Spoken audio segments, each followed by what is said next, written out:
Hello, hello, hello, folks. How we doing?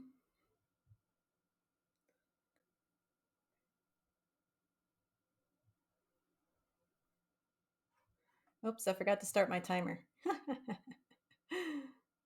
Hang on.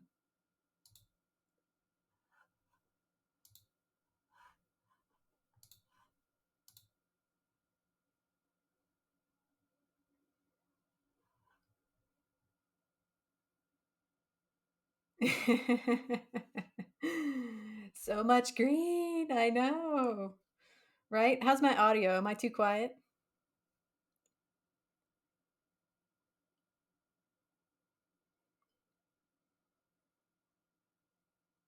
Audio is good? Okay, awesome.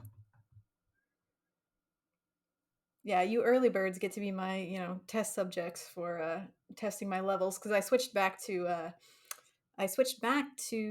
Twitch Studio actually.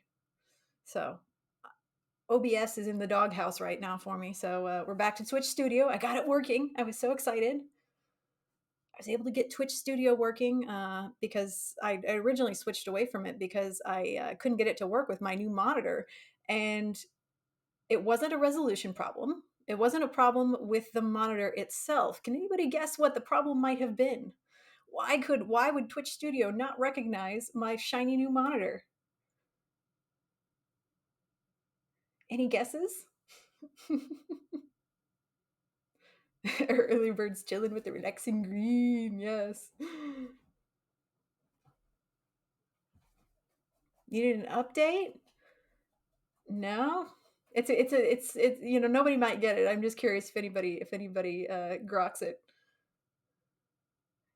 What happened with OBS? Really, it just kept glitching out on me. Various things, just things not working the way they should have been. And Twitch Studio always worked perfectly for me before I got my new monitor. So, but I figured out the problem, and now we're back to the good stuff.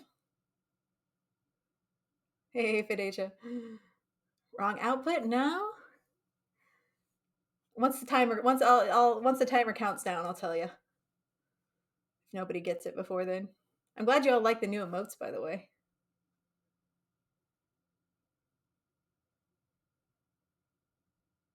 Yeah, like OBS, every time I would open it up to start a stream, it would not recognize my camera until I closed it and reopened it every single time. And it would just randomly stop recognizing my microphone, and it was bad. So, hey, Abidemi. Hey, Sarah. Hey, Swan. Thanks. I'm glad you like the greens. Yeah, done some styling. Hey, Sydney, welcome.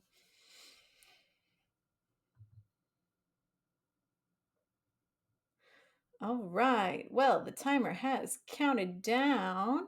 So, hey, Ostora, welcome. Let's get to it. All right. So, hello. Welcome in, folks. Yes, I have a slightly different layout, testing various things. We're back to Twitch Studio, so do let me know if there's any issues with the audio or visuals at any point, because, I kind of just switched everything back over and changed a bunch of things. So you never know what happens when you do that. Plants, yeah, I love plants. Um, you can't tell from my very plain background, but I actually have quite a few houseplants in other rooms of my house. So, um, but wolves do live in forests, so this seems appropriate. Yeah, yeah. I love greenery and plants. Yep. So the issue with why Twitch Studio would never recognize my monitor before was because I had an HDR turned on. So the HDR setting, which makes all the colors really vibrant, Twitch Studio no likey.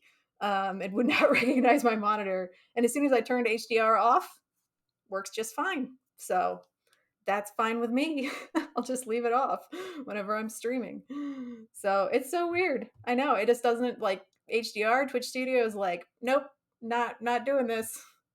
Yeah, I don't know, but it's specifically HDR. I turn it on, it stops working. Turn it off, it works fine. So who knows? All right, gonna give folks a minute to get in here. I know, very green today, right? We got a lot of green. Catch up crew in the house. Yeah, we love the catch up crew. And even if you are on the catch up crew, doesn't mean that you can't start on some of this stuff, right? Like getting your resume set up, getting your GitHub profile set up, all those things on a lot of the things on the checklist you could be doing now and have, a nice head start and get that stuff marinating, right? Yeah. So, and that's kind of, what we're going to be doing tonight is we're going to be basically just trying to kind of break the hunt down a little bit more into some manageable chunks, or at least what we've been told so far about the hunt, right? Because yeah, how's just kind of want to get a feel. How does everybody feel after last night's class? Assuming you've seen last night's class, how does everybody feel about what Leon told us about the hunt, about the schedule, about what we have to do, that kind of thing? Pumped, good, nervous, pumped and scared. That's valid. Feel committed and terrified and overwhelmed. Dread and excitement in equal measure. Welcome, Night Larry. Overwhelmed. Yep, that's fine. Scared. Gotta work hard. Nervous. Yeah.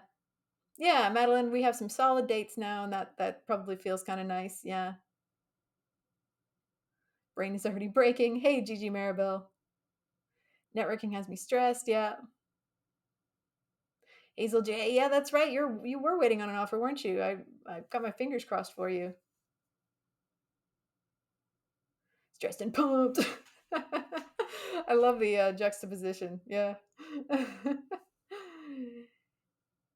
Hey, Menzioni. Hazel Day Friday. You should find out. That's awesome. All right. Hopeful, motivated but anxious. Yeah. Exactly. And I see that Tricia has claimed the right to name a foster kitten. So we'll see. I have some pictures of my foster kittens. So at the very least, you're going to want to stick around until after the first break, which is generally at the top of each hour. So after 8 o'clock, I have some pictures of my foster kittens. And so if that's something you want to see, feel free to stick around. I have pictures of my foster kittens. They're back from the shelter. They're doing great. And Hatricia can pick whichever one they want to name. And I also have some pictures of some of the things that I have done with, some of the sub money that you all have generously, when you guys sub to me, like I said before, I generally don't spend it on myself. I spend it on my foster kittens or my other pets. And so I was able to buy something pretty cool and to give to my foster kittens. So I'll show you a picture of that as well because I want to show you, what happens and how others can benefit. So it's yeah, it's been really great. Da, da, da, da. Able a lot to do. Got caught up with last month videos. OMG kitties. Yes. World's Worth. So there's Leon has the most like up to date version of the full stack template with authentication. It's in the follow along materials channel on the Discord. So on the Discord, just go to follow along materials channel. It's right there. It's like take a peek, and it's like MVC auth is what it's called, I believe. Kitty makes you one, we stay. Yeah, and Rascal just linked both of them. So the one without auth and the one with auth. So whichever one you want to use, I imagine they're pretty similar. Mommy says, "Hey everyone, I heard kittens." Yeah. After the first break, I'll show some pictures. Yes, and I do for subscribers, I do have some new emotes because I wanted to thank everybody who subscribed or who gifted subs. I have a ton of new emotes, and what you see now, if you're a subscriber, is not all of them. There are more. Some of them just woo. Thank you for the resub, Quinsob. Thank you so much. Much appreciated. Wow. Yeah, so you have some new emotes, and there are some more coming. So they are just Twitch has this auto review thing that they have to do for some emotes. I have no idea why. They're just cute little wolves. There's nothing weird about them, but Twitch decided they wanted to review 5 or 6 of them. So gonna have to wait. It's gonna keep you in suspense until the next stream, I suppose. Hey T Dubs, welcome. That's a new sound.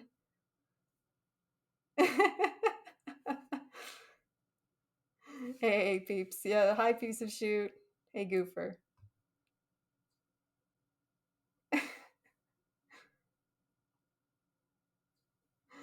Okay.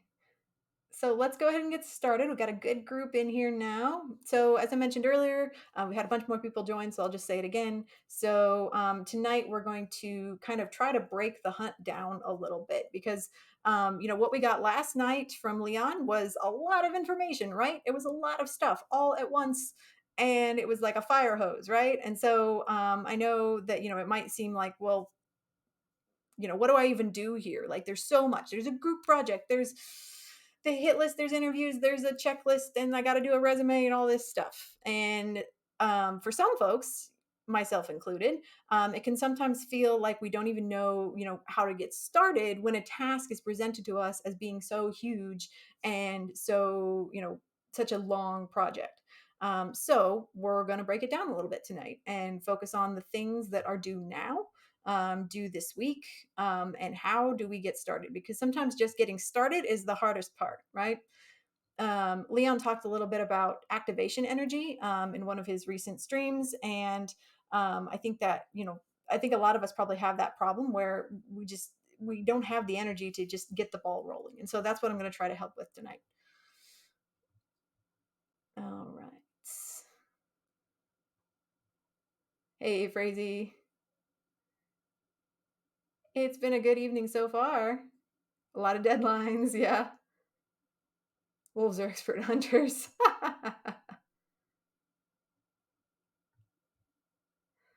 All right. So, does anybody remember what was the specific homework that we were assigned in the lecture last night? What did Leon say the specific homework assignment was in the slides? What was the assignment?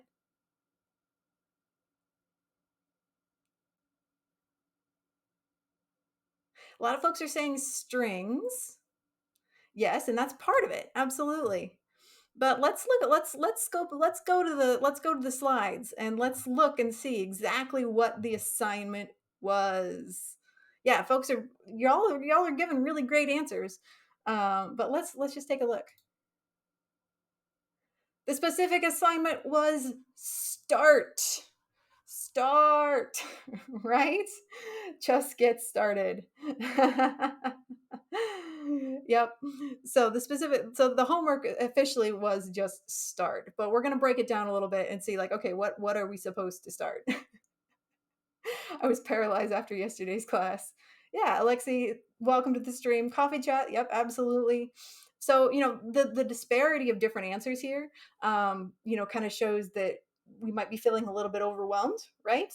And yeah, start, sure, but start what? Do what? Do what are we supposed to do? Yeah, so and there's a lot of things, right? All right, so let's look through the slides a little bit and let's see exactly what we're supposed to be doing. What are we supposed to be starting? So I'm going to go back a little bit here. Okay, so this week, and many of you already gave these as answers. So this week, read about string methods. Okay, and if you go into the slides, there is literally a link here, and if you click that link, it will take you to a Medium blog post about essential JavaScript string methods. So got that, cool. And if you're like, where the heck do I get these slides so that I can click on that link? Well, in the Discord, go to the follow along materials and click on the regular deck right here in the follow along materials. I'll even zoom in on it for you. Right here, click that. That has all the links that you will need. Okay.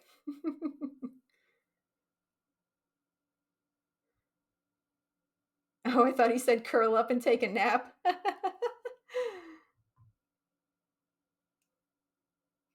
Uh. Okay, so that was the first thing, read about string methods. I'm not gonna read that article to you. It's not long, you can read it yourself. Sorry about your eyeballs.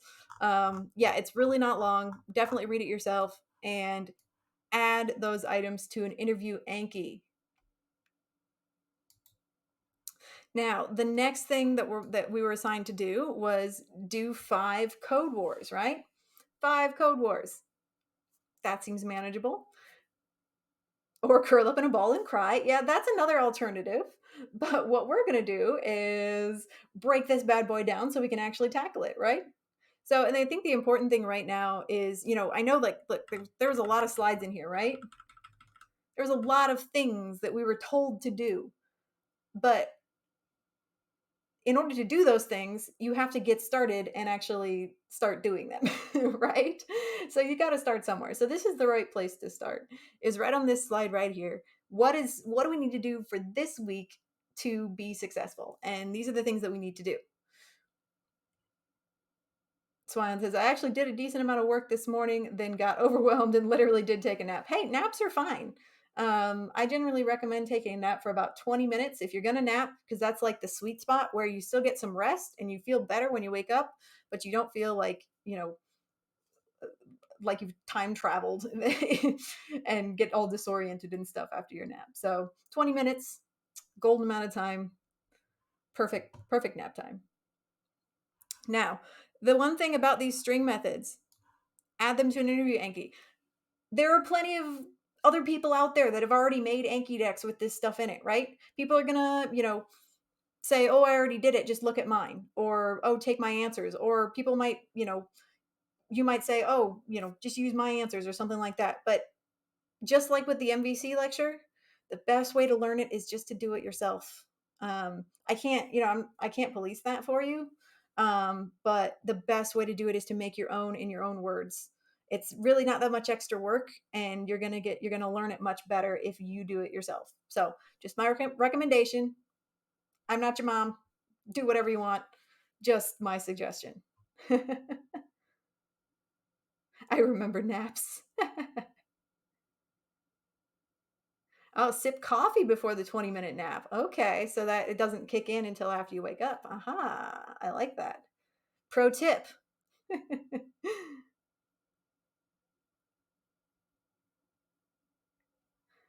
All right. And Mavi I know has made some wonderful like cheat sheets for this kind of thing. And that sort of thing is fine, right? That's different than Anki. You can feel free to use that. And Mavi's stuff is great. Um, just, for your own deck, like your private deck that you are reviewing by yourself, again, highly suggest that you make your own. But do whatever you want. Okay. So the next thing is do 5 code wars specifically tagged as strings. So let's look at how we do that. How do we find code wars that are tagged as strings? And we're going to do some of those together tonight, just to show that, hey, it can be done. I would highly suggest that you do additional ones on your own.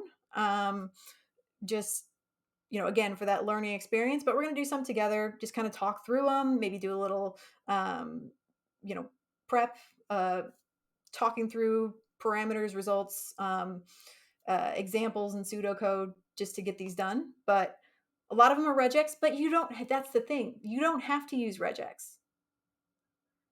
That's the important part. A lot of them, the top solutions are going to be regex, but you don't have to use regex to solve them. You can use regular string methods to solve them. Um, and because Code War is going to Code Wars, right? They're going to do them as one-liners, and woo, I solved it in 2 words or less, right? But you can use string methods to solve most, if not all of them, unless they specifically say regex, and then just skip it or solve it a different way anyway.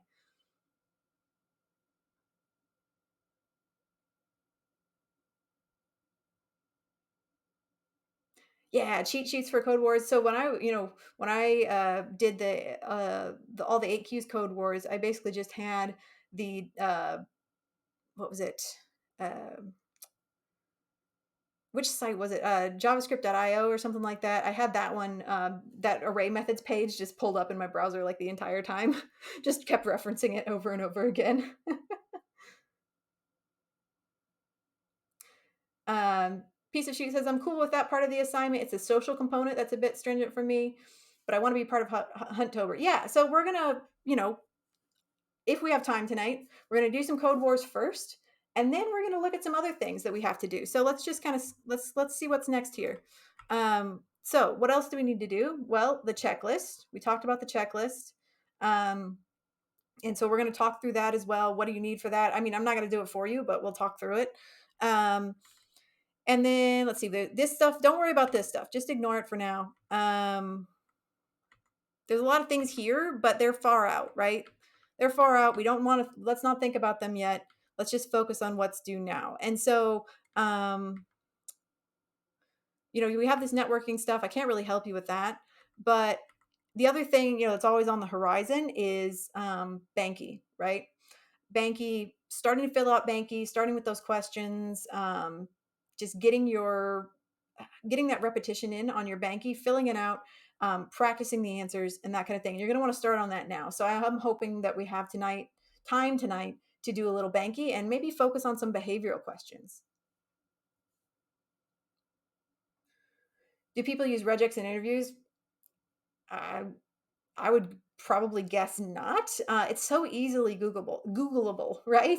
You can just type in into Google exactly what you need for regex, and you'll get it. Like, there's no need to memorize it. Renzi says, "Are we still doing 8Q Code Wars for this?" I am. I'm going to do some 8Qs tonight. I've already done them at one point, but there's nothing wrong with just going back and practicing the basics, and just getting that repetition of the basics in there to get those drilled into your brain, right? Regex seems to be difficult on purpose. Why does it have to look so scary? Yeah, it's just compact. I have a Chrome window filled with MDN tabs for reference. Yeah, absolutely.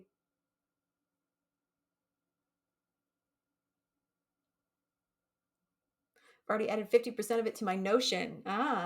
Finally taking Leon's advice about not going into my weeks like an accident. Yeah, and that's what I'm going to try to help you with here is it seems super overwhelming what was talked about last night. And so if you're like me, you're going to be tempted to put it off, right? If your brain works like mine does, even a little bit, you're going to be tempted to just not do anything until Monday night, right? The night before everything is due, and cram as much in as you can the night before. And so we're going to try to prevent that.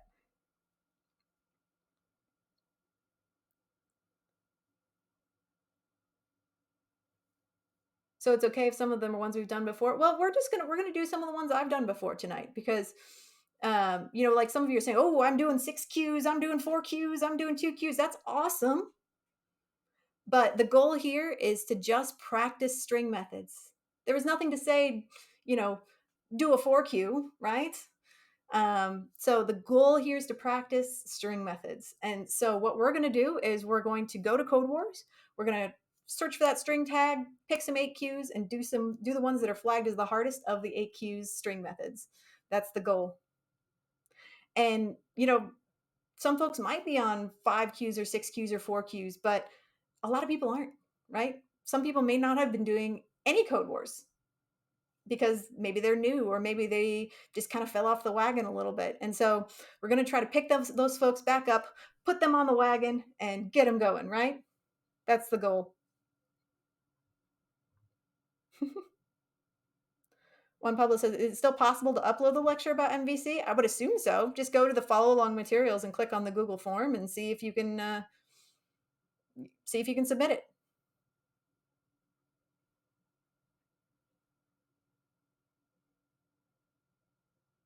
I'm doing mostly 8 with a level 7. Yeah, everybody's in a different place, right? So, all right, let's go over to Code Wars and let's do a couple. We may not do all 5. I do plan to do 5, but we'll do 1 or 2 first, and then maybe we'll mix it up a little bit. We'll switch to something else, and then we'll come back and do some more. I don't know. We'll just play it by ear and see how it goes.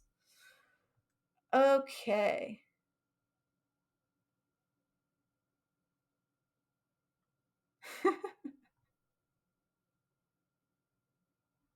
No worries, Rachel. Yeah, at this point in the hunt, like Leon said, right? At this point in the hunt, it's gonna get hard. It's gonna be difficult. It's gonna be frustrating. There's gonna be a lot of opportunities for negativity. There may be people, coming at you with negativity because they're frustrated. And so I'm going to say this right at the start that it's going to be really important during this time that we all support each other, that we don't try to one up each other, that we don't try to, put other people down and push them under the water just so we can get our head above the water. That's not how this is going to work. And so we're all going to need to pull together and help each other during the hunt. And I'll be helping too. I'm not participating in the hunt. I'm not looking for a job, but I'm going to be helping too. And so that should be the goal, where we should all be lifting each other up and helping each other. If you're ahead on Code Wars, if you're doing 4 Qs, that's friggin' awesome. Help somebody that's struggling with 8 Qs. Hop into the Discord and help them, because you have that knowledge, you have that power now where you can help others when they're struggling. So I think we can all manage that. And in the end, we'll all be better for it. I believe in you. All right, let's go.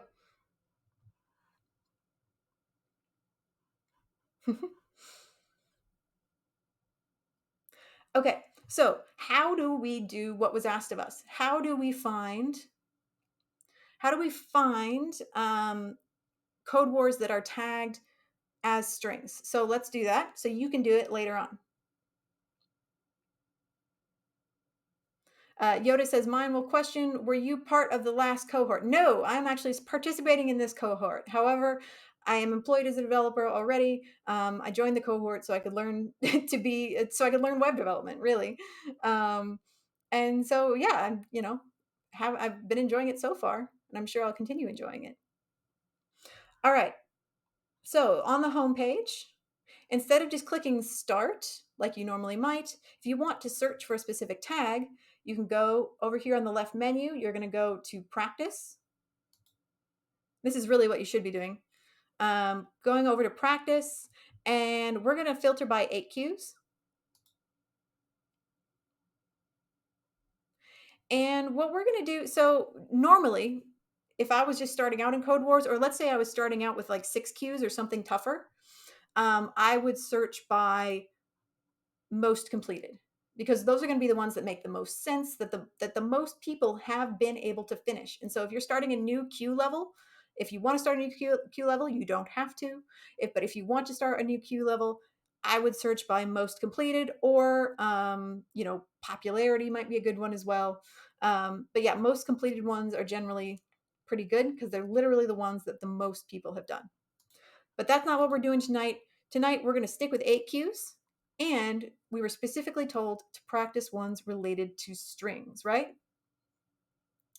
So down here at the bottom, I hope y'all can see that okay. Down here at the bottom, there are tags. I'm going to zoom in a little bit. I feel like that's really small.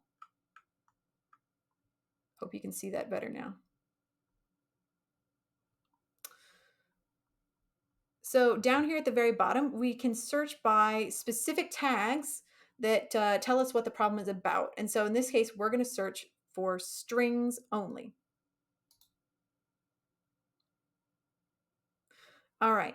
And just for funsies, don't panic. It's okay. We're going to set it by hard. But they're really not that hard. There's only 55 problems that are tagged as strings, so it's all good. Just having a little fun here. Funsies, indeed. Yeah, and you can use multiple tags to filter as well. You can filter it however you want. But, as Leon keeps saying, right now, especially during the hunt, it's going to be important to go, deep, not wide, right? So we got to focus. We got to focus. And what we're going to focus on is what we were assigned. And in this case, what we were assigned was strings. So let's do some string code wars.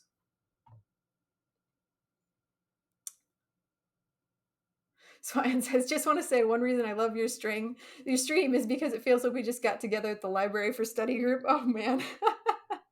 Thank you.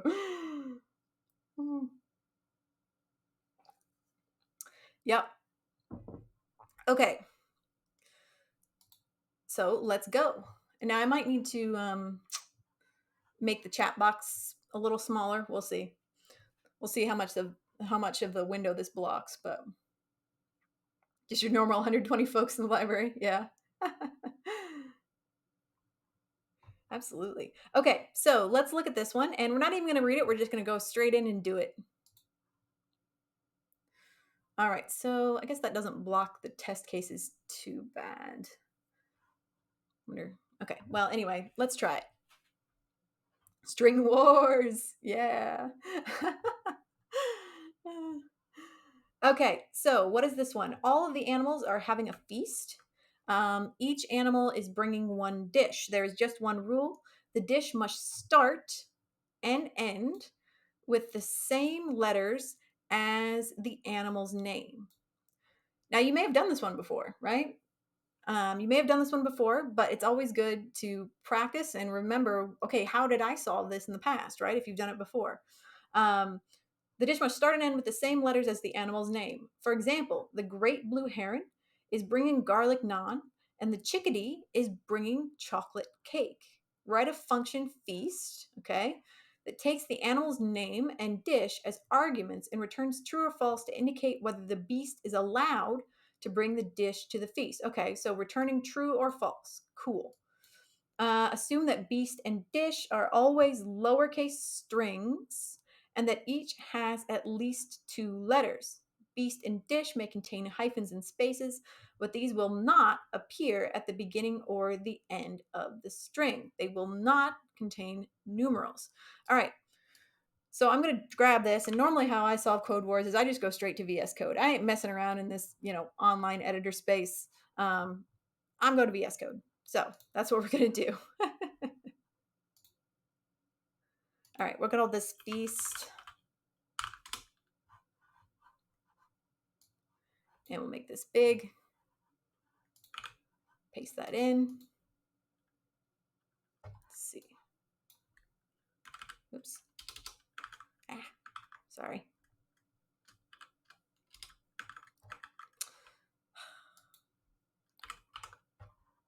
Got my shortcuts messed up. All right, that's fine. Okay. And then we'll grab the function as well.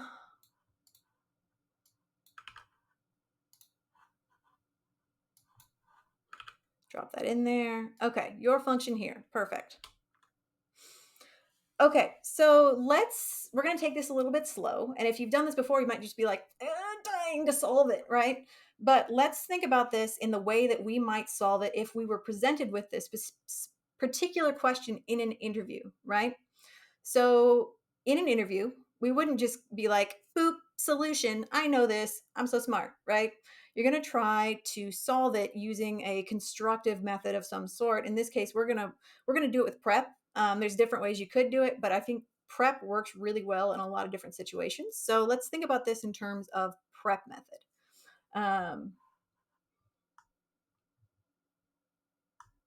Thank you. And Rascal, thank you for sharing the direct link to that kata as well. I appreciate it.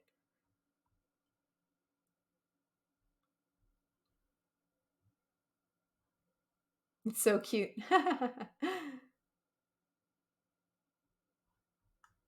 If the online editor had feelings. Yes. All right. So prep. So the first part of prep, right, is the parameters. So parameters, in this case, what are the inputs to our function here?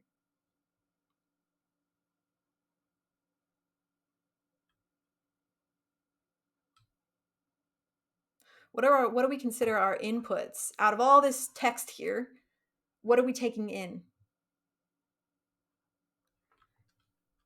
Yes, they're strings, right? 2 strings, yeah. We're taking in 2 strings, sure. And what, yeah, and they'll contain, yeah, that's right. So 2 strings, sure. 2 strings, each containing at least 2 letters and no numbers, right? So we know that, basically that we won't have to try to parse out any numerical information, right? We're not going to have to try to discard any numbers that are going to mess up the execution of our code. So that's important to remember. Um, we won't have to maybe do those extra checks that we might otherwise have to do. They're going to be lowercase, exactly. Yep, two numbers, lowercase. So that means we won't have to do any, two lowercase type functions or type methods or anything like that. We're just going to assume that we're going to get a nice one-to-one match on both of on both of these parameters that we're taking in. Yep. Yes, exactly. Alex says lowercase, which is important, right? Yeah, that's very important. Yep.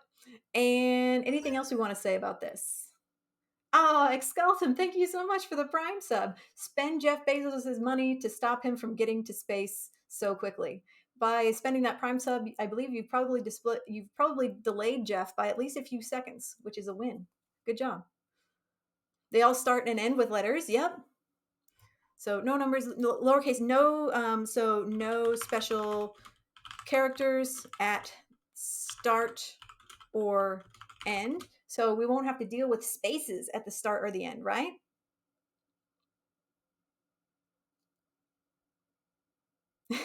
Hey, Bane. Thank you for the random greeting, my friend. As a sequel dev, I appreciate that. Love delaying Jeff. Yeah, you did your part.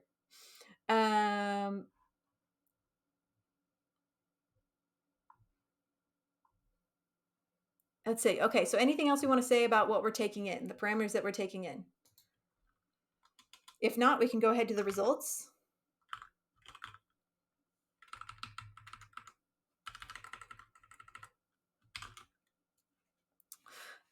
Okay, so results. What is this problem expecting us to return? What are we going to get back?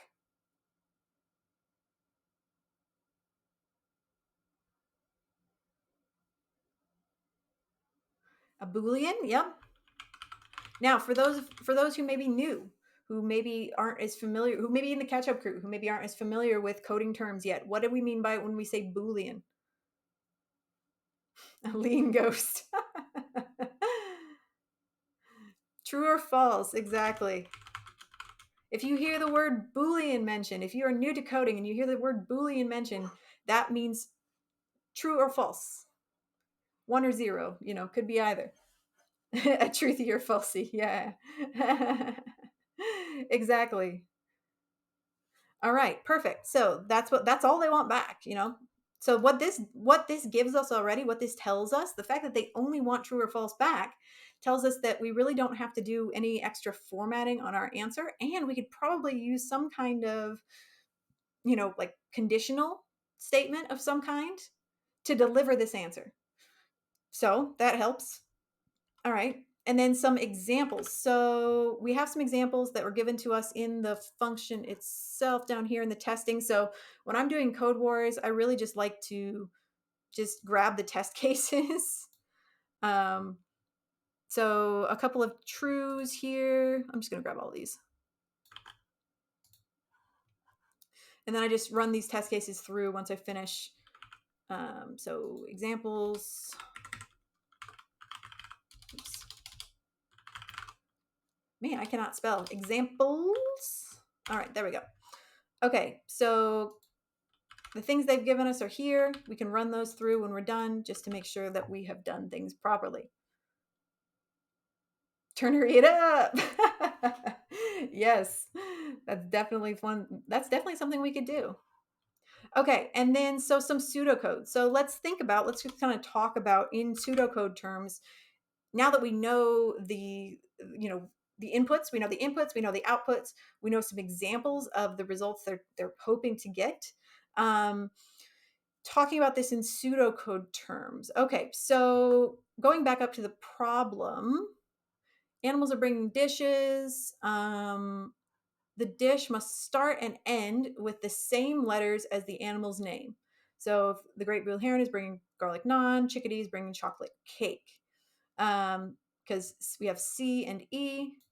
and C and E there. Okay. So, pseudocode. So for the pseudocode on this, what I'm going to say is something like, get the start and end letters of the animal's name and compare them in turn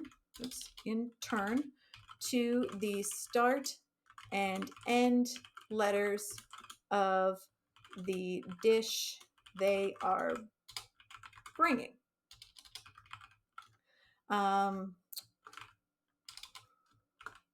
Return true or false based on the result. Okay, so that's pretty generic, but there's a lot of different ways we could do this. So in general, that's what they're asking for in plain terms. So simplifying this, 3 paragraphs down to like 2 sentences, right? That maybe makes it a little bit more digestible.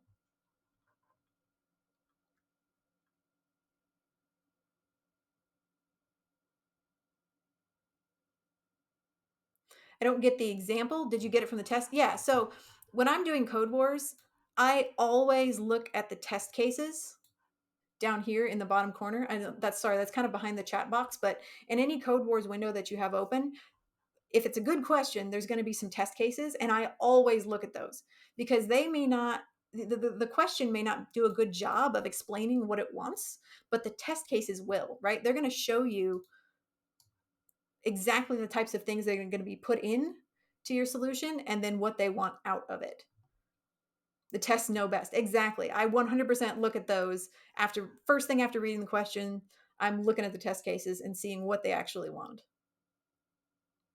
Do you think we get test cases in interviews? Well, that is the express purpose of the E in prep. That's why there's an E in prep, because if you're in if you're at a coding interview, you're going to want to ask for examples because they might explain the question in a particular way, and then you're essentially just confirming by saying, "Hey, so can you give me, so if I were to pass in great blue heron and garlic naan into the function, you would expect true out of that, right?" And then you're confirming, you're asking for some examples. They can give them to you. You can posit your theory, but that's what the E in prep is for confirming that you are interpreting the question correctly and that they have explained things correctly, right? They might just be really bad at explaining things, and so you want to doubly confirm that. Real Scotty says, Russell said the tests know best, and Scotty says until there's that one test that never passes. Yeah, you get that sometimes. No gotchas for us. Indeed, it's trying to get you out of that gotchas, trap. Where if an interviewer, maybe they didn't explain it well, maybe they're trying to deliberately trick you. They shouldn't be, but maybe they are. Having them give you examples can help get around that.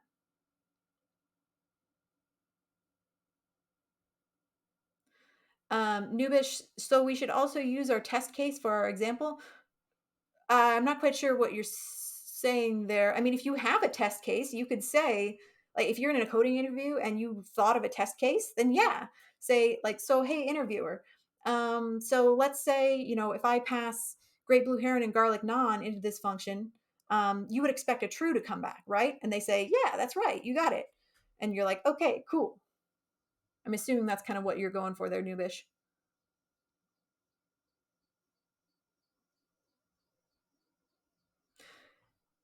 Bain says this is a great way to have someone guess the logic as well, giving all the test cases and results. Yeah, you could do that. I mean, that could be the reverse. All right, so we've done some pseudocode here. And so we've said we're going to get the start and end letters of the animal's name and compare them to the start and end letters of the dish they are bringing. So we're going to return something, obviously, right? That's usually the first thing I do in any Code Wars is that return statement. Return. And so if I want to get the starting letter, so I'm passing in beast and dish, right? If I want to get the first letter in beast, what do I do?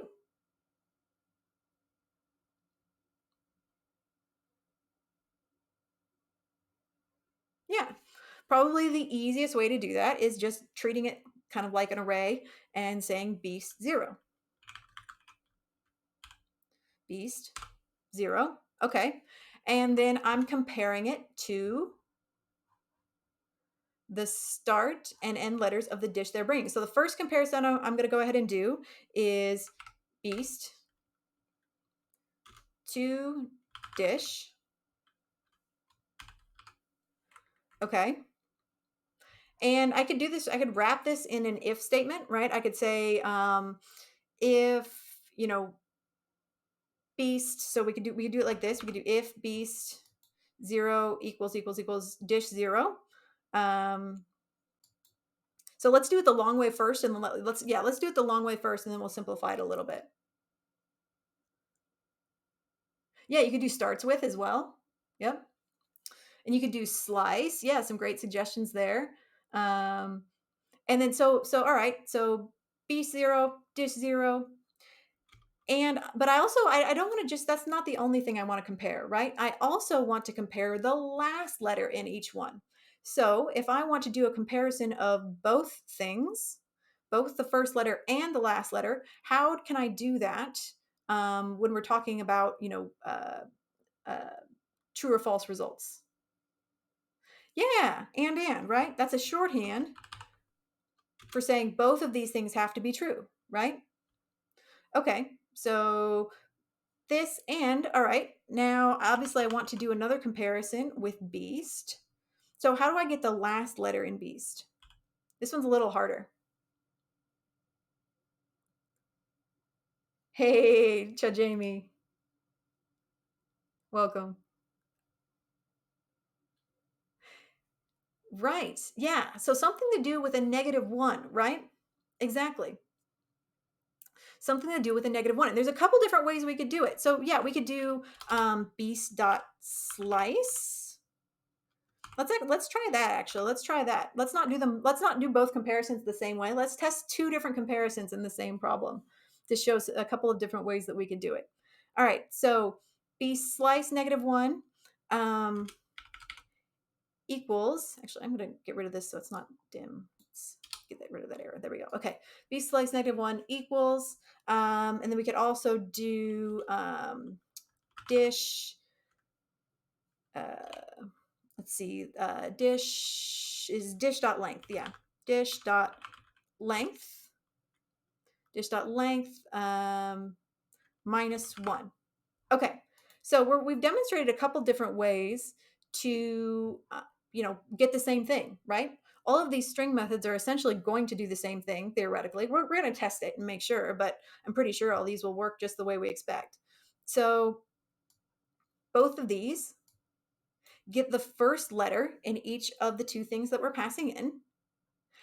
And now what this one does, what the slice method does, is it essentially it's for strings, exclusively for strings, and it goes to the point of the string that you specify and literally slices it and gives you the portion of the string that you ask for. And so when we say slice -1, what that does is it goes to the end of the string and backs up by 1. And so it's going to slice off the last letter in the string. And we've done something very similar here. So we've just said dish.length -1. Now, what is this doing here? So if I'm treating dish, the word dish, like an array with a certain length, why couldn't I just say dish.length? Why wouldn't I just why wouldn't dish.length get me the last letter in the string? Why do I have to do dish.length -1? That doesn't make sense. Why? Yeah, arrays start at 0. Exactly. And that's an easy thing to forget, right? Especially think about if you were in an interview. If you're in an interview and they ask you to use, just solve this string problem, using bracket notation, right? You might say, "Oh my gosh," when you're doing code wars at home at your dinner table, you might be like, "Man, why is mine harping on this? This is something we've known since the very beginning. Like, arrays start at 0, of course." But if you're in an interview, are you going to remember that for sure?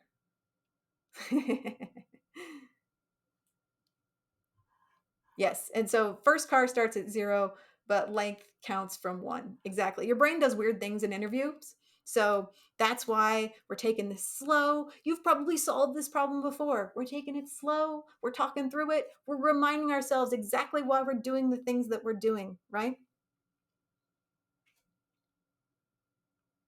Oh yeah, and Evan Shaw mentioned there is some newer syntax out there. I was kind of reading a little bit about some of the newer things that you can do, and unfortunately, yeah, they don't work in Code Wars. But yeah, there's new things out there, new fanciness to learn. Exactly. Well, yeah, Patch. You're absolutely right, Patch. But Code Wars is working on older versions of like JavaScript and such, and so it doesn't recognize a lot of that new stuff. And Hazel confirming that. Hazel says, yeah, I got confused at 0 index during my interview for a sec. And, Hazel's a darn good coder. And so, everybody can get a little bit tripped up. And so it's important that we just go back and review the fundamentals, which is what Leon is having us do. So I think we've got this. So what I'm going to do is just real quick convert this to a console log. We'll change it back, but I'm just going to convert it to a console log and we're going to test it with our test cases. All right, so we're going to take feast and we're going to pass in great blue heron and garlic naan. All right, we'll see if we did it right and if all these things work. Save that. I'm just going to run it here in VS Code. All right. So our result that we got back was true, which is what we expected, right? Our test case says that if we pass in these two things, we should get back true. So let's try another one.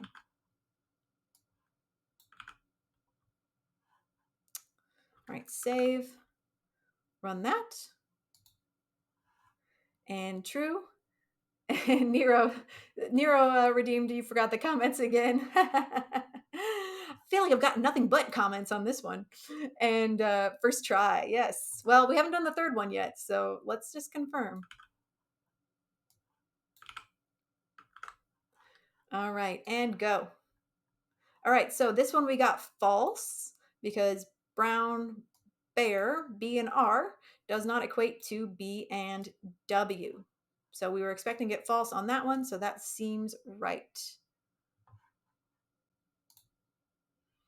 Yeah. And Hazel says, yeah, yep. Yeah, the pressure can just absolutely just squish your brain into a little like into a silly putty, right? When you're this all this stuff might seem like super easy, like I say, but then when you're in an interview, your brain goes down to about 50% power. It's the same when you're streaming too, because when I'm streaming, I'm talking, I'm looking at chat, I'm looking at two screens, thinking about what am I doing with my hands, and yeah, my brain goes down considerably when I'm streaming. Yeah, you can yeah, exactly. Yep, Nubish and Kismet, you can absolutely run code without opening. You can run console type code without opening your browser. And this is this extension is called Code Runner. So if you don't have it, I would highly recommend installing it.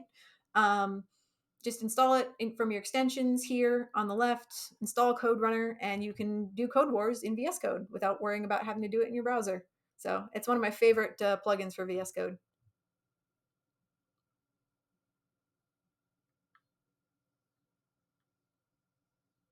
Even Leon says they get streamer brain. Absolutely, it's real. I have to have everything prepped before I go live because I forget how things work while I'm streaming. So I have to have like everything ready to go.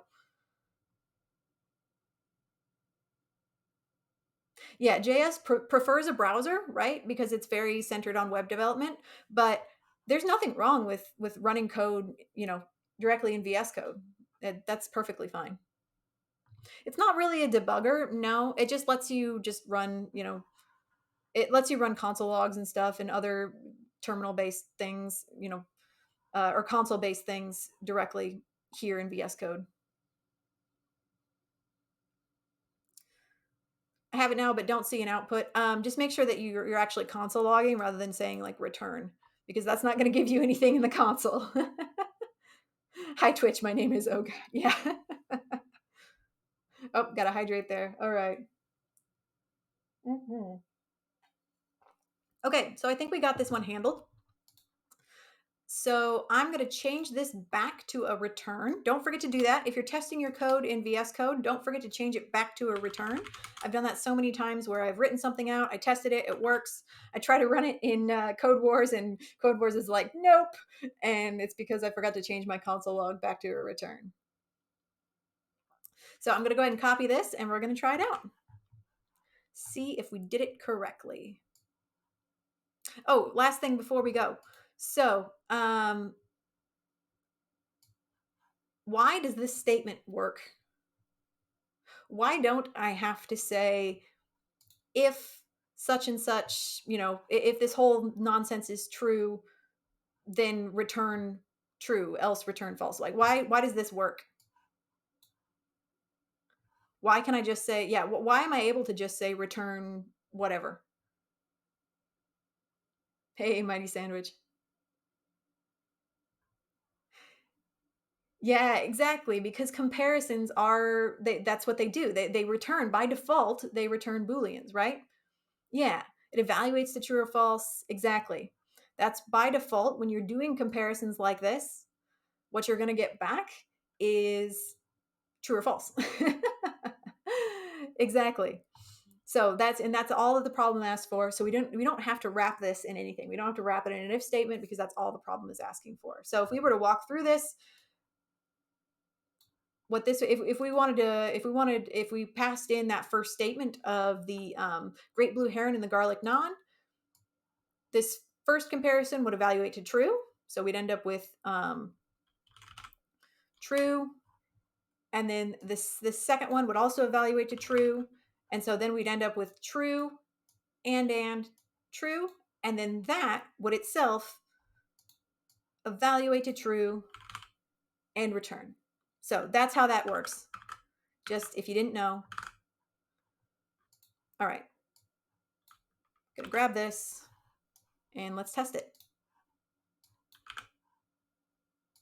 All right, we'll test. Hey! We passed all the tests. Hooray! And let's go ahead and attempt. I'm feeling good. I'm feeling good. I think we got it. Hey! All right. We'll submit it. Madeline says the dopamine when the green pops up is unmatched. Indeed. It really is. Seeing that green box is like, got it. Yes. Hey, Carsies. Yeah, we're just doing we're basically Carsies, the agenda for today is that we are doing what we were assigned for week 1 of the hunt. So we're not just doing Code Wars. We're going to do other stuff as well.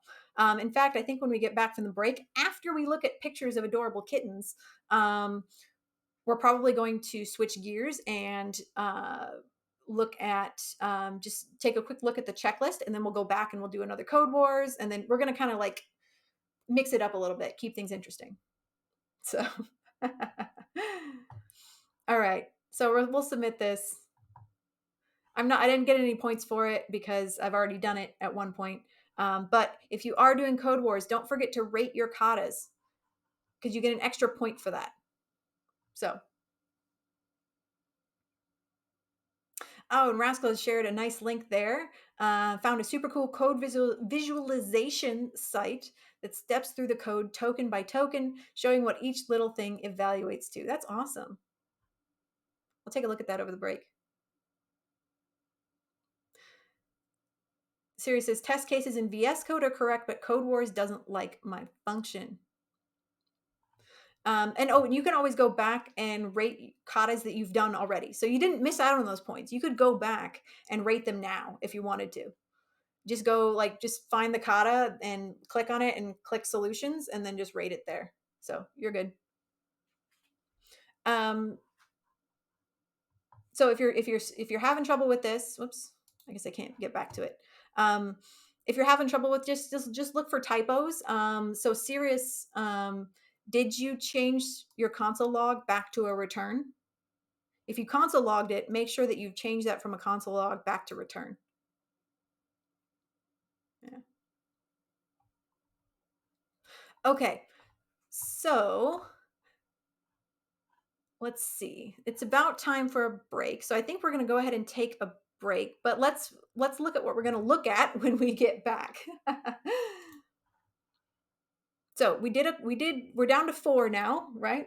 5 code wars are due. We're down to 4. We're getting there. And we spent a while on that first one. So I think we can definitely knock these out. But what else do we need to do? The other thing that we need to do is the checklist. Now, if you haven't done the checklist before, that's a very comprehensive list of basically how to get your professional profile, your online professional profile, completely up to snuff. And I'm going to say, so you might be like, oh, checklist, I got to do all those things. I don't want to do all those things. Why do I have to do those things? Why can't I just put my resume on LinkedIn and wait for people to contact me? Well, let me tell you. So previously, I just had my resume on LinkedIn. Like I didn't know any of these other things that we're supposed to do. I just had my resume on LinkedIn, my professional stuff listed out on LinkedIn, very generic. And I never, like, people looked at my profile, but nobody ever reached out to me. And then as soon as I went through the checklist and actually did the things we were asked to do, I have had so many recruiters reaching out to me. And this was with no other changes, right? Like it literally, I'm like the control group. Like I had no other changes other than just making my professional profile better using the checklist. And so this is, like, since then it's been night and day. I have Amazon reaching out to me. I have just so much more interest after actually doing the things in the checklist. So it's very important that you do this and that you get it set up now, because that interest is not going to build right away.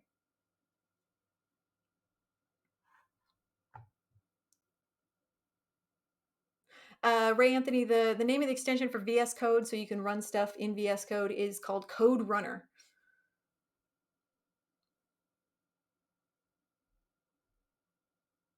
No worries, Universal. Thanks for stopping in. Sirius says, I'm tackling the checklist over the next week. Yeah, absolutely. And so you might say, where do I get the checklist? Well, you could get it from the slides if you wanted to. This is a direct link to it right here in the slides. Or alternatively, you could go to Leon's channel right now. I know you're like, but wait, Leon's not streaming. That doesn't matter. You can go to his channel anytime, click on it, go to the chat, and type exclamation point checklist. Boop. And get a link to it right there as well. All of the chat commands work when Leon is offline. So you can go to his channel anytime. Hey, Tame Mister. Yeah, go to his channel anytime and use whatever commands you want, and they will work. Nightbot is always there for us. Exactly. Night and day. Exactly. Yep. Get it there. Yep. Any command you want to use will work even when Leon is offline. So a lot of people don't know that. So I just thought I'd share. Yeah, and you can also just do exclamation point commands. Oh, and Mahad says, I got 80% of my checklist completed and I have an interview next week. It works. It absolutely does. Amazon has reached out to me twice for 2 different positions since I got that checklist completed. And I had nothing. I had crickets before. And so, yeah, it really does work. Johnny, thank you so much. Spending those Bezos bucks and delaying Jeff Bezos from getting to space by another whole 5 seconds. Thank you so much, Johnny. Okay, I think it is break time.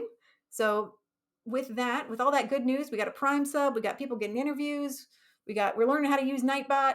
It's great. Let's go ahead and take a break.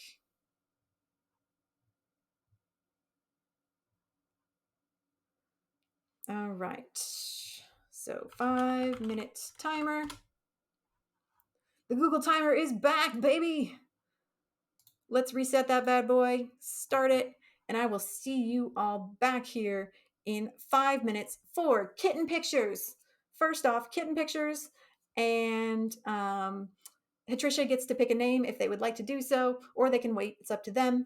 Um, and then we're going to look at the checklist, and then we're going to do some more Code Wars, and then we'll probably alternate some Banky and Code Wars after that. All right. Sounds like a plan. I'll see you back here again soon.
Okay, folks, we got about a minute left in the break, so please come on back. Come on back. If you want to see some adorable kittens, or if you just want to practice Code Wars and you don't care about kittens, either way, it's all good. Come on back.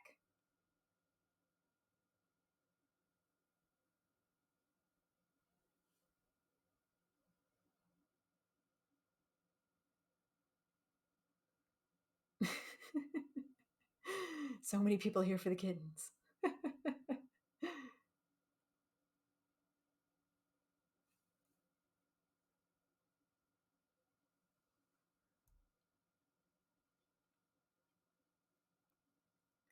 What if I want to see the kittens do Code Wars?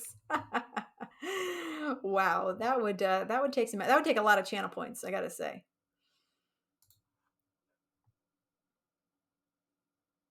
All right. Yes, Google Timer is back, Vertizoid. That's actually what I'm using right now. I was very excited to see it return. Nabby Nab says, "Get wars." Yes, exactly. Uh, I'm glad, Madeline. I'm glad you like the "This is fine" emoji. I think it's amazing. I love my new emojis. They're great. Love them, love them, love them. There's more emojis coming too. If you just joined the stream and you're a subscriber, there's more emojis on the way, or emotes on the way. Twitch randomly decided that they wanted to review like half of them for no particular reason. They're all just adorable little green wolves. So I don't know. But Carsees, thank you so much for this sub. Hashtag stop Bezos from going to space. Yes, exactly. Okay, camera's on. There we go. Hello again. All right. Let's get some kitten pics up here. Foster kitten cam. Oh, Garcies. Yeah, well, you're about to see some foster kittens. So here they are. Like I mentioned before, neither of them have names yet. However, Hatricia has claimed naming one of them. Um, they're both little mini panthers. They're pretty cute. And they are showing off, they are modeling the beautiful cat tree that I was able to purchase. Thanks to all of your generosity. So Twitch subs paid for this cat tree. It's really amazing. It's super sturdy. It's going to handle a lot of kittens flinging themselves all over it. And it's also going to be really washable, which is really important when you're fostering kittens. Having washable everything is important with kittens because they can make, just like human children, they can make massive messes in all sorts of creative ways. um, so, yes, these are the two cuties here. Yes, I did buy the cat tree with subs. That's what it went for. I feel like since I don't ask for subs, when you all are generous enough to, you know, to do that anyway, to give me your subs anyway, I don't beg for subs or anything like that. But if you're generous enough to do that for me, then I feel like I owe it to you to share, what I'm doing with that, with those funds. So this is what I'm doing with it. I'm buying awesome cat trees for adorable foster kittens. Do they have names? No, Madeline, but Patricia actually just called dibs on one of them. So, yep, they're both very cute. This one has the most amazing like greenish eyes. This one has more brown eyes. How do I choose one? I don't know. That's up to you, my friend.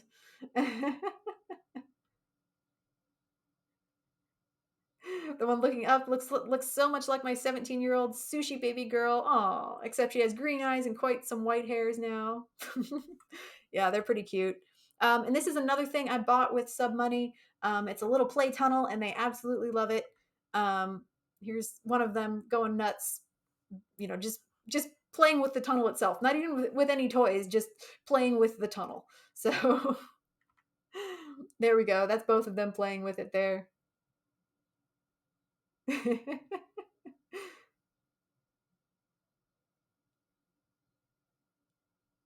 The cuteness. Yep. Yeah. So I want to have them, we just had a foster kitten claimed, sorry. And so I do want to get them on camera. I just got them back from medical supervision today at the shelter. So they're still a little bit spooky. Just because, they've been poked and prodded for the last few days. But they're doing great. And so I do want to get them on camera as soon as they're feeling a little better. From Bezos dollars to kitty pampering, all worth it. Yeah. Yep. So this is where your sub money goes. And I'll try to share, these types of things periodically to show you, here's what I'm buying, here's what I'm doing with that money. So um, what I like to do is make it so that the animal shelter, has to give me as few supplies as possible because they're already pretty cash strapped anyway. So when I can buy things like this, instead of them having to give them to me, it really helps out. So thank you. Thank you all. Really appreciate it. The kittens appreciate it too. They love their new tower. You're gonna go with the blue-eyed one, Trisha? Okay. So this one here on the left. All right. Okay, so this kitten here on the left has been dibsed by Hatricia.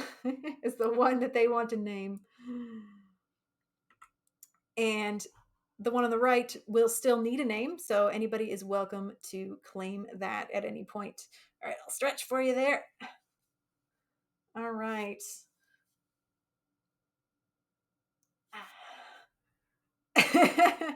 Nabby Nev says, I'm clutching my jaws so hard from wanting to squeeze them. Yeah.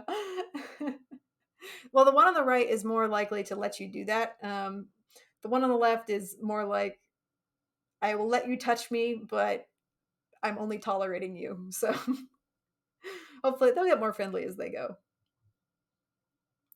Okay, so let's get back to it. We've had our kitten break. Um,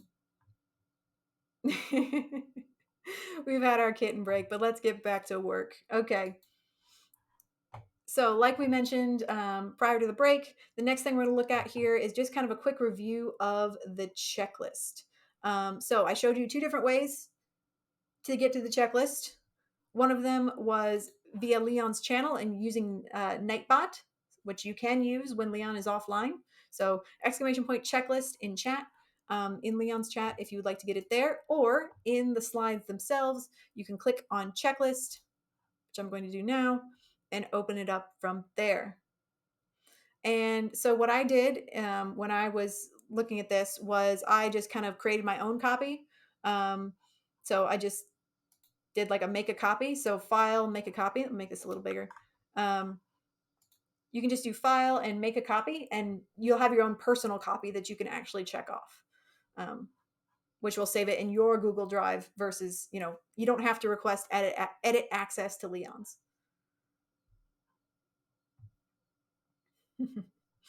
Okay, so there's lots of things on this checklist, but if you get started now, you'll be able to have it done by the time we really get into the hunt and you're trying to really attract that interest from those companies that are on your hit list. So you got to start now. Just say, like, you got to start now. It takes a little while for that interest to warm up, for people to notice you, and so you just got to start now. I'm just gonna I'm not gonna like read this to you, but I'm gonna go through it and kind of maybe talk about a couple of the things that I did when I made my version, and a few of the things that I maybe tweaked a little bit. But it's up to you. It's your checklist. So Russell says deleted things as I finished them. Oh, like projects? You deleted projects as you finished them? Wow. So there's lots of things on here. We've got the bio blurb, portfolio, resume, GitHub, Twitter, LinkedIn, AngelList, cover letter, and cover email. There's also a couple of things to install. Grammarly, which is like a grammar like corrector. It watches what you type and corrects your grammar. Now, if that's a concern for you, if you struggle with grammar, this may be a real help for you. For me, I found it annoying. I actually uninstalled it. But it's really up to you. I feel fairly confident in my grammar, like English grammar. I was an English minor in college. But if you're less confident, this might be a huge help for you, just kind of helping you and coaching you while you're typing. Yeah. Oh, I see what you mean, Rascal. Yeah. um, so for the bio blurb, 80 to 100, 120 words. This is where you can kind of start practicing speaking positively, um, speaking positively about yourself. It's hard for a lot of people. It's really hard to write something down on paper and say, these are my accomplishments. I am a cool person. I deserve a little bit of your attention. That can be really hard for a lot of folks, which is again why you should start now. So definitely think about this. Just get something down on paper. It might not be something that you're proud of or that you want to publish, but write it down and then come back and review it periodically and fix it and make it better. As you get more confident, you'll want to tweak things. So just get something down, anything, and then come back and revise it later. Nene, thank you so much. 4 month sub. Thank you so much, Nene. I really appreciate it. Wow. Thank you so much. Wow, chat is hopping. All right. Let's see, what did I miss? I use it, but my partner proofreads my stuff anyway. Nice. That's awesome.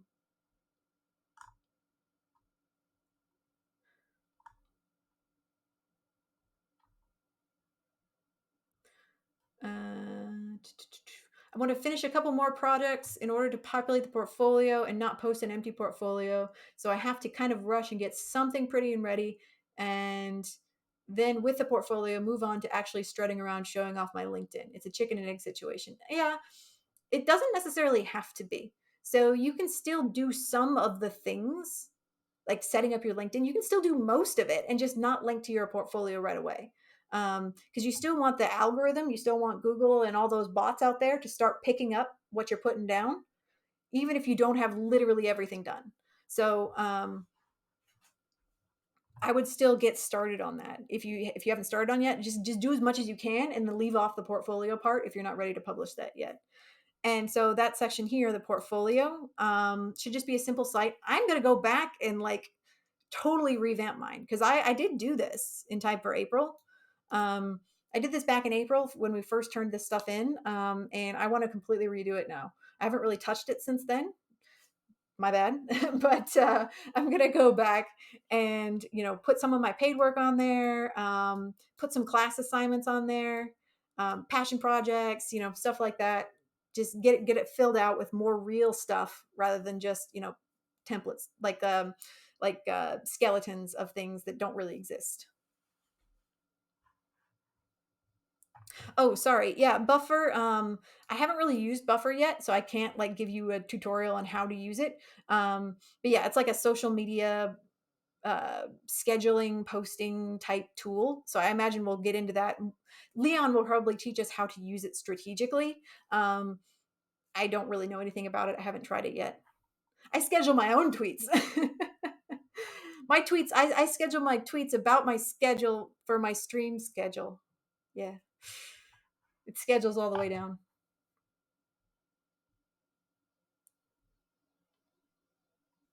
Sirius says, I attempted the bio blurb for a couple of hours before your stream and typed 0 words. It's difficult. Yeah, that's why you should start now. Just put things down about yourself. It doesn't even have to be complete sentences. Just get something down on paper so that you can come back, read it again tomorrow, and make it a little bit better.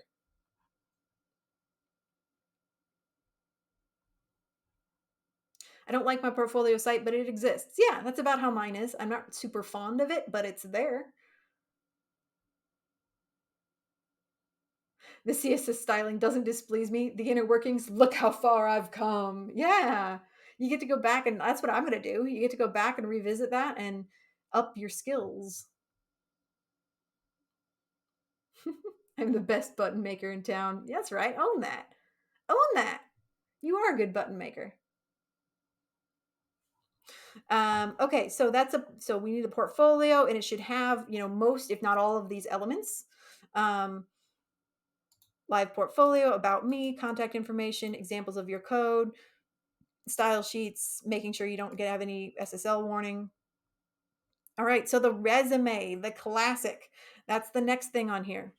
And a lot of us probably already have resumes, right?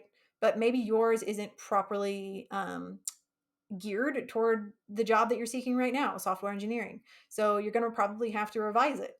I had to do that. I revise my resume, even if I'm not applying for a job. I revise my resume probably once a year just to make sure it stays current with what I'm doing right now. Um, and as far as like how it looks, so Leon links to a template here, and I just don't remember what it looks like. Leon links to a template here, which you could use. That's up to you. I didn't. I used resume.io to make mine, which I will show you. I used resume.io to make mine, and I just used a free trial and like you know a week long free trial and just like downloaded a copy, and so I have it now. Um, so that works well.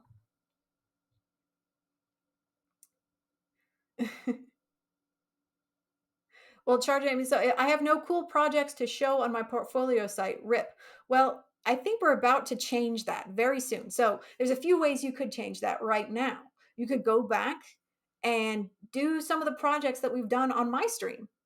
And I'm not very good at CSS, but what I am good at is giving you the framework to build something cool, right? I can give you the framework to build something cool, and then you can make it prettier because most people are better at styling than I am. So I can give you a nice skeleton, and then most people can, slap some better looking CSS on top and make it their own, right? Or change the functionality a little bit, give it a theme. Make a Pokemon theme, or Dungeons and Dragons, or people have done tons of stuff with the code skeletons that we've done on stream. So if you want some help with that, you can always go back and watch some of my streams, build some projects with me, and then make them your own. And then also, we're going to be building a bunch of projects in class, right? So I think is probably as soon as next week, we're going to start actually building stuff with like authentication. We're going to be building group projects, all this project work that you're going to be able to showcase on your portfolio. So Mavi says, I used Blah's template. Sorry, my nose is itching. I used Blah's template, literally add a form and color switcher and called it a day. Yeah, that's great. Templates are all the way, baby. Yeah. Excuse me, I got to scratch my nose and turn the camera off for a second.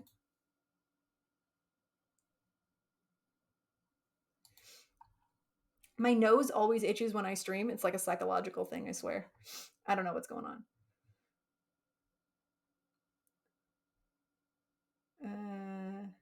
Some people treat their GitHub homepage as their portfolio site. Yeah, sure. Yeah, that might be a way that you format it. Totally fine. That's like Leon keeps saying, right, is that you can choose which doors you want to open and which ones you don't, right?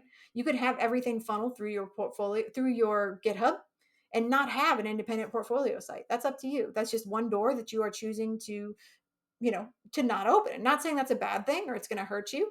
That's just you could choose to do it that way if you prefer.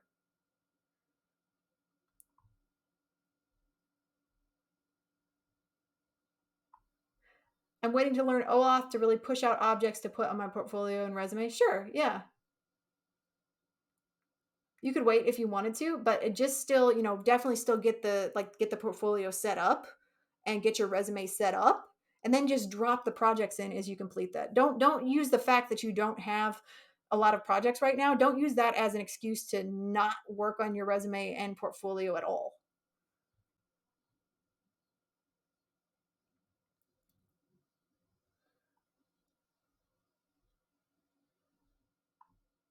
Oh, Rufio. Hello, it's Rufio coming in with the sage advice. Absolutely. Don't wait to get stuff up or you won't do it. Absolutely. And that's what we're talking about today, right? We just had the first hunt class last night, and you might be like, why is mine talking about this stuff already? Well, that's because if I don't talk about it and get you all on the ball rolling, then a lot of folks, because I'm that type of person, a lot of folks such as myself would not even touch any of this until we absolutely had to the very night before it's due. So that's why we're going through it now.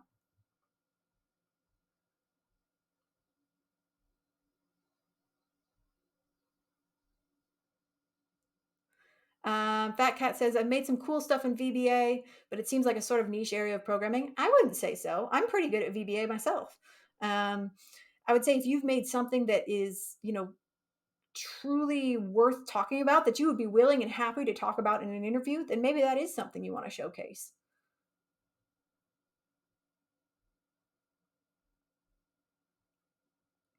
Hello, it's Rufio says, I put off working on my 100 hours project for so long because I didn't know React. Yeah, it's easy to think, if I just knew this one more thing, if I just need to know one more thing and then I can get started.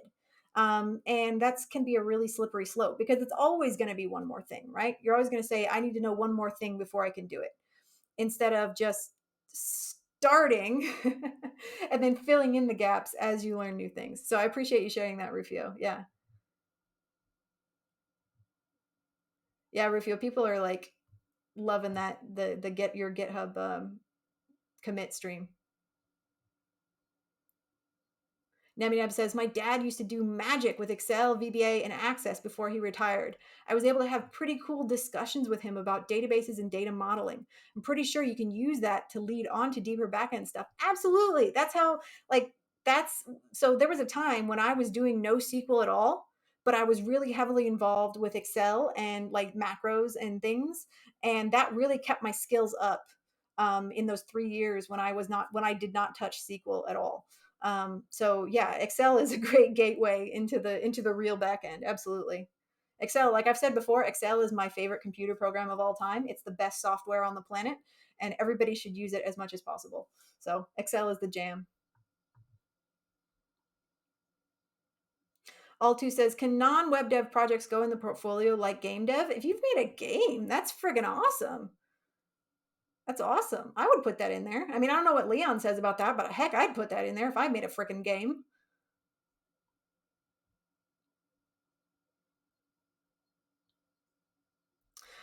Okay, so resume, right? We got the summary, we got the skills, we got the work experience. Now, I'm sure Leon is going to go through like exactly like how to finesse this.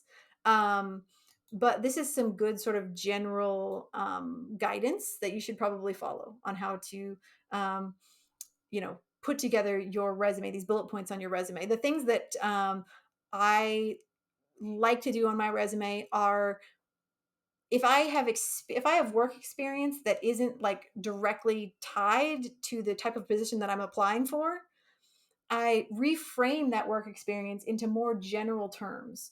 So, if I'm working with some specific like obscure tool that has no relevance to the position that I'm applying for, well, then I reframe it in general terms and speak about the actions and the accomplishments that I achieved while working with that tool or working with that team.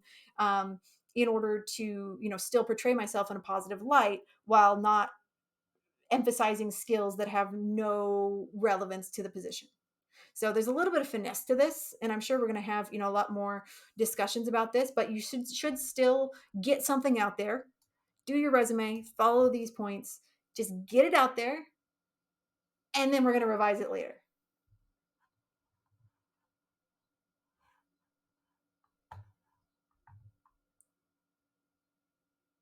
Mine will fangirling over Excel. I always fangirl over Excel. Absolutely, Excel is the friggin' bomb. It's so amazing.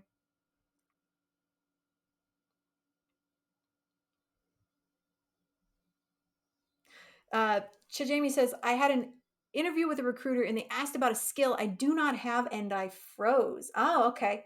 That's an interesting thing that you bring up. So that's going to happen, right? You're gonna be referred into positions where you don't know everything that they're asking for, and so it's important to first recognize that those types of questions are going to be coming.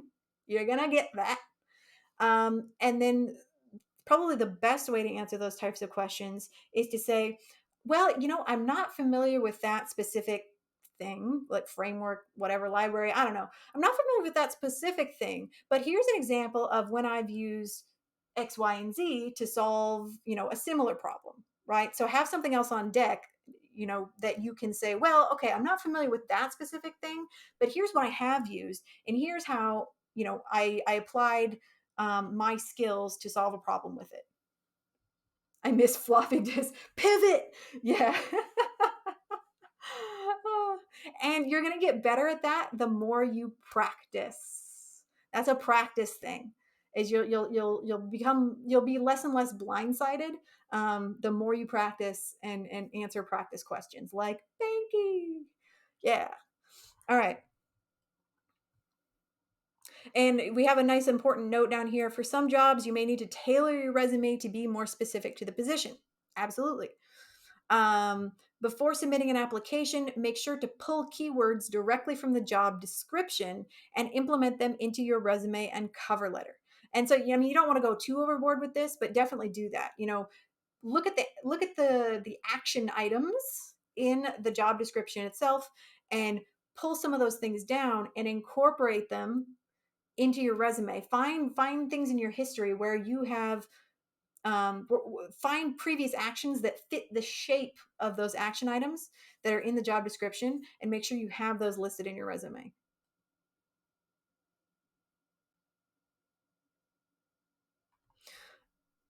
Okay, so the next thing is LinkedIn AngelList. I actually didn't know what AngelList was before I saw this checklist. Never heard of it. Um, Definitely heard of LinkedIn. Um, but yeah, you're definitely going to want to have your headshot. So a nice, decent picture of yourself. I just took a selfie in front of a white wall, like the one behind me, and that seems to work just fine. Um, Set up your title as your current role. So mine is actually my current role at my current job. However, I do have on LinkedIn that I am also a software engineer. Um, List your location, update your contact info, and link to everything that you feel ready to link to, like your email, Twitter, portfolio if you're ready, and then definitely your GitHub. And you can also personalize your LinkedIn URL, which is cool. I didn't know you could do that, but I did that for mine. And add your story blurb, list your experience kind of just like you have on your resume, volunteer experience, education. For education, if you have gaps, or maybe you took a little longer to complete your degree, if you have one, um, I know that Leon recommends leaving dates off if possible, and I totally agree with that. um, it took me 5 years to get my undergrad degree, just because life and things. And so, if I can leave dates off, I do. And so I don't know if LinkedIn allows you to do that, but that's just something to think about. Skills and endorsements, endorse each other, right? We've done that. Languages, if you speak other languages, English plus another language, that's awesome. And then join the 100 Devs group, so other folks can endorse you as well. AngelList too, exactly. Yeah, AngelList. So I actually have gotten a contact through AngelList. It was for a company that I would never have any interest in working for in 100 million years. Um, but I have gotten somebody reaching out to me through AngelList. Just one, but that's something, right? It's just more doors, right? We're opening more doors.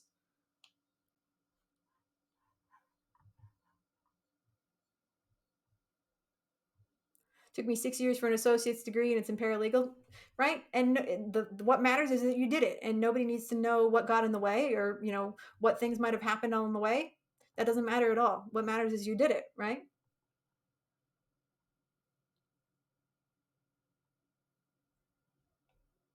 To get into the group, you need to have all of that done. I think to get into the group, you just need to have like your headshot. Like you need to have your LinkedIn needs to be your face. I'm pretty sure that was the requirement. Is getting endorsed important? Yeah, I would say so.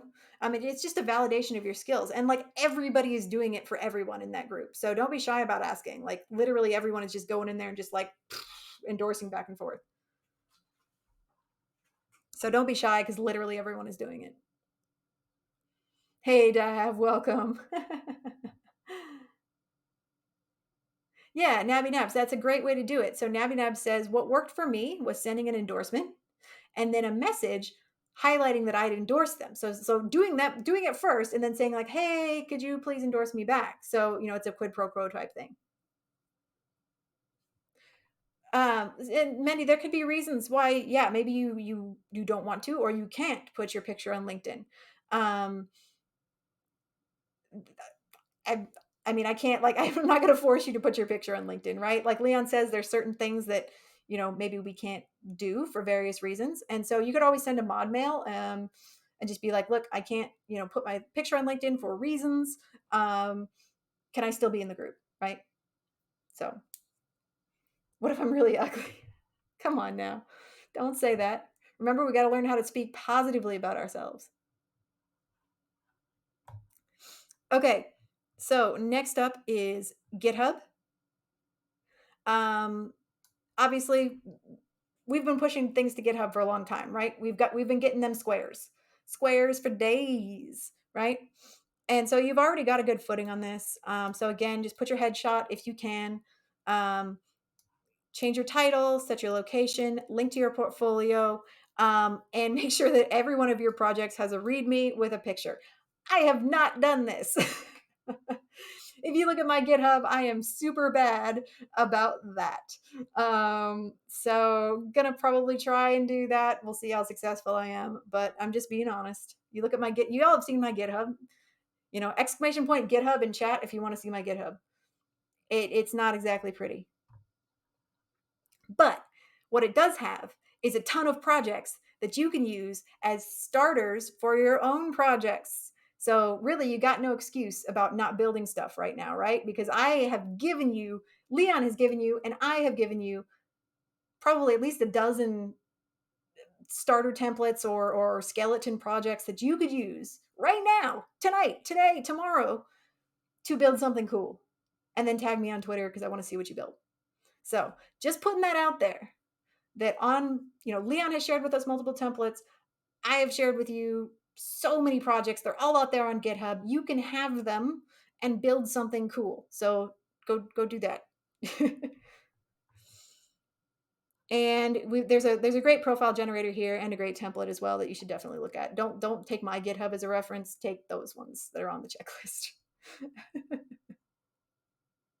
DevQuest says, Leon said, just put some kind of image up if you don't or can't put a photo of yourself up. Sure, yeah, make it something that's representative of who you are in some way. Maybe an image of your, of, I don't know, a landscape from your country or, something code related, definitely. Do I have a cold? My voice is a little bit scratchy today. But no, I don't have a cold, at least as far as I know.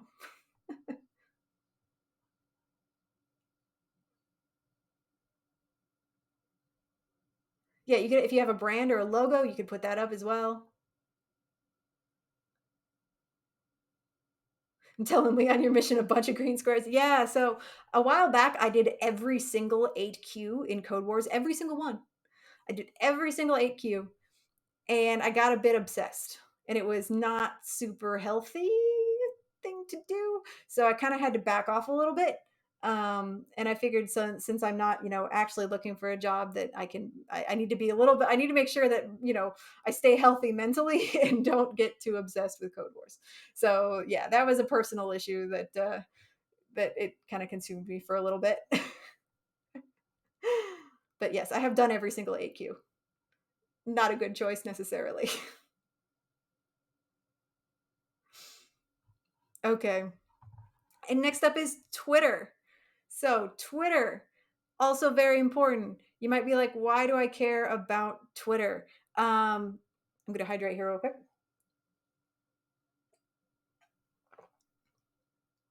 Well, Twitter is a great way for people to connect. I've had a Twitter since 2011. I didn't post anything on it until after I started 100 Devs.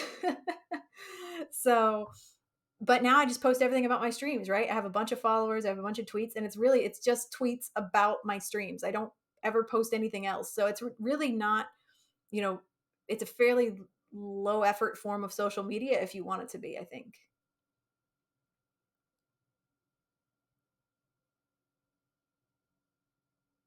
Wish I got obsessed with Code Wars and not watching Netflix. Bossy says, Mine, will you be in the private Huntober channels with us? Maybe. I still don't know how that's going to work specifically because I don't plan to participate in everything about the hunt.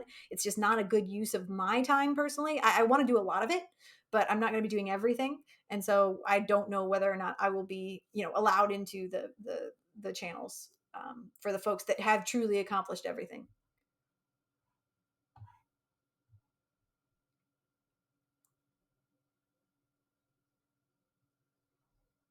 I'm super scared that I don't know enough JS to start Code Wars. Is Code Wars hard? I'm in the catch up crew. Well, what you should do is, definitely, I don't know if you were on the stream a little bit earlier when we looked at Code Wars, but definitely filtered by only 8Qs. So the nice entry level problems, sort by 8Qs, sort by most completed.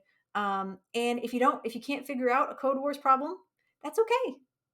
Look at the solution, learn from it, apply it, try it yourself, say like, oh, okay, I know why this works now, and then just keep going, do more.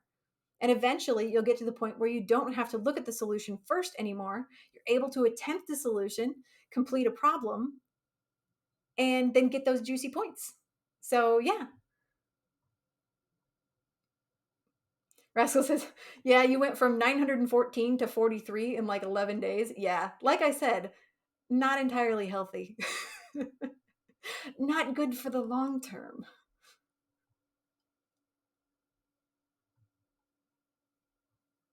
Yeah, people giving some great advice there on how to start Code Wars. And yeah, you can absolutely do it. You can absolutely get started.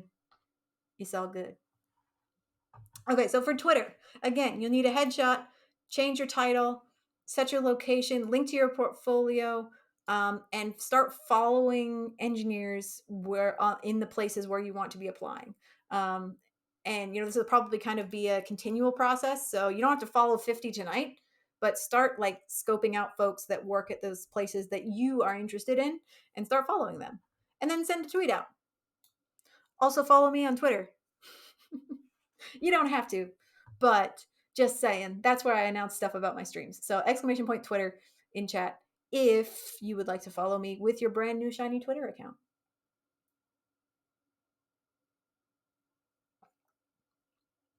Thank you for the hydrate. So Mura, we did do a prep example before the first break. So I do want to do another Code Wars problem right after we get through this checklist. So yes, Mura, we are going to go back to Code Wars, do another one, and do some prep. Absolutely. We'll do prep again. That was really fun the first time.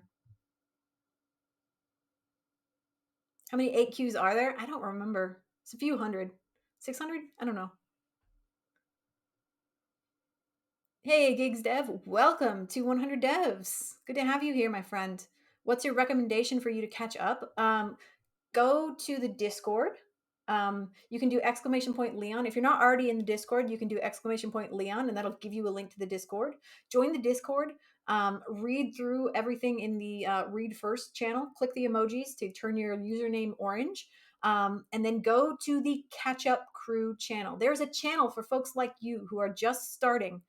Go to the Catch Up Crew channel and join those wonderful folks there.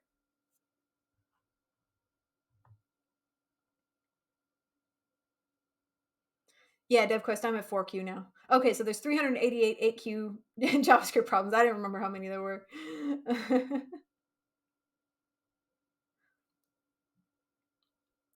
Okay, so the last thing on here on the checklist is the cover letter and cover email. Now, like some folks were saying earlier, I had never heard of a cover email prior to this checklist.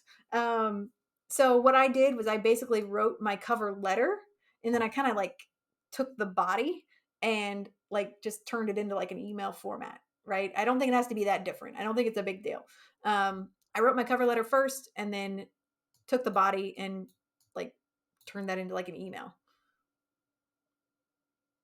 Archer, so what color is your username on Discord right now, Archer?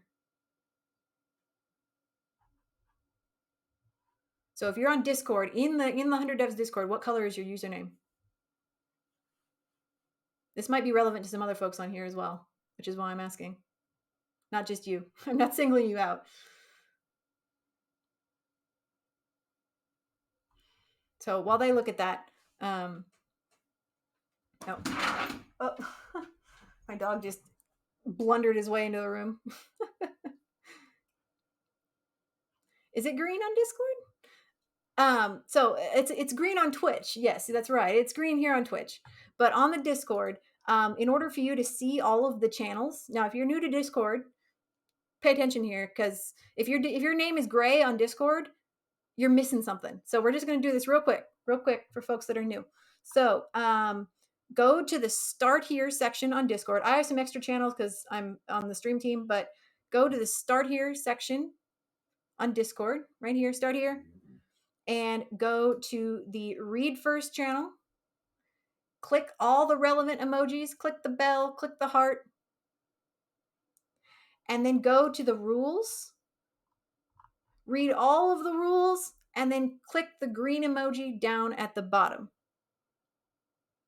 Okay?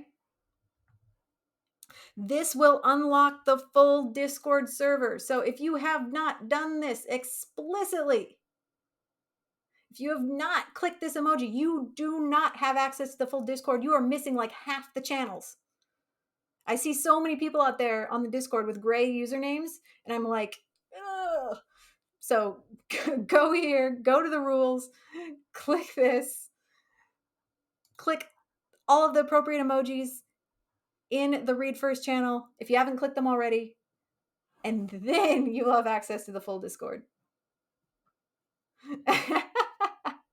No, Archer, this isn't targeted as you. It's just the fact that I see like dozens of people every day on the Discord with a gray username, and they can't see all the channels. So, once you can see all the channels, if you are new to 100 Devs, I'm gonna find it. There's so many channels.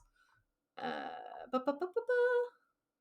always scroll past it. Right here. So the channel you want is the Catch Up Crew. It's right here. It's got a little clock, and it says Catch Up Crew. That's where you want to be if you are new to 100 Devs.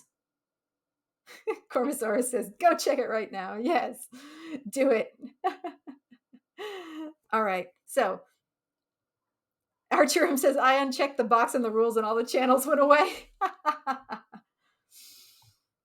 Well, check it back again so you get the channels. But here's the Catch Up Crew. That's where you want to be. Get in there if you are new to 100 Devs, and welcome. All right. So let's finish up the checklist and then we'll do another Code Wars. All right. Sorry for the color change there. Blowing out your eyeballs, I'm sure.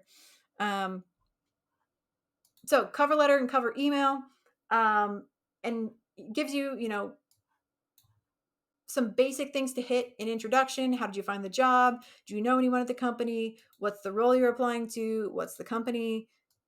Is there a specific team? List some of the qualities that would make you a fit for the role. So, and there's also an example here, which I think, might be a little bit more helpful. I literally took this example and like substituted stuff out that fit me. I just took this and like rewrote it to fit me. That's all I did. I don't like writing cover letters, so I just took the example and I changed it around to fit me. That's all you got to do. Super easy. Checklist item done once you've done that. And I promised I was going to show you my resume, so I will. This is my resume. I did it in resume.io. And yours doesn't have to look like this. I just picked this layout because I liked the way it looked. It just looks very clean, while still being visually interesting. I was able to list my skills off to the left. I did put dates on this. If I was doing it again, I wouldn't. I would take those dates off. But yeah, and I don't. This is not all of my work experience. I cut it down to fit one page. This is just what I consider most relevant. 7-day trial, baby. Yeah, do that 7-day trial. Get in there. Piece of Shoot says, wow, that used to be my layout a couple of years ago. Yeah, I think it looks nice. Dav says the Star Trek computer layout would also look amazing as a resume. Yeah, if I was like a graphic designer or something, I think I would totally do something like that. Absolutely. Yeah, the skills tab is pretty nice, because I'm able to, you're able to list out everything individually that way. It looks more impressive, I think. Hired. Yeah, with that Star Trek layout, absolutely.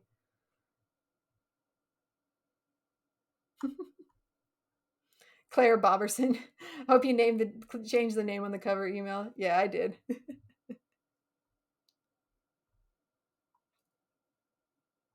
Yeah. So, anywho, that's my resume, and that's the checklist. So, I know I went through that kind of quickly, but really, like, it's just going through it and getting something down on paper, right? It doesn't have to be final. You don't have to think it's good. Just get something out there.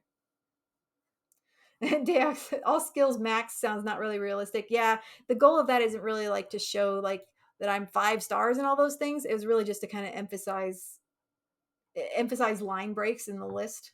Yeah, it's not really a star rating.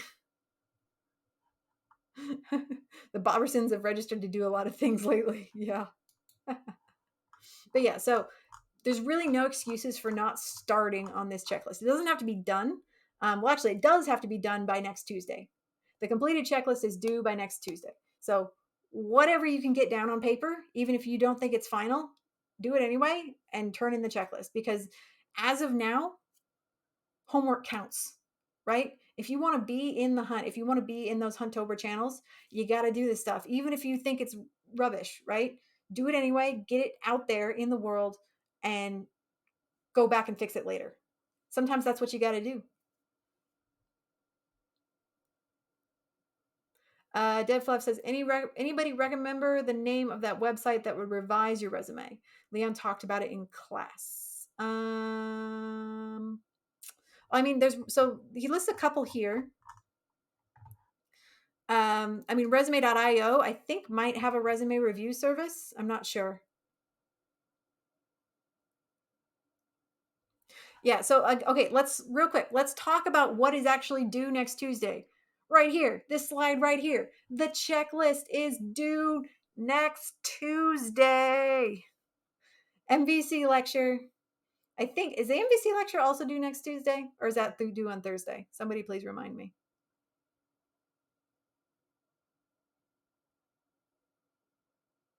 MVC. Okay. All right. So let's lay it down.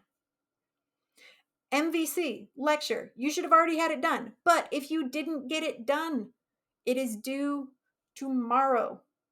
Okay? So after my stream, or feel free to jump off the stream now and go do it. I don't care. Just get it done, right? Everybody should be able to get this stuff done. This is, you have to.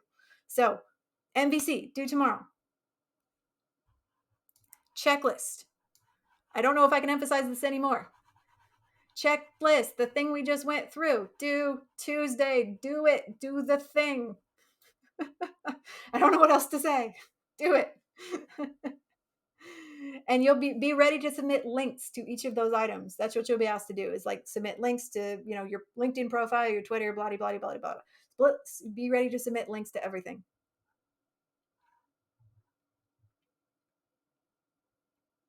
Skeeta says, should MVC be video or PowerPoint? Whatever you want to do. Somebody did a blog post. You could do a blog post. Just get something about MVC down on paper so you can turn it in. Hazel says, I was planning to do no homework, and now I'm going to have to do it all. Dang it.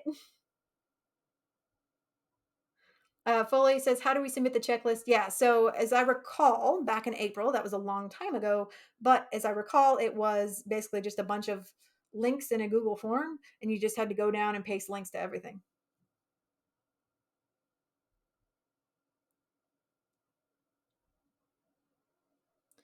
Castor says, I have an off-topic question. Is it okay to push the PowerPoint on MVC to GitHub?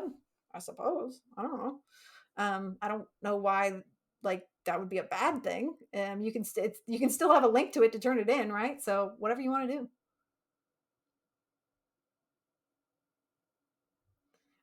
You got it, Archer. Okay, great. Good. I'm glad you got in there.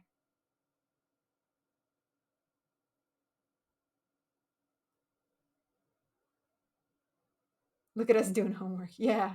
All right. So this is due Tuesday. Do it. All right. And also read about the string methods, do your Anki, and we're working on the 5 code wars. We're gonna get there. We'll get at least 3 of them done. You should be able to do another 2 on your own. That's my goal. Is okay. I originally said 5. We're gonna shoot for 3. My streams always go longer than I intend. So, but with that in mind, I'm doing part of it for you. So, or together, we're doing part of it together, right? We're doing them together. We're talking them through. I'm asking you questions, and I expect that you'll be able to finish it on your own. But yes, that's what's due this week. Okay, so string methods, Anki, Code Wars, checklist. Get them done. All right, cool. Let's see. So that was the checklist. I showed you my resume, or at least the layout of it. You know where to find the checklist. So let's look at our next Code Wars problem, and then when we come back from break, we'll solve it. Okay, so we'll look at it, and then when we come back from break, we'll actually solve it. All right, I'm gonna let's see. I'm just gonna go back.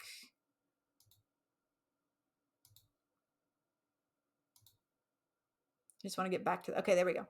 All right, so what we've done here, just to remind the folks who may have just joined us, in Code Wars, we first we tagged only 8 Qs. We're just focusing on 8 Qs right now. You might be a 4 Q or a 6 Q beast, and that is awesome for you. But we're going to be focusing on the fundamentals. And so we are looking at 8Qs tonight.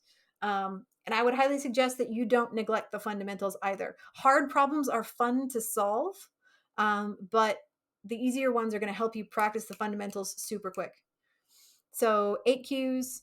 And then I've also filtered on strings, right? Because that is what we were told to do. We were told to focus on string problems only for this week. And I think that's what Leon is going to be expecting to see, string problems only. All right.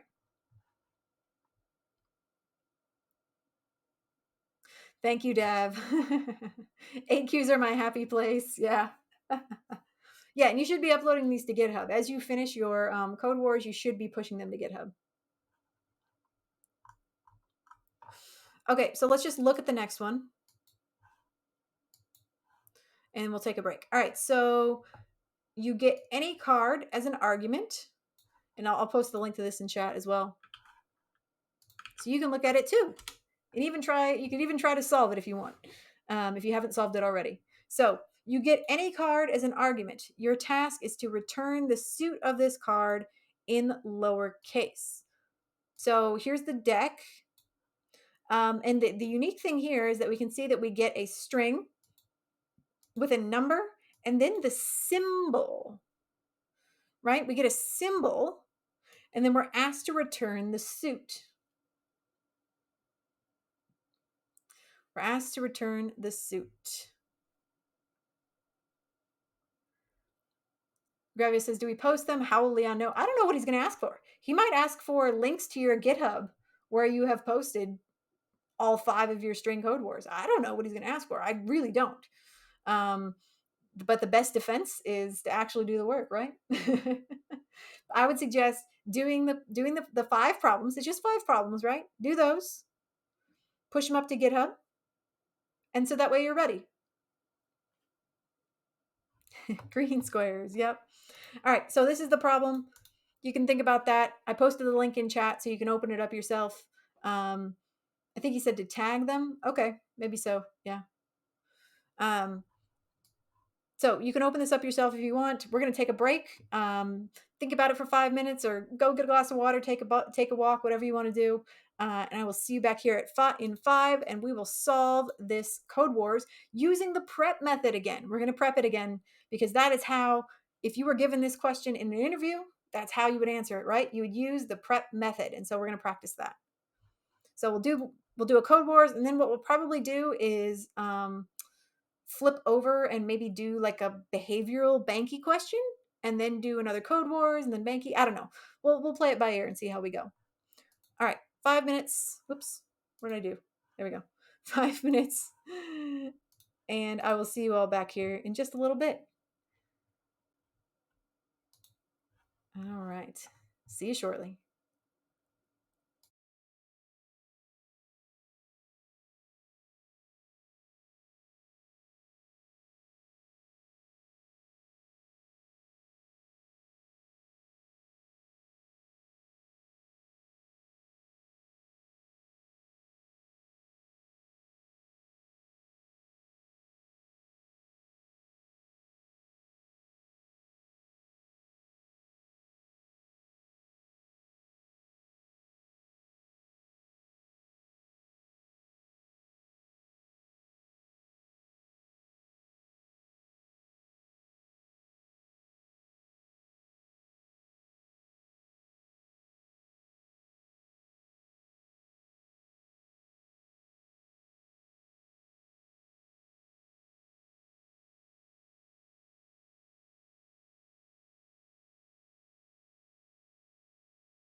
All right, folks, come on back if you're coming back. We got about 1 minute left. Gonna do a Code Wars, gonna do some Banky, gonna make this last hour a power hour, an hour of power.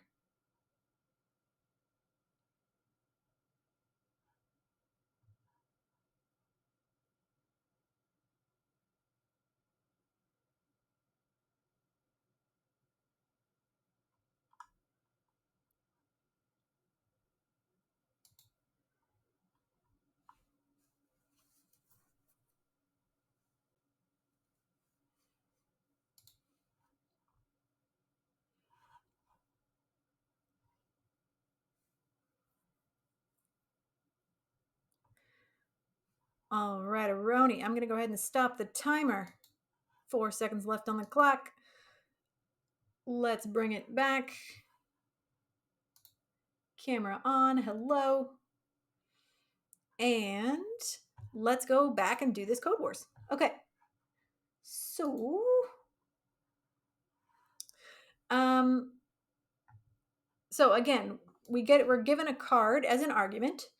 Your task is to return the suit of the card in lowercase, and the deck is preloaded. So let's do it.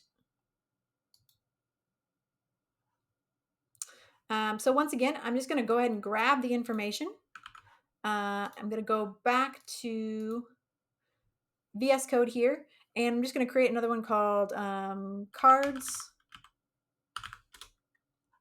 And if you'll notice, if you're new to Code Wars, what I'm doing here is I'm putting each problem in its own file. And the reason I'm doing that is because I can push, if I wanted to, I can push each file separately, right? Do multiple pushes. Each time I complete a problem, I can push each file separately and get more delicious squares that way. More squares is better.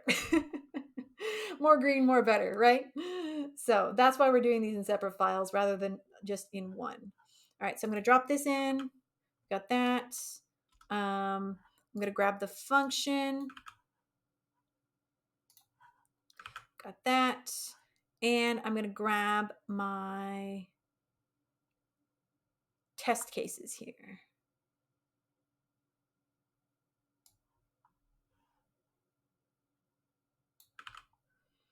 More deliciousness. Yes, more green squares equals more deliciousness. Absolutely. Yes. All right. Got the test cases. Gonna comment these out.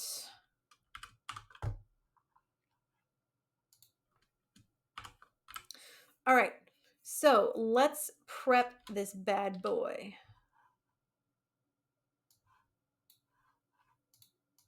I think, was there a new feature where you could like collapse things? Yeah, I don't remember how to do it. Oh well, that's fine. It's a fairly short question. So, all right. First P in prep is parameters. So, what are our parameters? What are we given to pass into this function, this define suit function? What are we being given each time?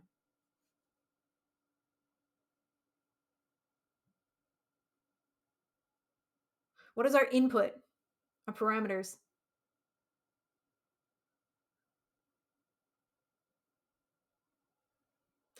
Welcome, Murmur, coming in with that right answer. Yes, we're being given a string.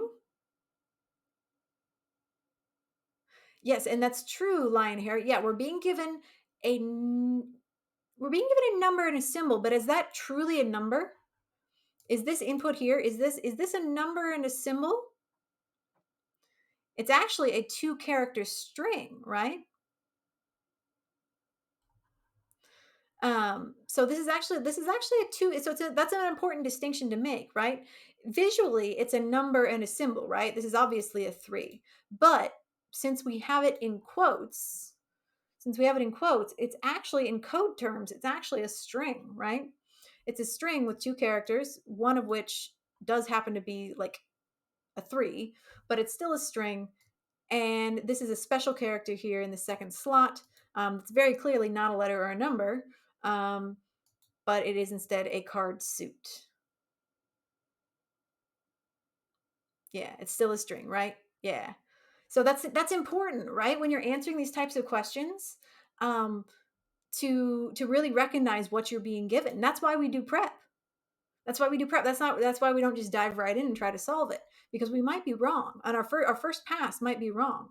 So our parameters are a string with two characters, the second of which is the symbolic representation of a card suit.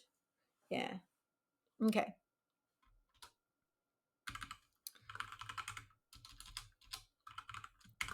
Okay. So what is it that they want back? What is it that they want in return once we write this function? What is it if they pass this in? What is it that they want to get out? What's the return?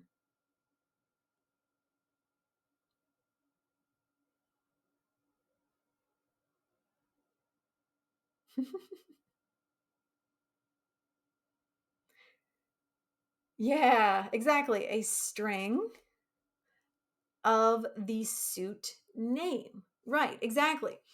And specifically, in the problem itself, they specifically said that it should not only just be a string of the suit name, it should be in all lowercase, right?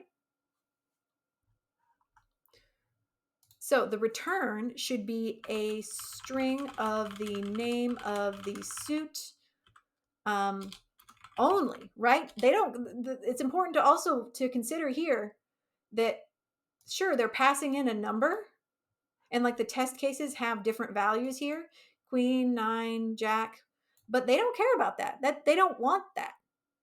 So if you try to return that, you'd be wrong. And so they want a string of the name of the suit. I'm actually going to capitalize this only, right? A name of the string of the name of the suit only in all lowercase letters. So this might seem like obvious or weird or like pedantic, but as you start solving more complicated problems, this type of distinction is going to become more and more important. Knowing exactly what specifically should be returned, what the limitations are on what they want returned, and more information might be available to return, but they don't want it, so we're not going to give it to them. Oh, we got a stretch there. All right. Oh, Murmur, you just learned about prep. That's awesome. Yeah, prep can be so useful, and it's not just people tend to pigeonhole prep for people tend to pigeonhole prep a little bit for like just thinking like, oh, it's only good for code wars, right? I can only do prep for code wars and I can only use it to answer interview questions. But no, you can use it in pretty much a ton of other scenarios as well. I've even used I've even used prep at work sometimes without even really thinking that I'm using prep. If somebody gives me a problem at work, or like somebody who's maybe from the business side of things comes to me with a problem and they say, I want, this is a problem and I want this as the solution. I'm going to say, all right, hang on. Let's break it down a little bit. What are you putting in? What are you getting out? Can you give me some examples of the problem? And let's talk through this together, how we might solve it. And is that an acceptable solution for you? So we've just done all the steps of prep there, right? Ask them, what are they putting in? What are they getting out? What are examples? Can you show me examples? Can you show me how this, what happens to you when you try this? And then pseudocode is us just talking through the problem together and agreeing on an acceptable solution. So this is not just an interview tactic. This is a real life thing that we should all do. Yeah, exactly, Murmur. A lot of us have done prep without realizing that we're doing it because it's such a logical skill to have. Oh, we got to hydrate there. All right. Bumade said prep and CAR, cause, action, result, which is another interview tactic.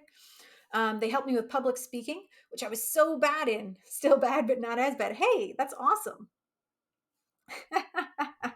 Such a small mug. I know, right? It's practically minuscule. You can't even hardly see it. I have 2 of these.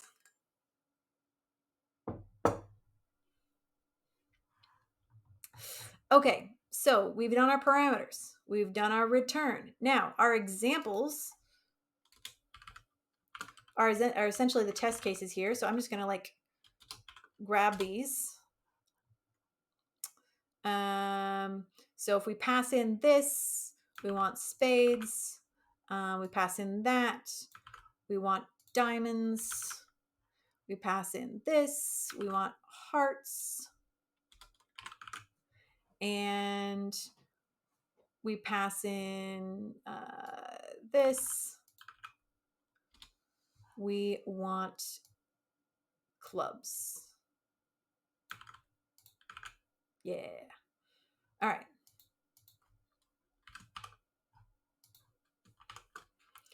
Cool. Hello, Checkham. Welcome here. Good to have you here, my friend. I'm small, not the mug. Well, both. I am a fairly small person, and I have a very large mug, so the effect is compounded. Absolutely. Okay, so we have our examples. PRE. Now we just need the pseudocode. All right, so I'm going to put it to you all. What are some potential ways, just in general terms? I don't want you all to like copy and paste the solution in chat. This is pseudocode, right? We're talking through the problem in a logical way. So what are some ways that, there's multiple ways we could do this, but what are some ways that we could solve this problem?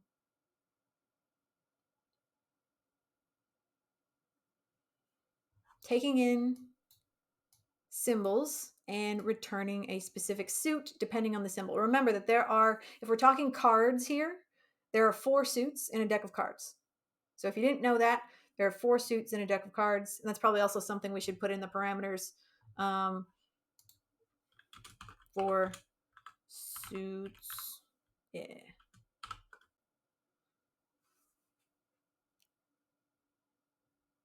So yeah, we could do a dictionary, right? Yeah.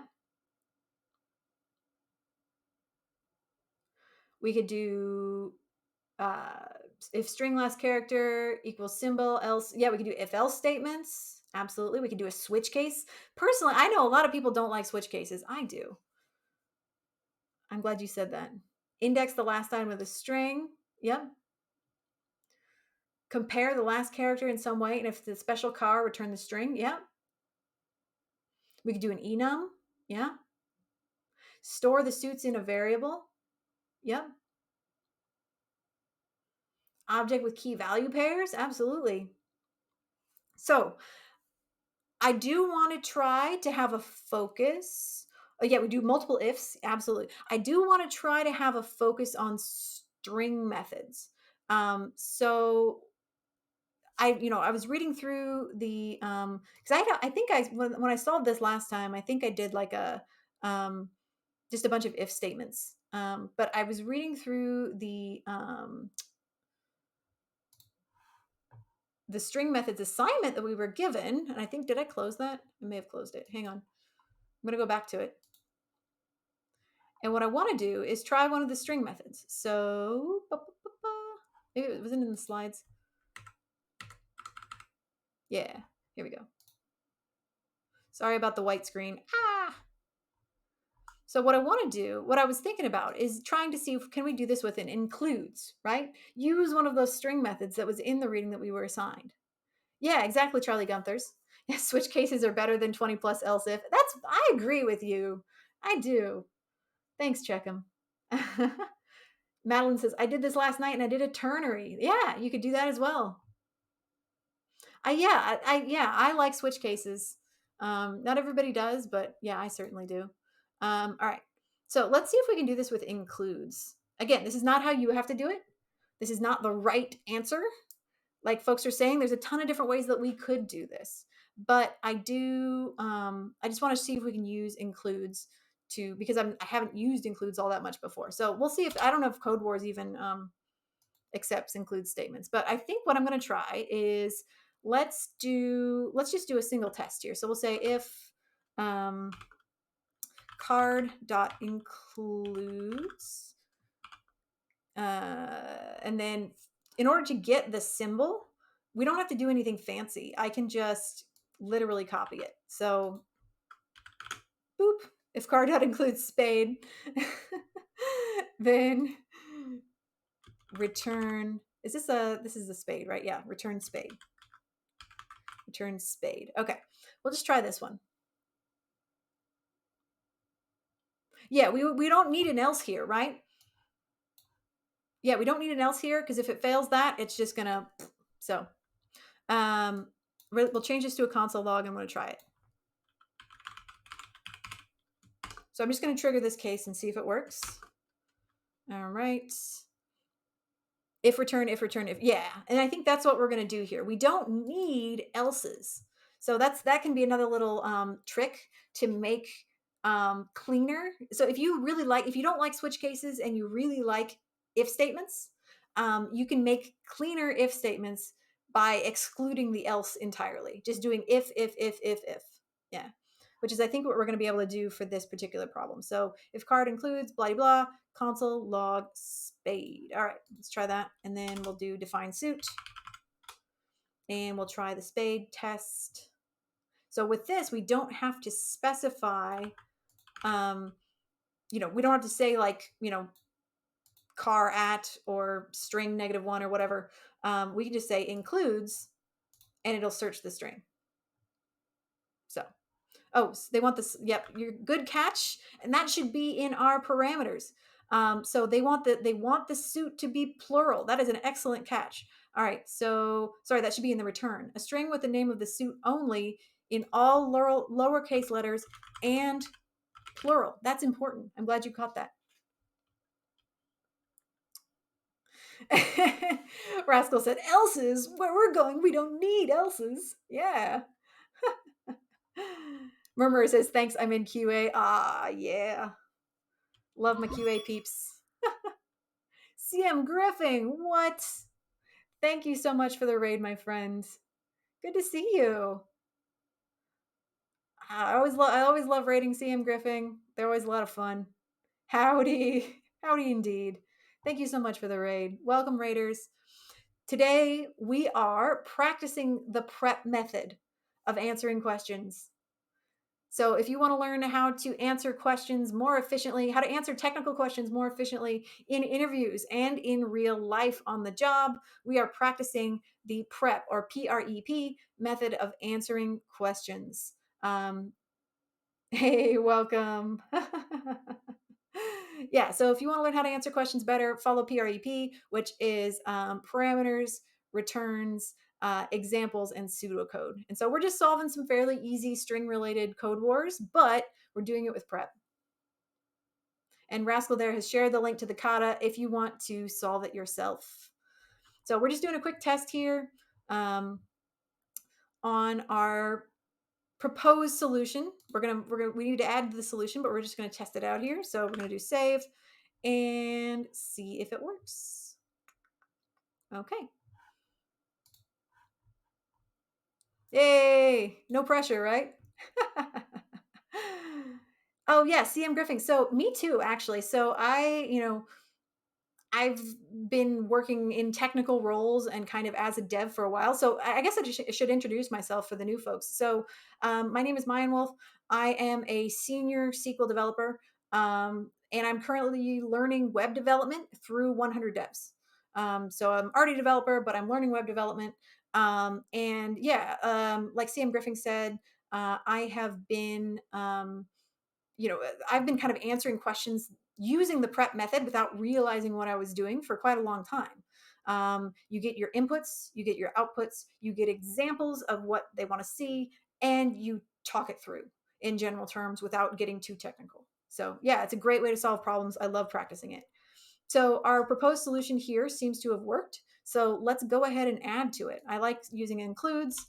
So, let's just get the rest of the suits going here. Boop, boop. All right, so we got our diamonds, we got our hearts, And we got our clubs. And we'll console log each one of them. Hearts. And clubs. All right. Ireal says that's how I start usually. I call them narrative methods. Yeah, absolutely, because you're telling a story. You're telling the story of the problem or the issue that you're trying to solve. It's what goes in, what goes out. Examples of the plot, right? And then you're retelling the story in your own words how you might solve that issue. Yeah, totally. Yep. All right. So this first test worked. Let's do this. Save it. No, I appreciate you, Sam Griffin. I appreciate you lending your support to the prep method because it's definitely something that I was just saying to the group here that prep doesn't just have to be an interview thing, right? It's being marketed a lot as an interview tactic, but it definitely does work in real life as well. All right, let's do it. Define. Oh, I didn't save it. Sorry. All right, diamonds, perfect. And let's try the next one. Beep boop. Go. Hearts, perfect.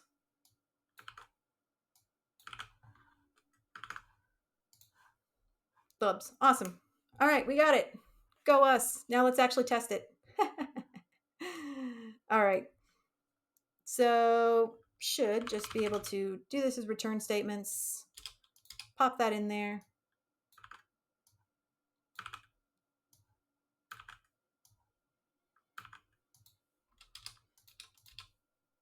And then drop this back into Code Wars. Let's see. Oops, sorry.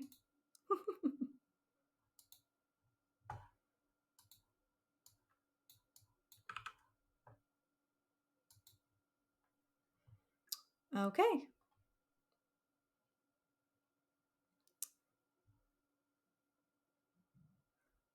Wow, I'm awesome all of a sudden. Code Runner for the win. Yeah, Code Runner is great. See you, Xena. Ojik says, how did I type those characters in? I just copied and pasted them from the question. So they're given to it. The characters are given to us in the question. So just Control Z, Control V, my friend. Yeah, and it's true. I don't need the last if statement. Just leaving it in there because it was an easy copy paste.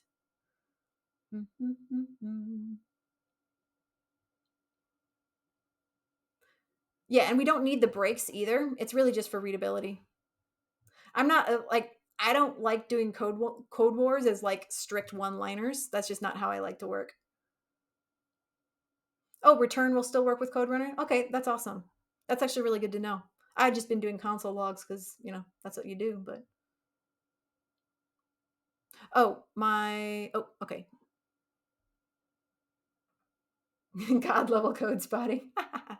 So Code Runner is how we're able to run these things in VS Code and try them out before we put them in Code Wars. Let's test it. Hey, we passed. Woohoo! Figured as much. We got the skills. All right. Let's attempt. Yeah. Hooray. And I've already done this one, so I'm not going to get any points for it. It's more what we're doing for the new folks that just joined us. Mostly what we're focusing on when we're testing these is doing them with prep. Not necessarily can we get the most efficient solution or can we, be the most badass Code Wars master ever to write a Code Wars. It's more about practicing fundamentals so that in an interview, if we're asked a question like this, we can just rattle it off, right? With prep, knowing the methods without having to think about it. Because what we talked about earlier is that in an interview, your brain is going to turn to mush. Your brain is going to become applesauce. You're going to forget everything you ever know. You're going to forget, I don't know, your childhood best friend's name. You're going to forget everything. And so you need to have this stuff engraved in your brain so that you can access it even when your brain has turned to applesauce in an interview, because that will happen.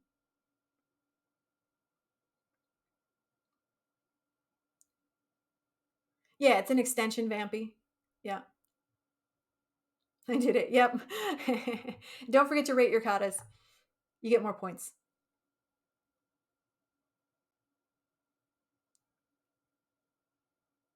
Applesauce brain king.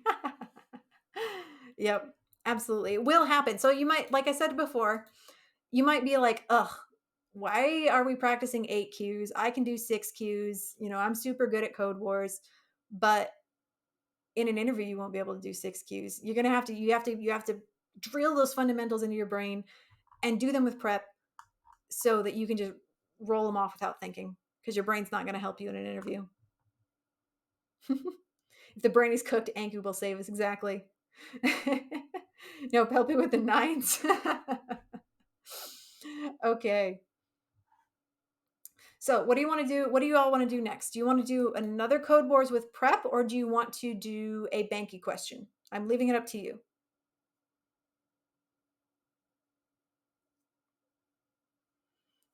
Code Wars or Banky?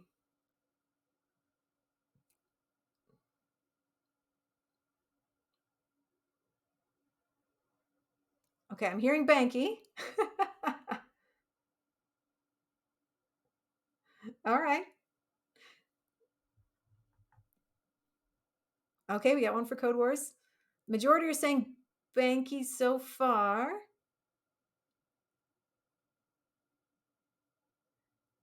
Code Wars, Code Wars.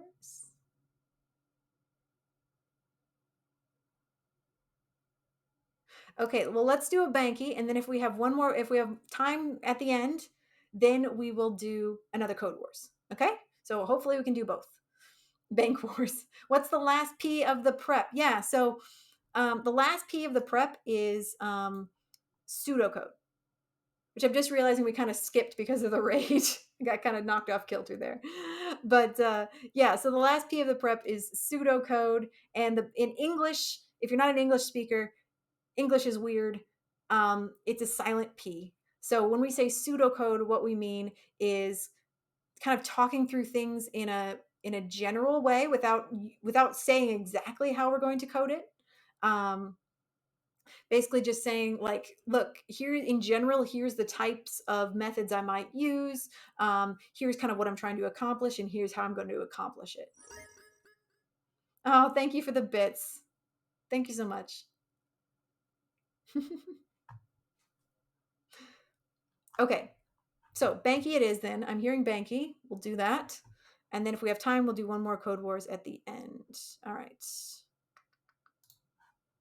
Okay, so Banky. You might say, what is that? What's a Banky?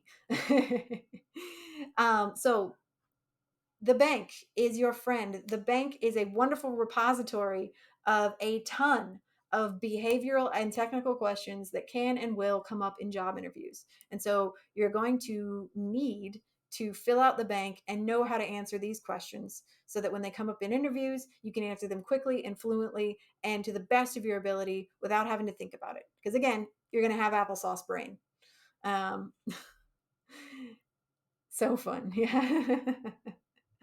So you're definitely going to want to start filling out the bank now, which is why I definitely wanted to touch on it tonight so that you could, if you haven't seen it before, you can get started on it, start filling it out, thinking about how you would answer these questions. Okay, how do I get the bank? Well, let's go back to Leon. And I see some other people already in there. In Leon's chat, you can type !bank. And I know that's behind my head. I apologize. Let's just move it over a little bit. There we go. Ah, stupid mobile layout. All right, so I'm in Leon's channel right now, and I'm in the chat. He's offline, but that doesn't matter. We can still type commands in there. I see a bunch of people are in there now. So type !bank.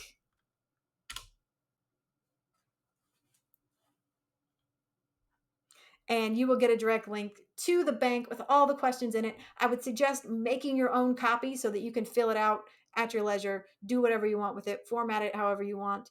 But we're just going to click on this one for now and look at it here. All right. So let's just scroll through this real quick. Look how many questions there are. There are a crap ton of questions. Ah. And you might say, that's a lot of questions. Yeah, it is. That's why You should start filling it out right now and start figuring out your answers to these questions. Yeah, it's the bank plus Anki. Yep, that's where Banky comes from. Yep. And because what you should be doing is also putting these questions inside of your Anki so that you can flip through them in like flashcard format. Fat Cat with a Hat, thank you so much for the Prime sub. We are just knocking Jeff off his pedestal right now. Jeff Bezos, he's going to have to sell his cowboy hat in order to get to space at this point. Get that man off that rocket. Thank you so much. Okay, so what I'm hearing, correct me if I'm wrong, but what I'm hearing is that a lot of folks are struggling with the behavioral questions. Am I correct in that assumption?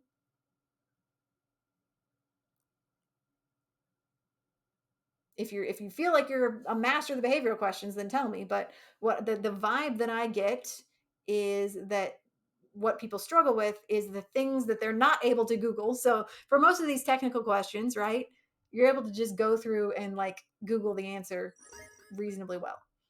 And but with the behavioral questions, you can't.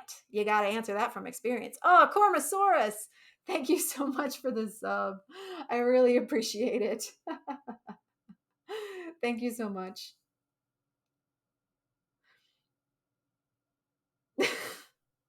The cowboy hat. Why did I put that cringy image in your brain? Yeah, I don't know what it is. That cowboy hat. Yeah, that was not a good look. Oh, thank you, Gomersaurus. Now, yeah, now you get to use my fancy emotes, and more emotes are coming. Hopefully, whenever Twitch gets done reviewing them. Yes, I have more fancy emotes. Um, Charlie Gunthers. Charlie really wanted those emotes, I guess. Oh, we got another Prime sub. Thank you, thank you, thank you, thank you, thank you. Wow. Maybe Jeff is gonna have to sell his sunglasses now. I don't know. Poor dude. Gonna be out there in the desert. No cowboy hat. No sunglasses. What a shame. Gormosaurus says, TBH, I thought I subscribed months ago. Oops. You're totally fine. Again, I don't ask for subs, but I do appreciate them. So thank you. One step closer to funding Claire's mech. Oh, thank you, Vampy. Wipe his tears with his money. Yeah, I like that one meme. Yeah. Okay, so I'm hearing that maybe we're struggling a little bit with the behavioral questions in the bank, and that's fine. Those are hard to answer because they're specific to you and to your lived experiences. Um, so, is there any particular question? You can just give me the question number or copy and paste the question. I don't care. Are there any particular questions that you look through? I assume by now you should have looked through these questions at least, even if you're not able to answer them. So, what particular questions are you struggling with? I'm asking because I want to help target them and maybe practice doing an answer.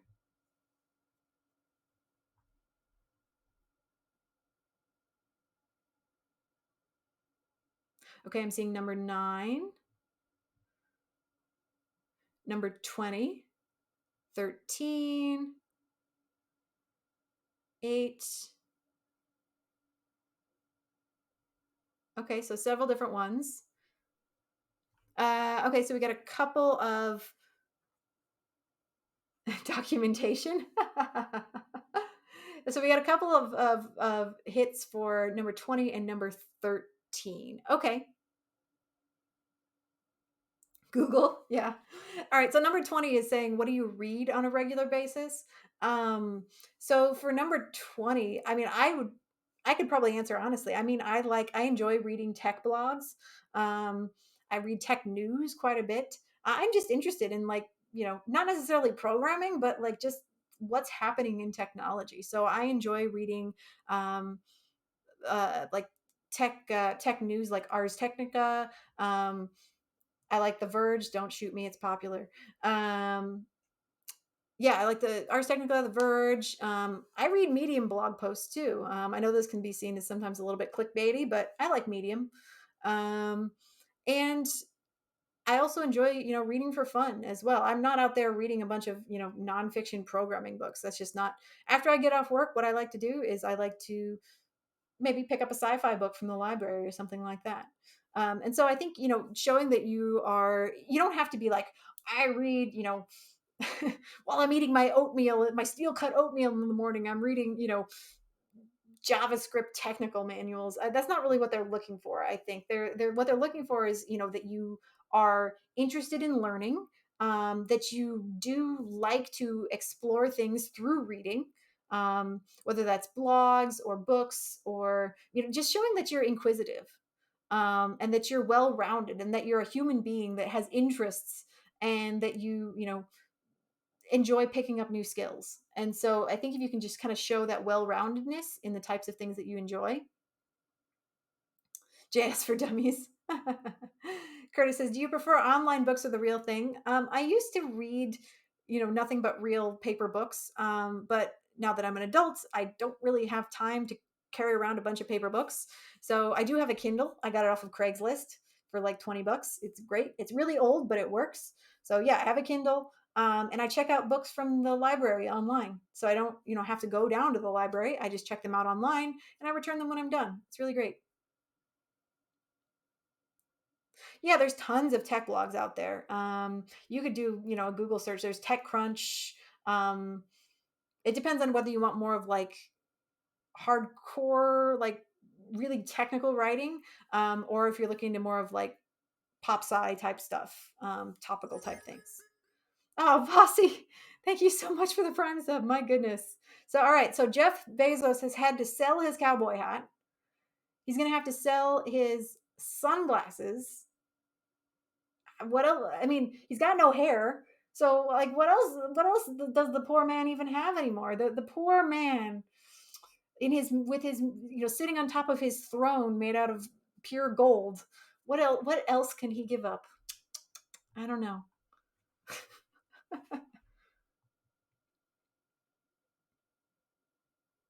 Bezos hat. Yeah. Um oh yeah, so and the other question that folks, would like an answer for is um number 13. Ah, yes, that is a classic. It's fairly vague. And a lot of times when I've been in interviews is I find that it's kind of used as like an introduction, um, to the rest of the interview, right? So it's like the first or second question. It's a warm up. It's not really this. I don't know that they really are looking for a super detailed answer on this one. Because generally it's the warm up to the more specific questions that are going to come right after that. So you sit down at the table or you turn on the Zoom call and they're like, oh, hi Claire. So welcome to the interview. I'm so and so. I'm so and so. Why don't you tell me a little bit about yourself? And so it's like going to be the first or second thing that they're going to ask probably. Um, Hey, super highly welcome. Just discovered 100 devs in the stream team, but have some background in development. Oh yeah, awesome. Me too. Are these streams a good place to start? Yeah, so a lot of what I cover on my streams, is homework and projects that are based on topics that Leon has discussed in class. So Leon is the source of, the information that we're covering on my streams. I do a lot of like supplementing and building on that information that's discussed in class. So we'll do a lot of projects, we'll do a lot of homework, we'll do a lot of review, based on what's been discussed in class. So if you're interested in that, then please do stick around. Yeah, I appreciate you stopping in. And also too, yeah, definitely check out the other stream team members as well. Hello, it's Rufio and Varola Fox are great resources also. Oh, you just did the MVC homework. Yeah, that was super fun. I really enjoyed that. Yeah, yeah, and I stream every Wednesday and Sunday evening at Eastern time. So you can do exclamation point Twitter in chat. If you want my Twitter, that is where I post like updates about my schedule and that kind of thing. So, and I also that's where I announce my stream topics as well, so you can decide whether or not it's something that you'll be interested in for the day. Okay, so tell me about yourself. Yeah, like I said, this is kind of a warm up question. It's something that's usually going to come toward the start of the interview. So you probably just want a couple sentences that are gonna like illustrate the type of person that you are. Um, so I would say, yeah.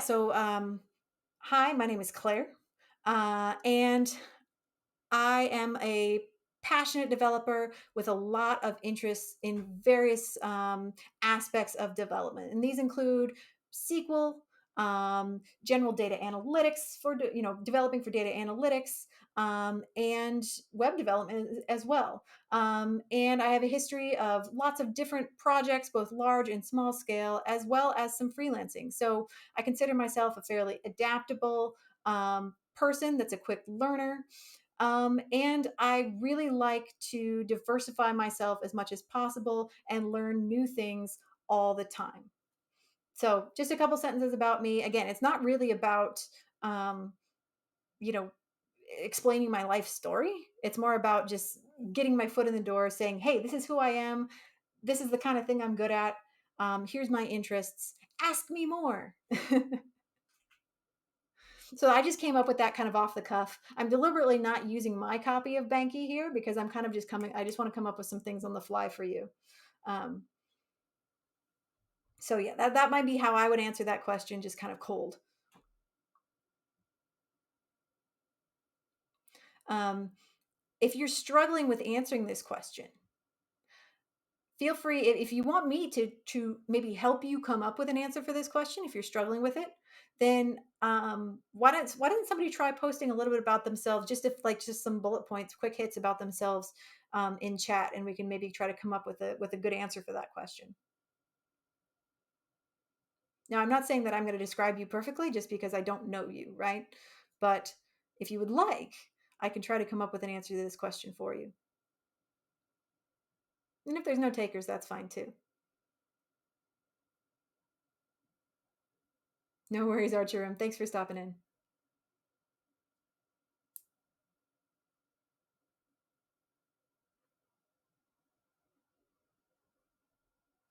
Let's see. I'm going to look back and see look at some of the other questions that folks were struggling with also.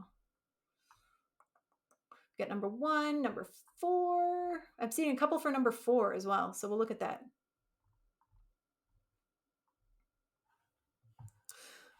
Okay, so number 4 is, tell me about when you had to deal with conflict within your team.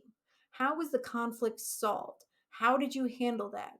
How would you deal with it now? Okay, so I'm curious. I've seen a lot of folks struggling with this one specifically, just like on Discord, like mentioning that they're having trouble with it. And why is that? Is that because people feel like they haven't encountered conflict, or they haven't encountered like relevant conflict, or what's the so I can better help with this, what's the struggle with this question that we're having?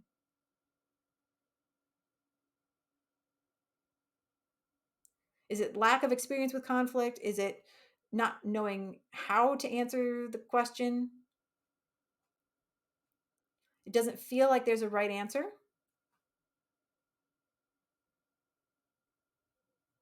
People don't want to snitch. Haven't encountered conflict. Chosen One says, I was asked this for an internship, but I had no previous experience. Really? You've never been in disagreement with anyone ever? Never ever? It doesn't have to be at work. You've never disagreed with anyone in your entire life?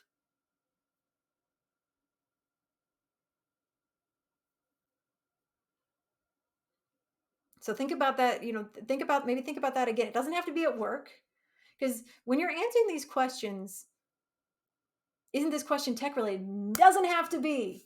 And that's the misconception that a lot of people have. They approach these questions thinking that it must be related to tech. No, it does not have to be. If your only previous experience is, I don't know, working as a cashier, then you have 100% encountered conflict and you can answer this question confidently. Um, no, it absolutely does not have to be related to tech. Does anything about this say tech? No, not at all.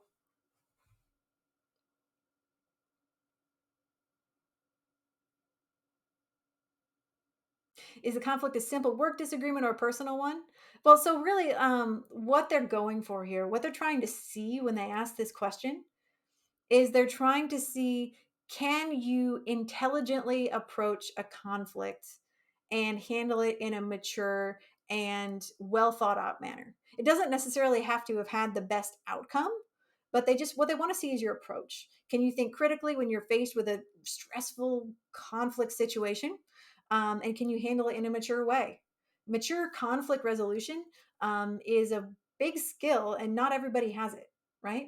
Not everybody can be faced with someone who disagrees with them and treat them well, right? We've all seen the internet. We've all been on the internet before. And we know that not everybody can handle conflict well. And so that's what they're asking for here. Yeah, and Smokey says, don't think they mean knock down, drag out, fight, conflict. Yeah, sure.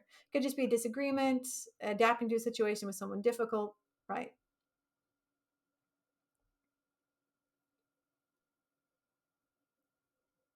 DevFlav says, but doesn't the interviewer want to hear about tech related stuff?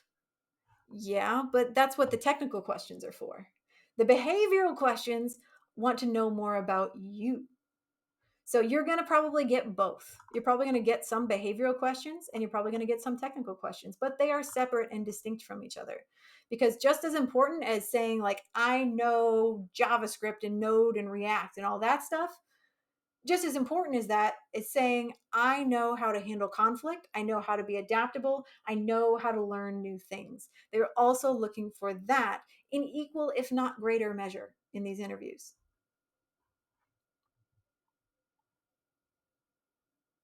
It's an ongoing conflict with my boss. I say Android is superior. He says iPhone is better. Uh, it's the people skills and soft skills. Exactly. That's what these questions are for.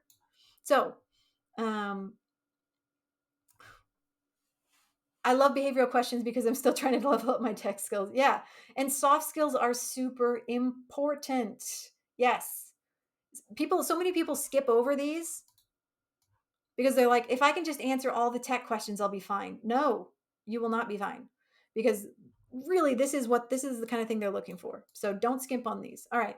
What about making up a story? Doesn't have to be what actually happened, but what you would do in a situation if it had happened. Yeah, and that's a great approach. If you now, I don't believe this, but if you have truly never disagreed with another human being in your entire life, then yeah, you could make up an answer to this question. But I'm sure you've disagreed with someone. And so if you feel like you handled that disagreement well, or maybe you didn't handle it well in the moment, but you know how you should have handled it, then you can answer this question. DevFlav, it's really now you're going to so DevFlav, you're going to be demonstrating your technical competency through things like your LinkedIn, your GitHub, with full of projects that you've already completed, your answers to these specific technical questions. And I swear to penguins that they are going to they're really just focusing on behavior here with these questions. They're going to be distinct from each other. They want to see if you are going to be a good fit for their team. So for conflict, for that question about conflict, conflict within your team. So let's say that maybe you've never worked on a team before. Maybe you have only had experience. I don't know. Maybe you've only ever had conflicts with family members or siblings or something like that. You could reframe it, and you don't have to mention and say like, yeah, my little brother and I, butt heads all the time. You could talk about how maybe you had a long-standing conflict with a team member, and over time, you learned constructive ways of handling conflict, speaking to a supervisor, um, you know, moving to different locations away from this person to be able to more effectively perform your duties without directly encountering conflict. Um,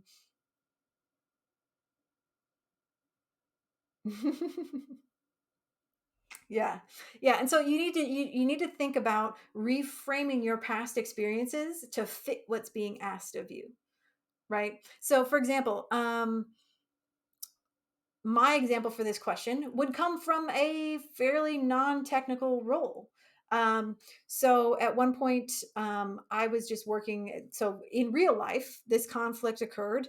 To not being too specific, but this conflict occurred when I was working in a non-dev role. I was not a developer at the time. I was a lowly little analyst, you know, not very experienced, not a developer, working in a cubicle. And I had some issues with someone else on my team. This person had a fairly like abrasive personality. It's not like they were trying to, be confrontational, or maybe they were. I don't know. I never really got them. Like they were the person that you just couldn't quite get your head around, right? And they would tend to like come to my cubicle and just ask me to do stuff without considering what I was already doing or um, respecting my current tasks in any way. And so, what I would do if I was answering this question in an interview, have that example in my back pocket. And so, and I guess how I solved that was I had an honest conversation with my manager and saying like, look, hey, I'm struggling with this person. I'm struggling with defining boundaries with this person. They're asking me to do things. I don't feel comfortable doing them, but they're senior to me, so I don't feel like I can refuse. Um, and so I had a constructive conversation with my manager about how to approach this person. And then they said, well, if you feel comfortable talking to them, you can, or, I can speak with them sort of anonymously about this behavior and how to be more polite, I guess. And so I did end up approaching the person and saying, hey, look, I don't feel comfortable with being asked to do these things. I feel like you're not respecting my current tasks. And I would really appreciate if you could message me first, ask me if I have time, and tell me what you need help with. And then I will say whether or not I'm able to help you. Um, and so I have that example. It's a positive example, a good resolution, but no, it's not related to tech. It was when I was a lowly little, analyst intern. Um, but I'm not going to say that if I were to answer the question in a technical interview.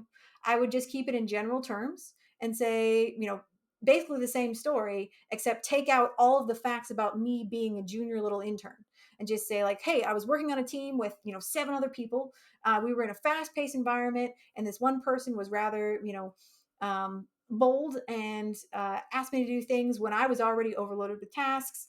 And so just keep things in general terms and tell the same story, but without any of those details that would make me, that would diminish me in their eyes, right? It ended in a fist fight. Yeah. So strip things down to their general essence. Strip those situations, strip any conflict that you've ever had. Take that, strip it down to just its essence, to the main points. Take out any of the identifying details about who you were at the time or what position you were in, and learn to reframe it in general terms and give it a positive outcome. Skeeta says, I work in a large hospital with a union as a steward. Conflict resolution is my life right now. Oh, I'm sure you have a lot of examples. Don't go to the nuclear answer. Yeah. And like I say, so even if you have a conflict in the past that you didn't handle well, then answer it as if you'd handled it in the way that you know better now, right? I'm sure you know better now. So act like you handled it the right way the first time. They don't got to know. They're not going to know. And looks like M. Lou has shared a template. That's awesome. Thank you for sharing that. I'm sure that's going to help a lot of people. So I hope that helps a little bit, just how to maybe think about this question in a different way. Number one, it doesn't have to be related to tech. Number two, it doesn't even have to be a conflict that took place at work, right? Doesn't have to be tech. Doesn't even have to be something that took place at work. Reframe it in general terms. Take it down to the essence of what happened without any of the identifying details. Um, and if you make it have the best possible outcome for you, whether that's, you went to a manager, maybe you talked it out with the other person, just make it constructive.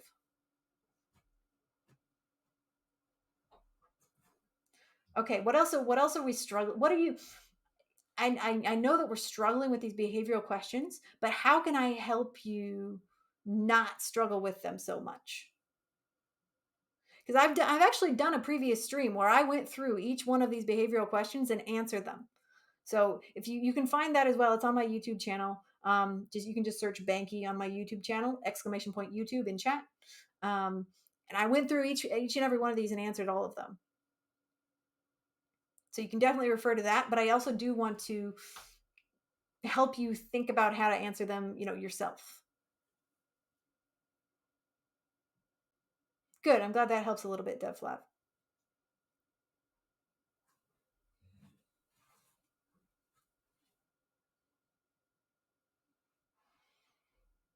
So what else? What else can I do? Okay, I'm glad it's helping a little bit at least. I know it's still hard. It's not gonna be easy, but I do want to make it slightly easier for you to get your brain out of that box of thinking that you have to answer the question in a very narrow vein of experience when really you can draw on literally anything from your past in order to answer these. You just got to reframe it in a way that makes sense with the question.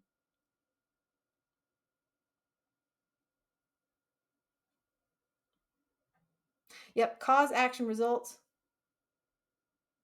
And I forget what UE stands for. Skeeta says the biggest issue to me is being able to speak about yourself in a good way. Yeah, and that's definitely something to practice as well.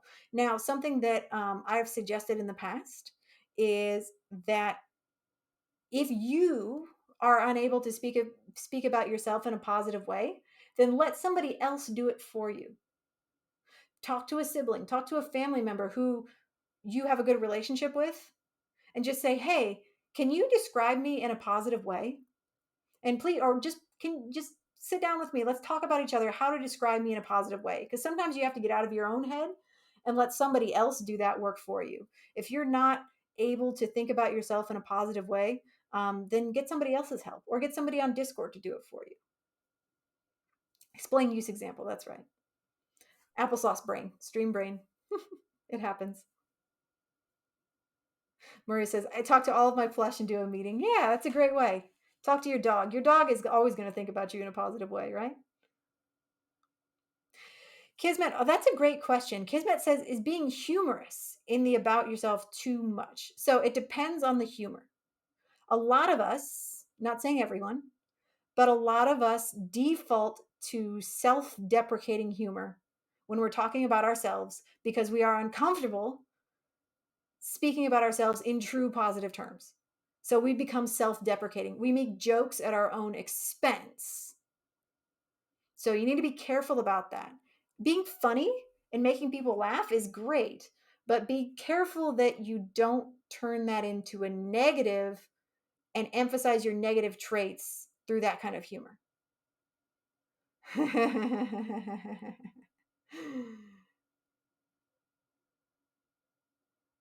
Kismet says, like if I say I'm interested in tech because my goal is to be the cool auntie and my nephews think it's cool that I know code and gaming. Yeah, okay, okay. So you could maybe reframe that. You could maybe reframe that just, and I think that's a great start. But you could reframe that to say like, and my goal is to continue, increasing my skills so that one day I can teach my nephews how to code, right? Turn that around, take it up a notch. Be like, yeah, and one day, I want to be able to teach my nephews how to code, and instill that same love of coding that I have and into them and help grow their futures as well. So you could just add a little bit more onto that, take it up a level. Yeah. Good start though. But yeah, if you are planning to use humor, it's great to be funny, it's great to loosen up the room. Just make sure that you're not doing it to, demean yourself. Yeah. But Kismet, you're fine. Yeah, that was totally fine. I only say that because I've done that in the past. That used to be a habit for me. Your oldest niece and nephew just started at coding high schools because of you? Yeah, that's fantastic. Emphasize that, totally. Yeah, just be like, you don't have to be like, and I'm the reason, that that these people are, but you see it like, and I'm so grateful that I was able to inspire my niece and nephew to also pursue a coding education. And, I've really enjoyed watching them flourish and sharing what I've learned with them.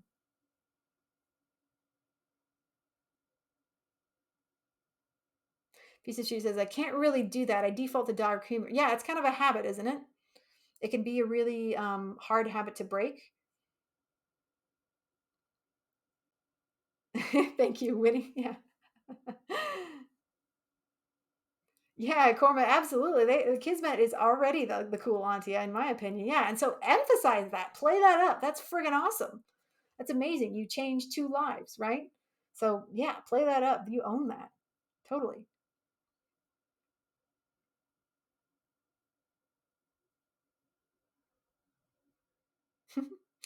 If we don't get a job, would you recommend asking for feedback on an interview? Yeah. Um, so they might offer you. There may be cases where the interview actually like just gives that advice unsolicited. I don't really know the best answer to that question. Um, I mean, I'm mostly because I haven't really encountered that situation. Um, I'm I have actually never had an interview where where I've made it to the in-person interview and then not gotten the job. So I'm not bragging. I'm just saying that that's why I do not know the answer to that question or what the best answer to that question would be. Um, so I'm hopefully Leon will mention that at some point, or that could be a question for office hours, maybe.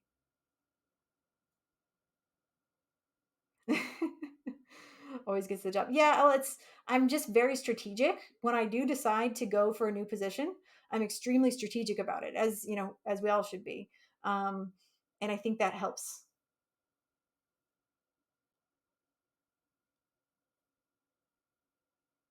Jenna says, "Good evening, all. Question: I had my own business until 2020. What do you think about how I should frame the why of leaving the business altogether for coding?" Um, yeah, so I mean, you could just say, Jenna, you could say something like, as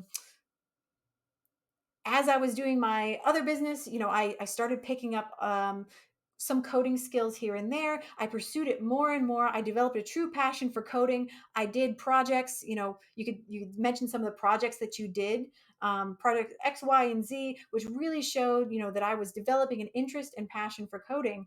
And after a time, I decided that I wanted to pursue that even further and go into coding full time because I feel like I have an aptitude, an ability to learn, and I feel like this is the new direction that I want to pursue my passion in life, is coding. And I really look forward to pursuing a position with your company where I can continue to develop my skills and grow even more in this space and provide even more of a benefit.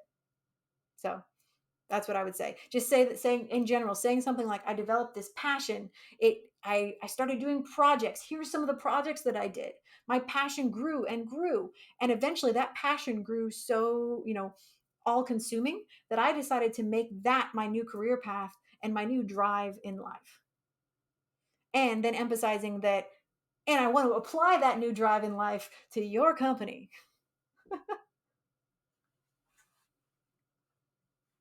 No, and I think so, Jenna.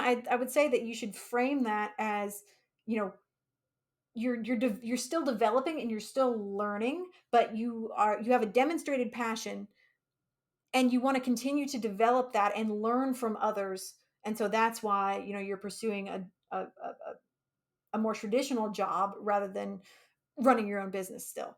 So emphasizing the learning and the growth, and also your ability and your willingness to learn from others, which is why you're pursuing this new path.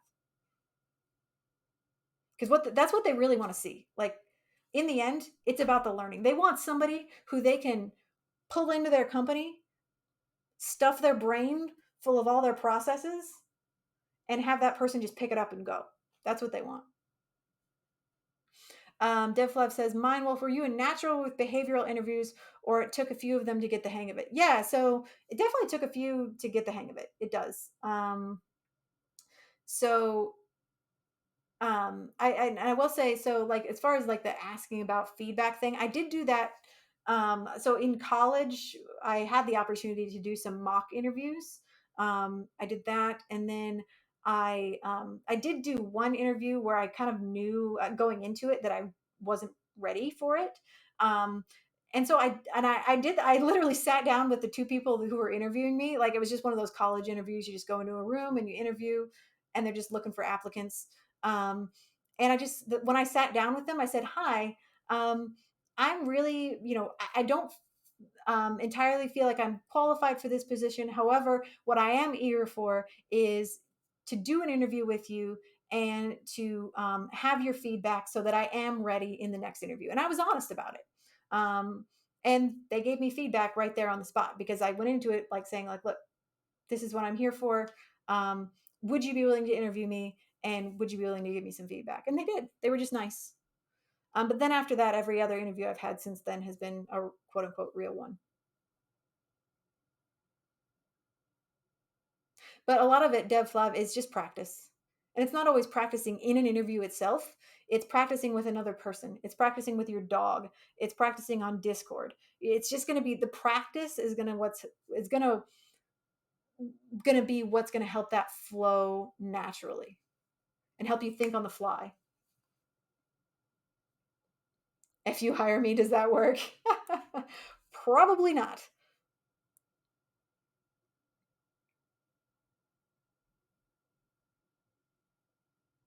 Crispy says, "As someone who isn't above self deprecating humor, I would avoid that as much as possible in a professional setting." Yeah, absolutely. It might be a good idea to replace those types of jokes with something positive, similar to how we avoid dropping curse words. Who am I to say? No, I mean, I don't, I avoid self deprecating humor in pretty much every professional situation, because it can be a very slippery slope. You start self-deprecating, and then before you know it, the rest of the group might start unconsciously applying that to you, right? Maybe making jokes at your expense, or even just thinking about you in a different way because you're constantly reinforcing that. And so, yeah, I don't do that professionally. um, and yeah, it's not something I would recommend.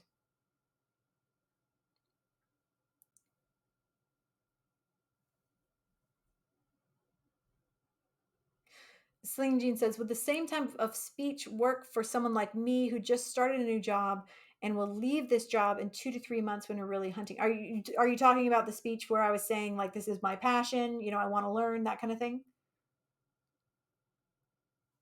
Oh, we got to stretch here. Okay. I just want to make sure I understand the question. Yeah, I mean, I would say that. Yeah, I would say the passion speech will probably work for you as well, as long as you can demonstrate examples of that this is a passion for you.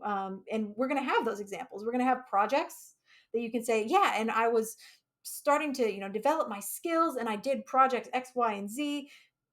And when I was able to make these things, these wonderful applications, and publish them, get them working live and seeing people use them, it just really drove my passion even more. And I decided that I was going to change trajectory, and this was going to be my new pursuit. Will the interviewers chew on me while I talk to them like my dogs? Let's hope not. One would hope.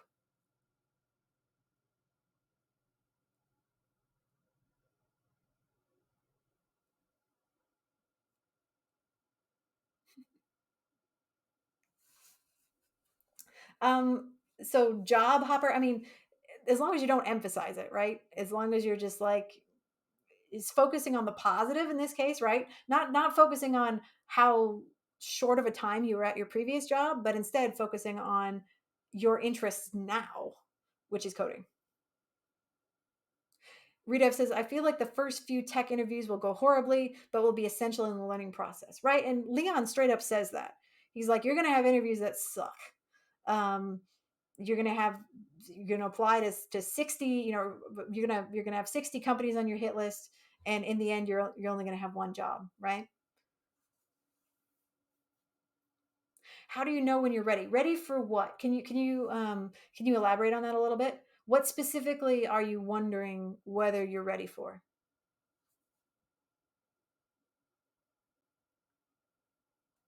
Cormer Serve says, pro tip, blame the shaky hands on the Red Bull you pound immediately before the interview. So let me tell you. So at a previous position, we actually hired someone who spent the entire interview just like drenched in sweat. Like they were legit just like somebody had poured a bucket of water over their head. We hired him because they had the skills. Didn't matter. They were flop sweating the entire time, but they still got hired.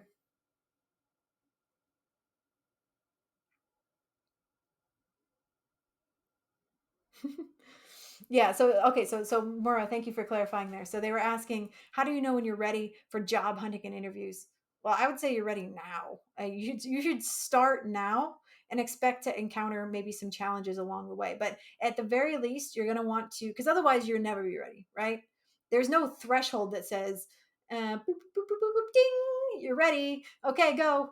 There really isn't.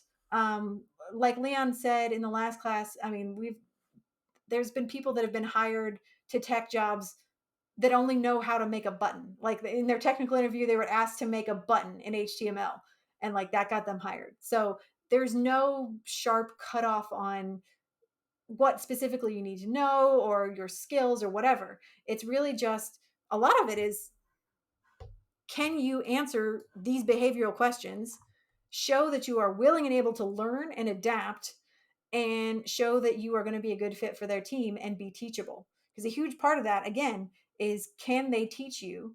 Can they build you up into exactly the employee that they want you to be? Right? Are they sweaty at work too? No, they were just super nervous. This person was just so nervous in the interview that they were like, they were just drenched the entire time. And at work, they were fine. So there was just incredible nervousness. And, but they, again, they got hired and they got the job.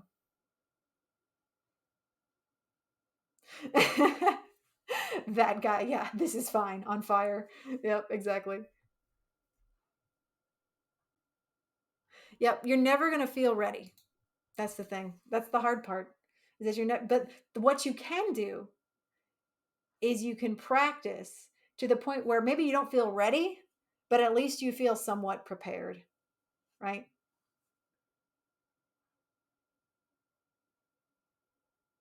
Yeah. You just got to go. It's at some point you just got to go. And that's what Leon was um trying to emphasize in the last class, is that at some point, at this point, doesn't really matter how we feel, we just got to focus and we got to start, just start, right? No worries, Mindy. Thank you. Yeah, so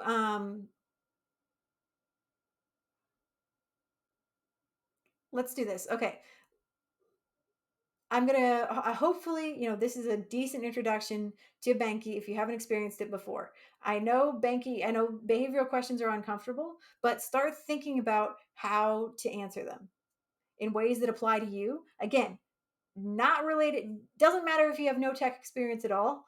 Think about your life. How would you apply these questions to your life? Take those answers. So first think of your answer. Okay, I have a life experience that maybe fits this a little bit, maybe not perfect, whatever, doesn't matter. Strip it down to its essence, to just the essence of the interaction. Take out all of the identifying details, take out all of the descriptors, and then reframe it so that it meets the needs of the question that's being asked and portrays you in a positive light.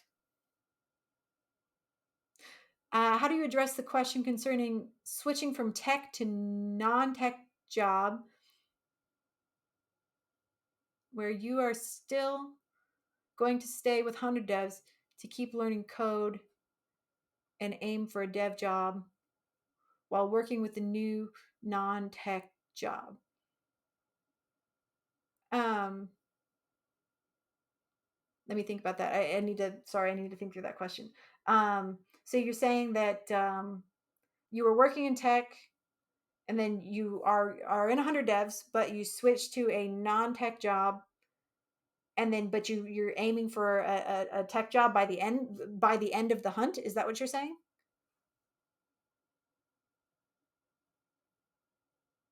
Mommy says, I feel highly incompetent, but in more frameworks. Yeah, you're never going to know everything.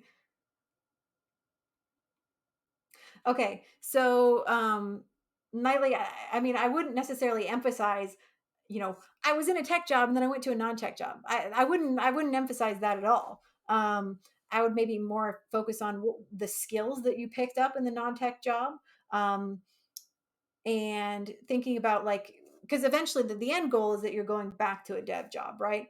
So think about maybe you could use your current job, your non-tech job, to answer some of these behavioral questions, but in the more technical questions you'll focus on experiences from your previous tech job, so you don't have to emphasize the fact that, oh, I went from tech to non-tech, because most fields now can be considered, they have some element of tech to them.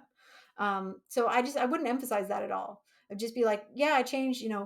I had this previous job and now I'm looking for a dev job. It's my passion. I like coding. Here's all my skills. Here's all my projects. Here's how I've worked with a team and 100 devs. Here's all these skills that I picked up in 100 devs, and I think I'm ready for this. So yeah, you don't have to be like 100% lay everything bare, super transparent when you're in these interviews. You can focus on more of the positive things about your experiences without specifying every single reason why, you made a past decision. Yeah, and by the time we finish 100 devs, or by the time we get deeper into the hunt, you're going to have so many projects. Again, remember, we went through the checklist earlier. You should have a bunch of projects that you can show off on your GitHub, to show like, look, even though maybe I was in a little non-tech role for a while, I've still got all the skills. That don't matter. I've got all the skills, and here's proof of that.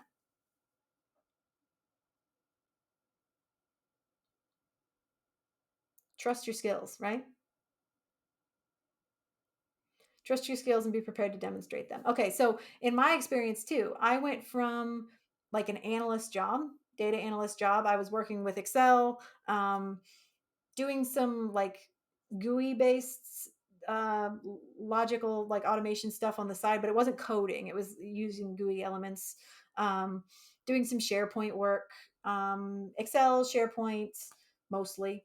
Um, and then I went straight to a senior developer role. And so it's how you frame the answers to the questions, not necessarily the you know specifying, oh well, I've only ever used Excel before. I've never been a dev before. I don't know if I'm ready for this. No, I'm ready for this. I'm going to be a senior dev. Thank you. One job, please. And so it just depends on how you frame it, right? But again, I'm not saying that my experience is the end all be all and the answer to all questions. I'm just saying that if you're able to talk about yourself in a positive manner, if you're able to frame your experiences well and have confident answers to these questions, that can help you even if you don't necessarily possess 100% of the skills that are listed in the job description.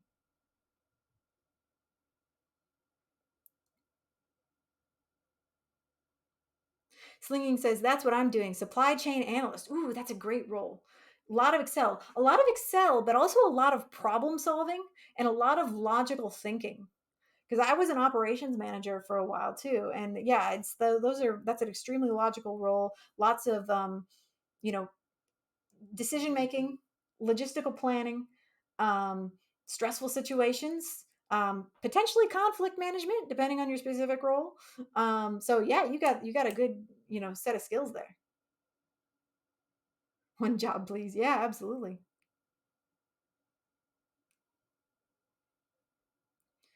Skeeta, look at the checklist. Put the bio blurb on our profile. Look at the checklist. If it says to put it on your profile, then put it on your profile. Yeah, I think it does.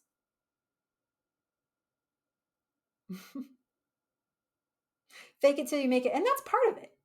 And that's the thing that a lot of folks are maybe not super comfortable with. It's not necessarily faking it in that you don't have the skills. It's framing it in such a way that your skills are emphasized without you detracting from it by, saying things like, well, I mean, I really only work with Excel right now, even though, I have the skills to learn. You have the skills to learn to be a full-fledged developer, but downplaying yourself is only going to hurt you and detract from your legit abilities. Yep, don't snitch on yourself, right? Don't deprecate yourself. Um, don't downplay your own abilities. Exactly. And that's really hard for a lot of people. They want to immediately qualify their statements and say, like, you know, well, I mean, I don't know. I guess I don't know. I haven't done that before. Or, oh, I don't know. They'll ask about something on the job description and just be like, I guess I haven't done that. Sorry. Instead of saying, well, I haven't done that, but here is an example of something similar that I've done, which fits the nature of the question. So spin it to win it. Yeah, that's something we'll get with practice. Yeah, don't snitch on yourself. I think is some of the best advice that's out there.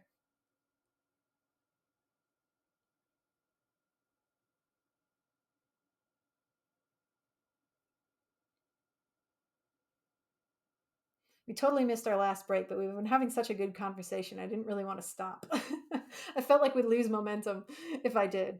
So we'll probably wrap it up here soon. But I am really enjoying this discussion because I feel like it's one that we're going to have and we're going to keep having because it's a challenge for a lot of people and it's a big hurdle to overcome. So learning how to answer these questions better. Okay, so Malka, I do want to clarify. That's a perfectly reasonable point that you bring up. They say, I do not recommend putting things on a resume that you don't actually know. Same here. Yes.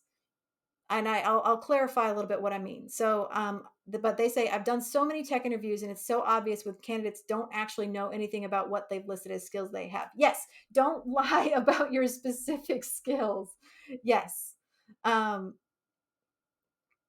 yeah, and this is a hard thing to get across. Yeah, don't say that you know C++ when you don't know C++. Yeah. It's more about emphasizing the skills that you do have and not self-deprecating yourself by then also, it's not about mm, don't emphasize the things that you don't know. Emphasize the things that you do know that are relevant for the role. So don't snitch on yourself by when we say don't snitch on yourself, what we mean is don't think about all the things that you don't know and then like say that out loud to the interviewer. Right, but yeah, don't say like C++ or I don't know, Python when you don't actually know that because that's yeah that might not end well for you. I mean, try it if you want, but like I can't stop you, but yeah, I wouldn't recommend that. But just emphasize the skills that you do have and play those up as much as possible. um, I'm not putting C# there. They will call me for game development and I don't like it. Yeah, I've seen so many people trying to get a job with like 7 programming languages on their resume. All I can think is that there's no way they actually know all of that. Yeah, so I do have a lot of things listed on my resume, but I do actually know these things. They're not exactly, separate languages though. Um, let's see, checklist. Where is it? Interview questions. There we go. Yeah, and so yeah, don't like straight up lie and just make stuff up, but draw on your existing experiences, emphasize those, emphasize the skills that you do have, be confident in what you do know, be confident in what you do know, and don't detract by focusing on things that you don't know.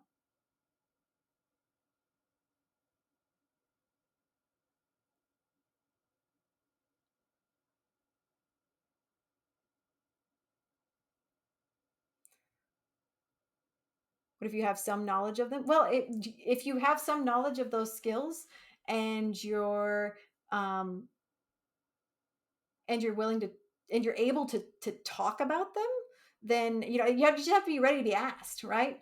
If you put it out there, then you have to be ready to be asked about it.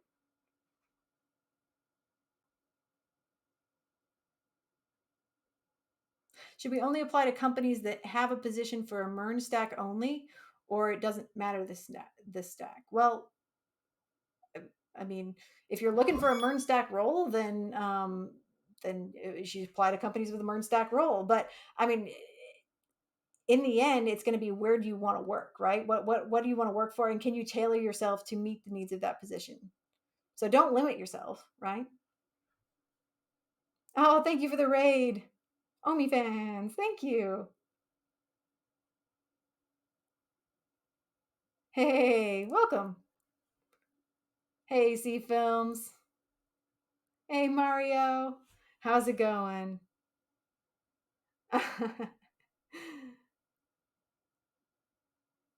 What were y'all working on tonight? Sequel. Oh, nice. Love sequel. It's my jam. Ah, you had a nice session on NBC. That's awesome. Yeah.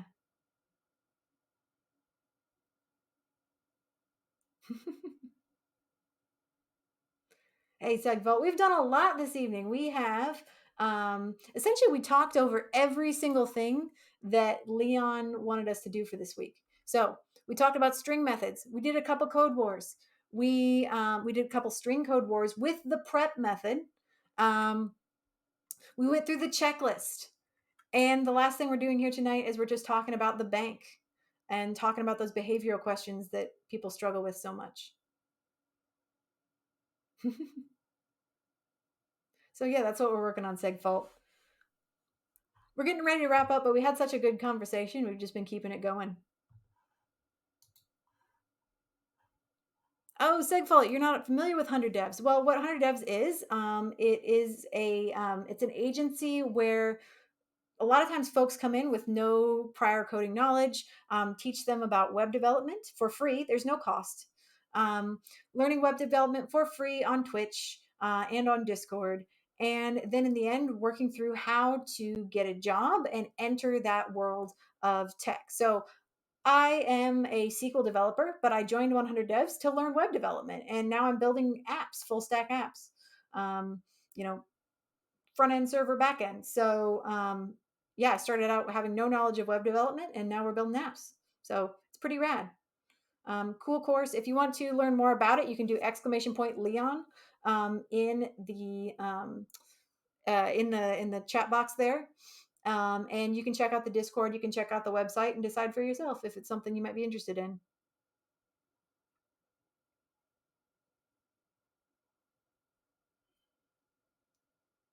I'd like to, Dayok, why are you saying don't say anything about SQL during a job interview? SQL is great to know. SQL is everywhere, my friend. If you know SQL, like SQL powers so many things you don't even know.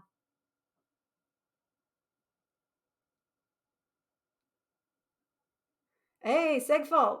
Segfault says, well, if folks are looking for work, I'm hiring. Feel free to DM for details. Okay. I'll leave that up to the folks in the chat.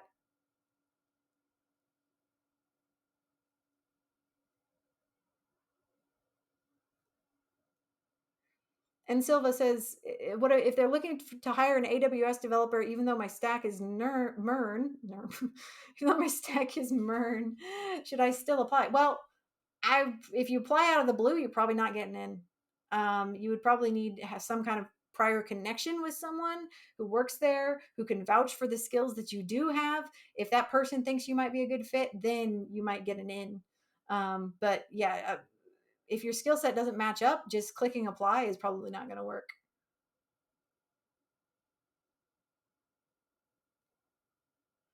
Yeah, there's so many jobs listing that they want SQL, right? You really can't go wrong with knowing SQL.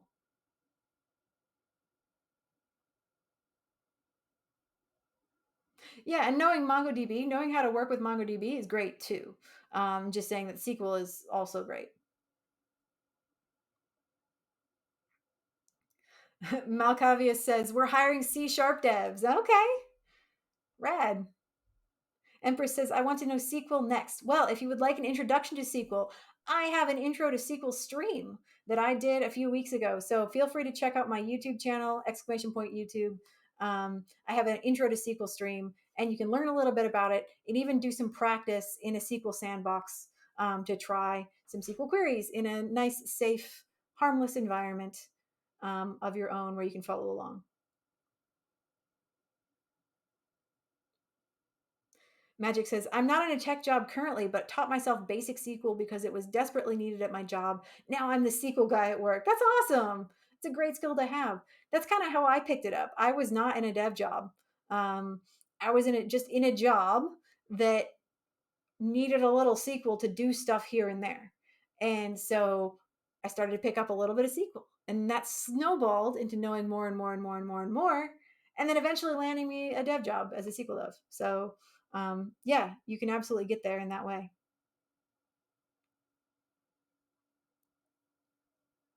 Someone at a meetup told me the MERN stack is great, but I should definitely learn SQL as most larger corporations use it over things like Mongo.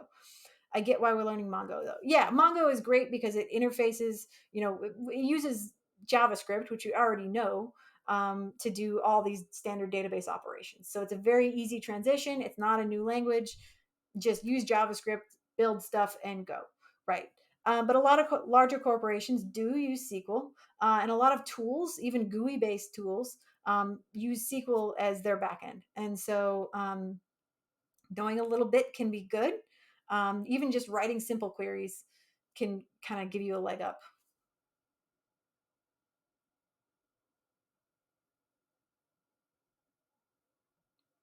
Yeah, and Segfault has a great comment. I love that comment. And that's kind of what I've been trying to get across is that, you know, a lot of companies really don't care about the specific technologies that you know.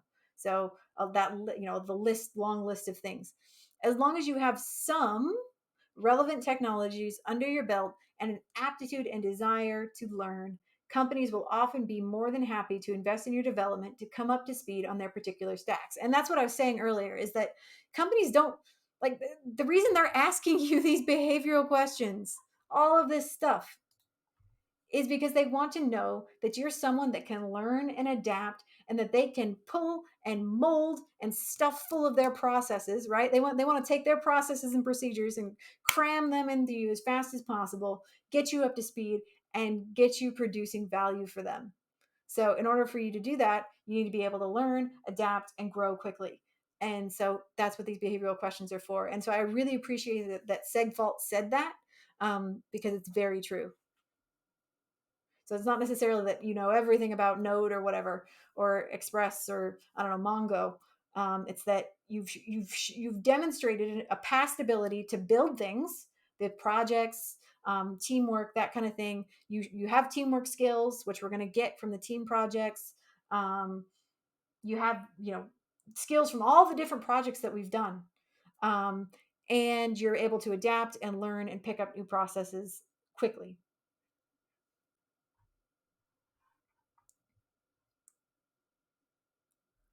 Exceltum, yeah. How to SQL. Select name of columns from name of table, where condition, order by some field.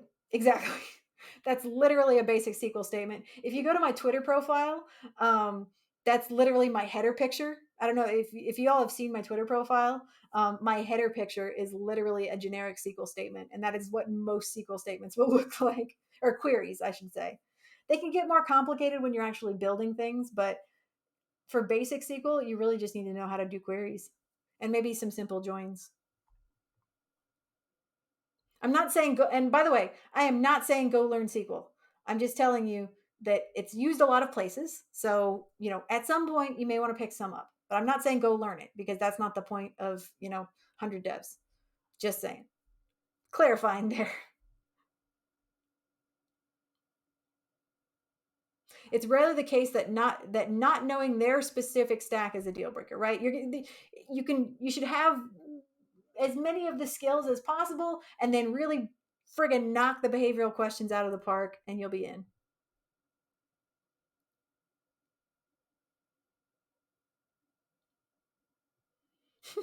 Bobby, you're funny. Malkavia says, I've interviewed people who only know Java for C sharp roles. Okay. If you know some language, you can probably learn others pretty easily. Yeah, I agree. Plus, if we can turn some poor Java dev into a real C sharp programmer, that's great. That's awesome. Yeah, yeah, and it's true. Once you know one language, you can probably pick up others much more easily. That's how I was with SQL. And SQL, if you've ever used SQL before, SQL is a declarative language. It's very, very, very different from JavaScript in how it works. But even knowing SQL helped me get up to speed with JavaScript much quicker, just because the general concepts are still there. I mean, you got booleans, you got you got case statements. There are definitely similarities. Too late, Mind Wolf, on my way to learn it. Don't tell Leon.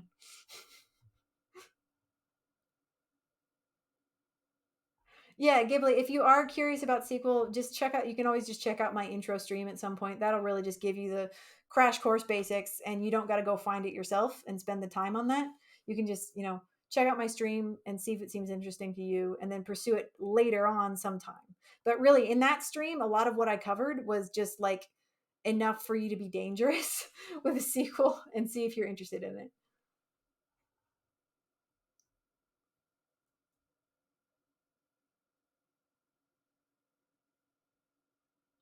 Yeah, definitely focus on the 100 devs material for now.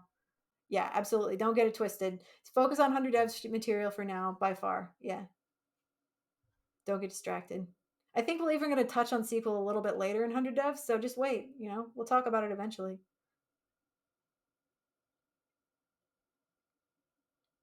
Logistics says, great timing. Was just reviewing star questions for interview. You have an interview tomorrow. Oh, good luck. Highway to the danger zone.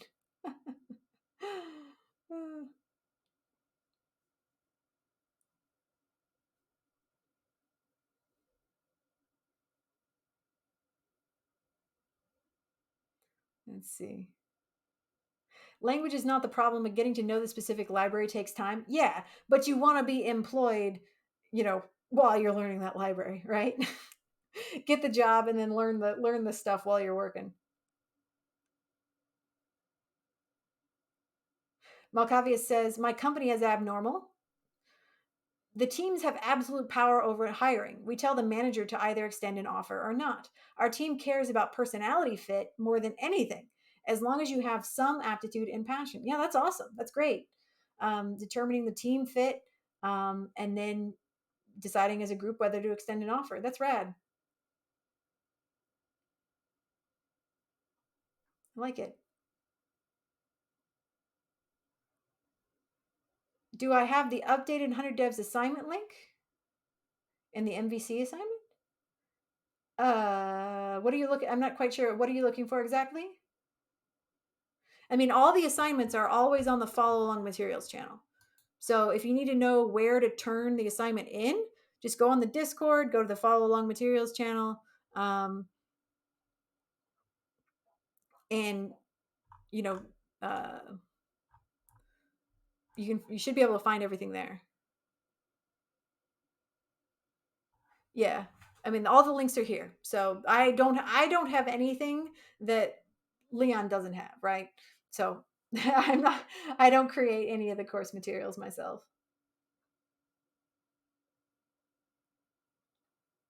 Homeless, you can do exclamation point Leon, and that'll give you the link to the Discord. Lilo says, I may or may not have used Archer memes for MVC homework. Yeah, whatever makes it fun for you. No worries, Emily.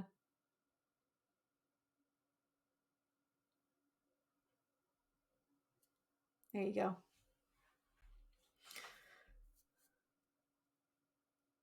Okay, I'm sure we're going to have, tons of more discussions and reviews and questions, about the bank. But what's important is that you just get started, right? If you haven't started it yet, get started.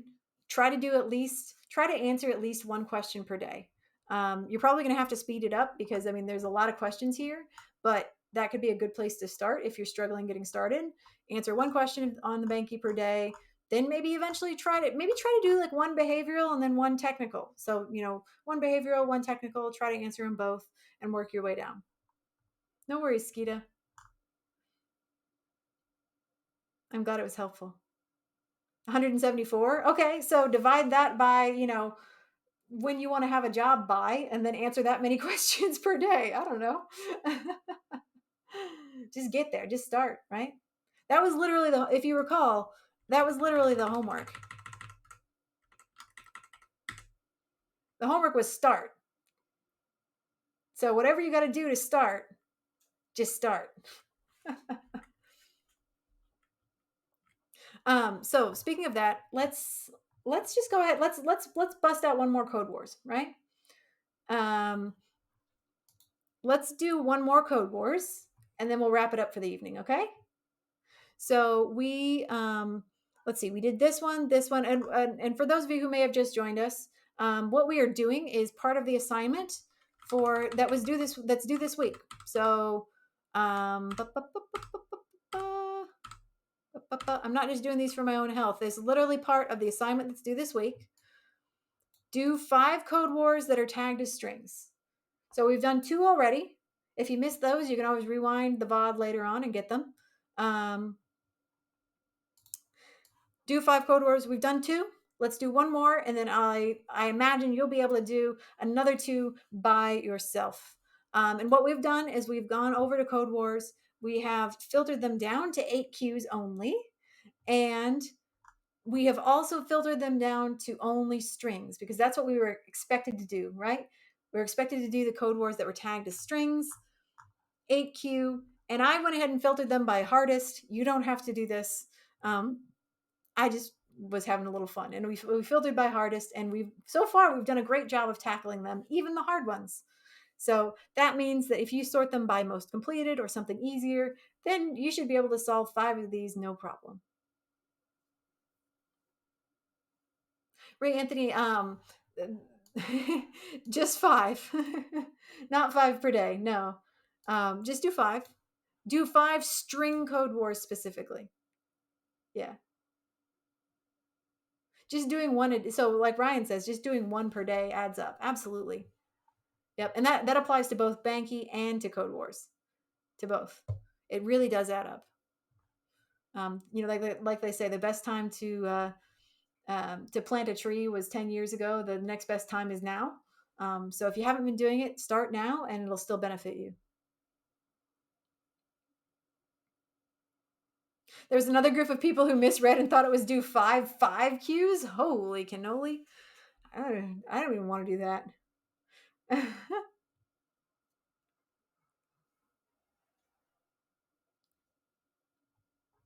Okay. So let's do the next one, and then we'll wrap it up. All right. Multiplication table for number is the next one. Okay. Train.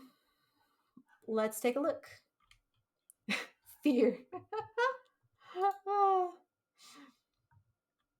Okay, your goal is to return a multiplication table for a number that is always an integer from 1 to 10. All right, so a multiplication table string for number 5 looks as follows, and it's literally just the multiplication of 5 from 1 to 10, showing the result for each one. Okay, so we'll grab this, drop it into VS Code.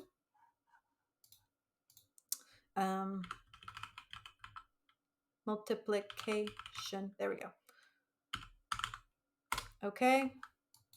Drop that in. Comment it out. All right. So that's they have a great example in there. I think I'm following that. But let's go ahead and think about this in terms of prep. All right. So parameters. Welcome back, Dev. Yeah, we're wrapping up. This is the last thing we're going to do tonight. Parameters. All right. So thinking about this in terms of prep, what is my input for this problem? What am I expecting that this problem is going to be expecting to come in? What's my input?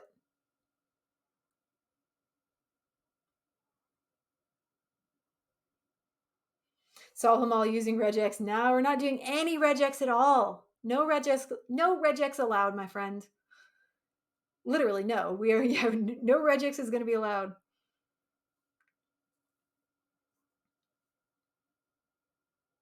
It's an integer, yeah. So our input is going to be an integer. And integer what are the limits on that integer? Integer. There we go. What are the limits on the integer? Yeah, right? The numbers between 1 and 10. Exactly.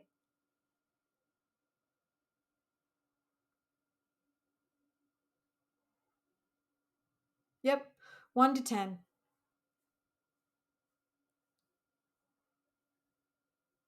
Yep. And then what do we expect back? So we know what we put, what we're putting in. What do we expect to get out?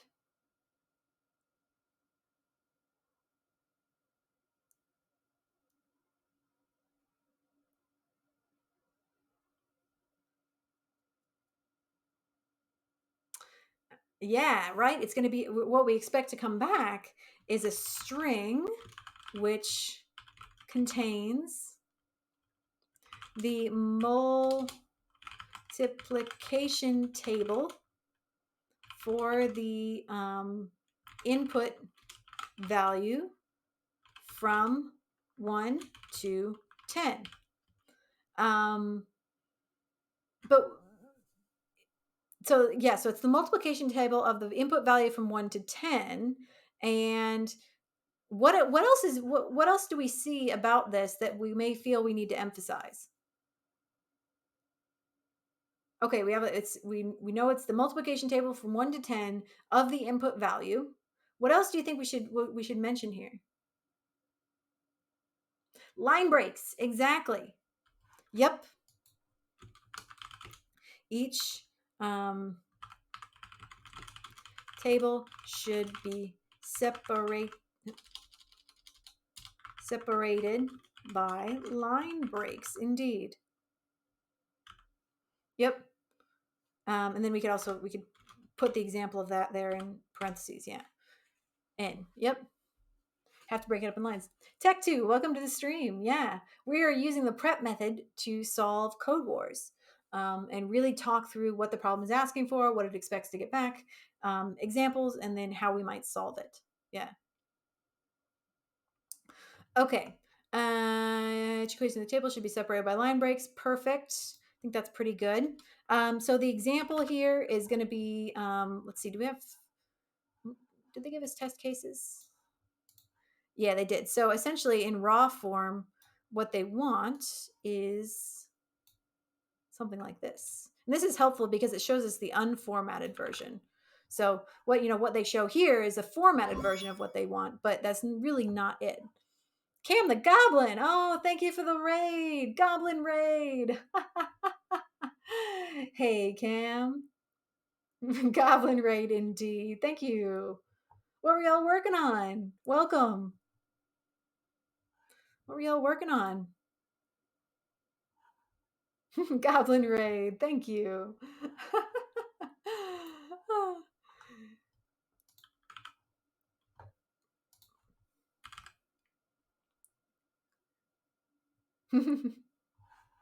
Here, I think I can shout them out for you, Ryan.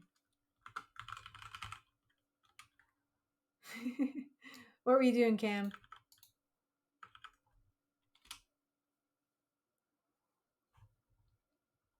Making a Twitch integration where Twitch generates goblin eggs that hatch? That sounds so cool.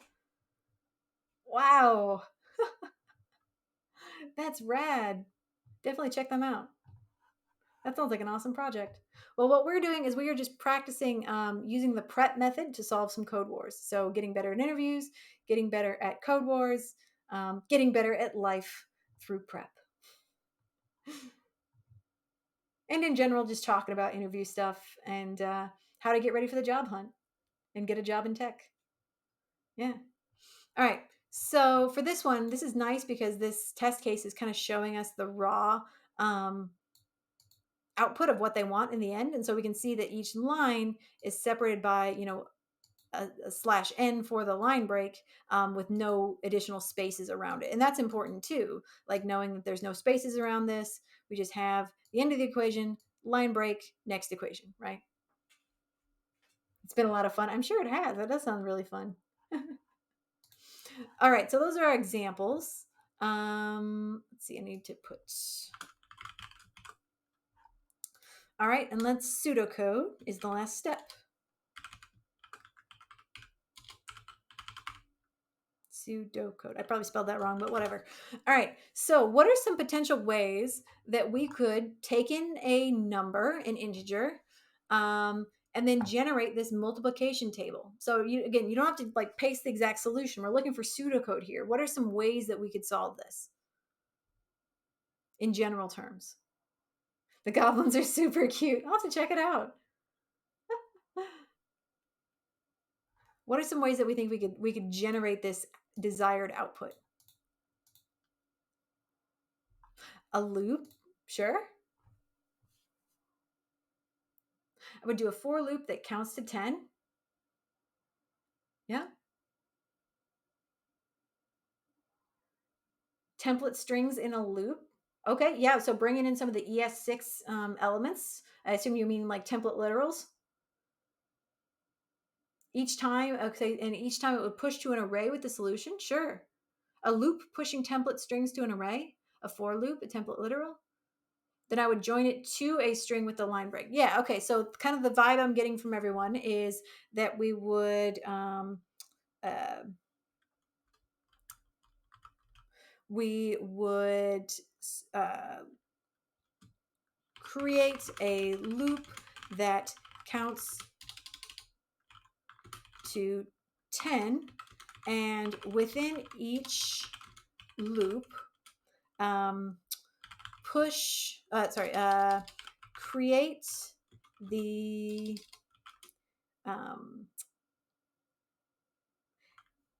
create the equation for the line using template literals. Add that equation to an array, then join the array together using line break. Does that sound about right? Like what we're trying to say? Create a loop that counts to 10. Within each loop, we're going to generate the equation using template literals, and then essentially add that equation to an array, push or something. And then the very last step is joining everything together with a new line.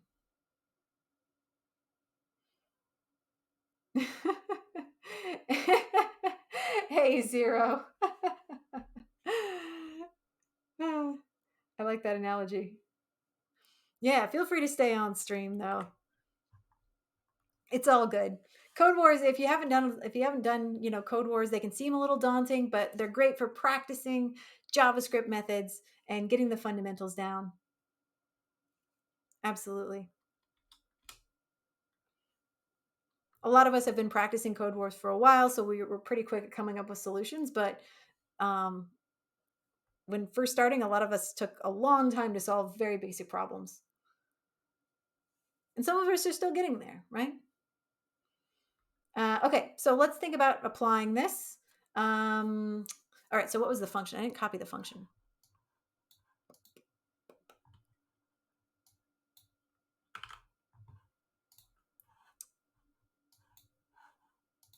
There we go. Okay. Jaren says, "Hey Claire, will you be doing a resume stream?" What do you mean by that? Like building a resume? N Silva says, "Have you done any Code Wars for SQL?" I have. Yeah, I've done a few. None of the super I haven't really challenged myself because I do that at work and I don't want more of that. But I have done some SQL Code Wars, just a few. They're kind of interesting. I want to join Google Workforce and teach them a lesson. All right, that's a goal, certainly. All right, so let's think about this. So we said we want a loop. So I'm thinking that, I mean, generally when I'm doing something like this, if I'm planning to do a loop and then followed by a join at the very end after I've built out the whole array, generally what I do is I'll declare the array first. So again, I'm not going for a one-liner solution here. It's probably possible to do a one-liner. I don't really care. I just want to solve the problem. So we're going to do uh, let num array and just declare an empty array. So essentially what I can do is I can do the loop here, and then at the very end, I'm going to do, return num array, and then we'll just join it on the new line character. So that's the general thought.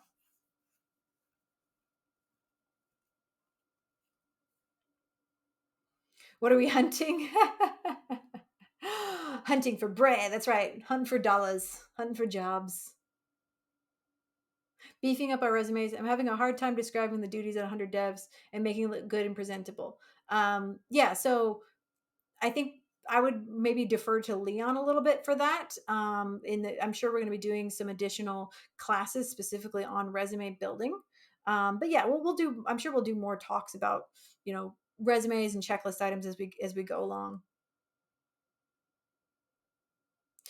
There's some advanced SQL code where you can create if statements and even loops within SQL. I think that's Oracle. Yeah, Oracle lets you do a few, like PL SQL, which is the Oracle flavor of SQL, lets you do a few more funky things than more traditional SQL does. They're all slightly different in their way. I mean, when I've done it, I've mostly used like case statements. But yeah, you can definitely do some funky things with Oracle. Okay.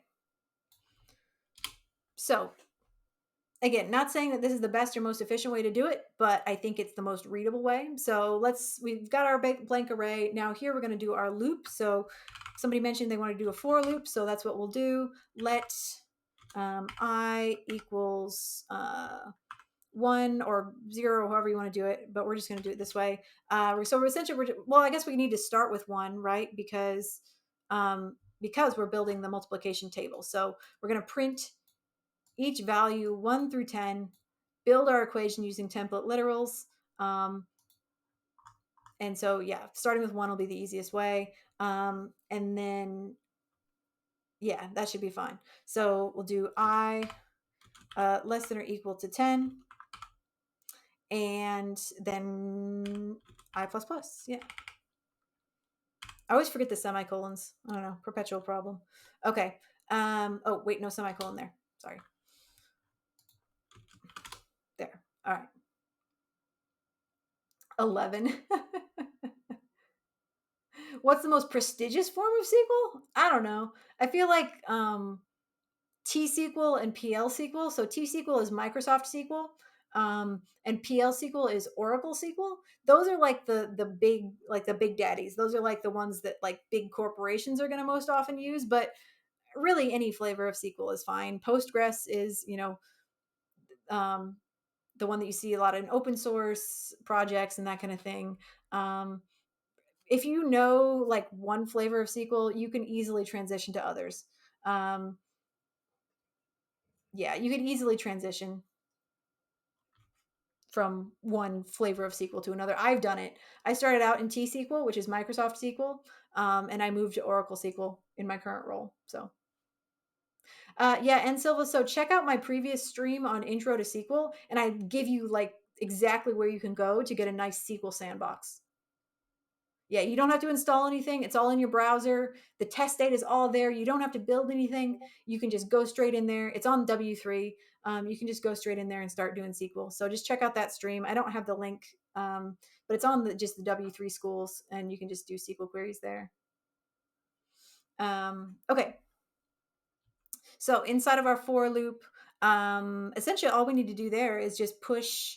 So it's just like we just said, numarray.push, we're just going to push our essentially our equation into that array, and then at the very end join it all together. I think that's all we need. All right, so when I say template literals, what I mean is the ticks, and then we can put each of our elements inside of the $ in brackets. The Rascalpedia is suffering rascal.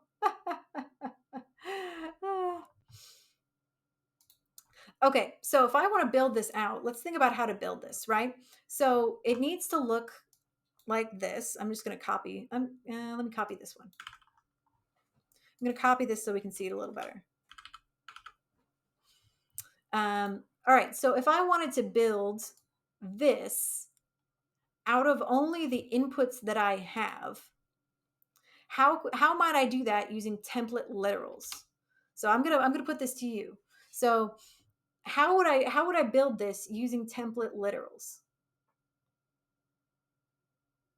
You can tell me in general terms. You don't have to be able to write the whole thing out. Just how do you think we would build an output like this using template literals?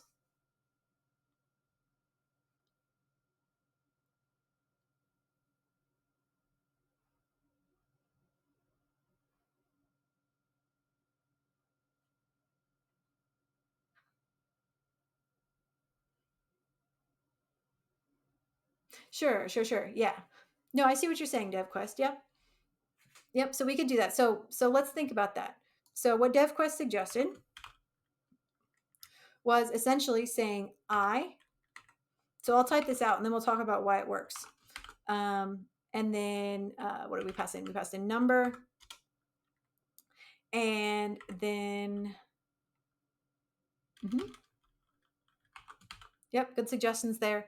And so I times number. Okay, so let's look at what's happening here. So what are we doing? Well, the first thing we're doing is we're taking in I, and so for each loop, right, I is going to iterate by 1. I is going to increase by 1. So the value here is marking which loop that we're on, and so I is going to iterate for every single loop. So that's the first thing that we print. Beerstain says, "Yay, this is similar to what I just did. Woo, go Beerstain. Nice."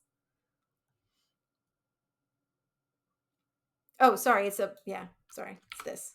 There we go. Good catch. All right. So we take in I, and then what are we doing here? What is this multiplication here going to do anything? Is this multiplication sign right that I just highlighted right here? Is this going to do anything?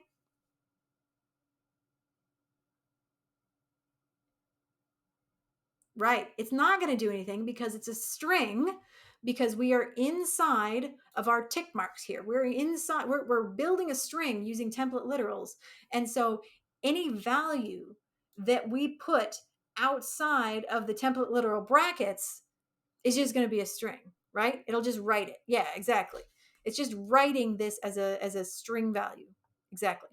And so the second thing that we're putting here, and it's the same with spaces as well. It's going to read in these spaces. So if you're used to older versions of JavaScript, pre ES6, then you might be used to, putting plus signs between everything, right? And I am used to that, as you could probably see when I accidentally put a plus sign in there. That's because I'm used to, things like Excel and building strings and, in SQL and that kind of thing. And so this is a little bit of, it takes a little bit of a mental adjustment for me, but so it's capturing the spaces, it's capturing these values as straight strings. And the second value here is just the number. So whatever number we've passed in is the second value in our multiplication table value here. And then again, we have an equal sign here, but this equal sign is not doing anything. It is just writing as a string because it's outside of the template literal brackets. Now, what's happening here? What are we doing here? Inside of these brackets.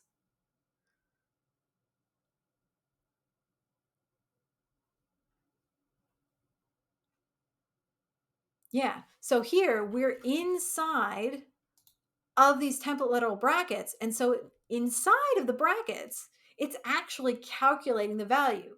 It's where I like to think of the brackets as like protecting the stuff inside of it from the power of the string, right? The powers of the string is to just neutralize everything and make it useless, right? It's taking away all of its power. Those string markers take away all the power of everything inside of them except the things that are protected, sheltered by the brackets, right? Maths, indeed. Yeah. It makes, yeah, exactly. Well, that's what they do, right? In any other case, if we didn't have these brackets, anything inside the string markers would be neutral. You have no power here. Yeah, exactly. To quote Lord of the Rings. Yep. Yeah, yeah. It's stripping of its power. But here, it's a shield. It's a protection spell, whatever you want to call it. We're protecting the stuff inside of it from the power, the overwhelming power of those quote marks or those tick marks. So that's what's happening there. It's actually calculating it. And in the end, we get the return. Okay.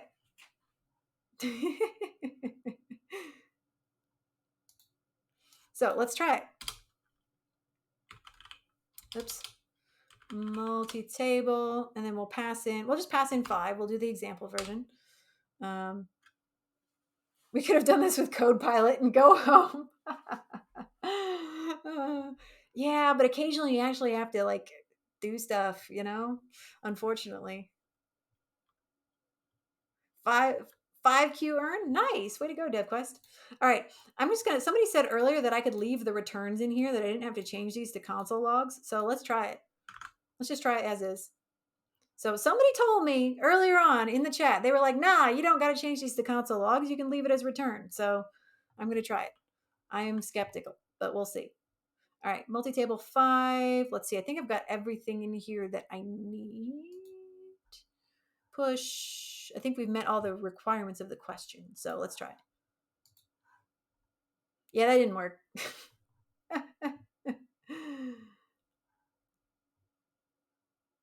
Oh, we need a okay. Well, okay. Need a console log around this. All right. Lame. Nah, I'm kidding. Okay. Either way, it works. It ain't that magical.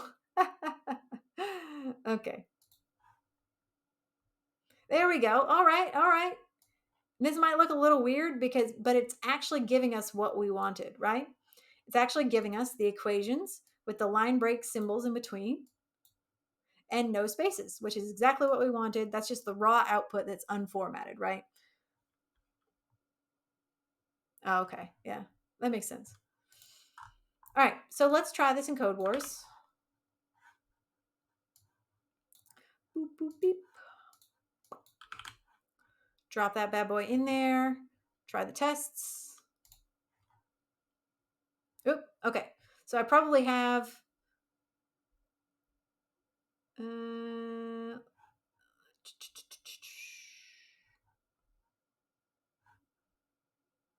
expected what? I hate it when it doesn't tell you. Okay, wait, expected that. Oh, I have the I have this slash in the wrong direction. Oh boy, I'm really tired. Okay. It's way too late for this. All right. Let's try it again. There we go. Silly mistake. And Silva says, one big mistake I did as a beginner was putting the return statement inside of the loop block. It never worked. Yeah. Yeah. I'm sure I've made that mistake too when I was first starting out. Just not knowing how the return worked and where to put it. Exactly. Yep. There we go. Got it. Let's attempt. Hooray. We did it. Go us. We are good at strings. Woo.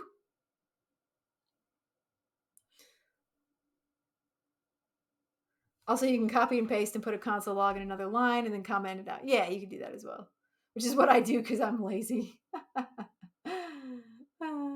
Yeah, there's tons of different ways you can do this, to be compatible with Code Wars and with VS Code. Um, I just tend to normally just replace my returns with console logs and then switch them back. But yeah, there's probably more efficient ways to do that. However you want to do it, as long as you get it done, right? Doesn't matter. Doesn't matter if you did a one liner or a 10 liner, as long as you did it. Sometimes the code wars will time out with the console log with all the crazy tests. Yeah, if it's a super like tons of loops or whatever, it will.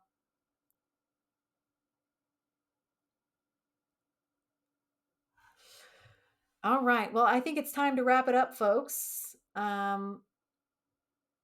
hope you all have enjoyed the stream tonight. I hope you all. So let's remind ourselves of the point of this, right? The point of my stream tonight was to make you feel less overwhelmed about the first week of the hunt, to know what you needed to do, and to get you started on doing it. So, do you feel like you're able to get started? I'm not saying that you're able to get everything done. I'm saying, do you feel like you're able to get started on what is due for this week and hopefully get it done by next Tuesday or so? Can you do that?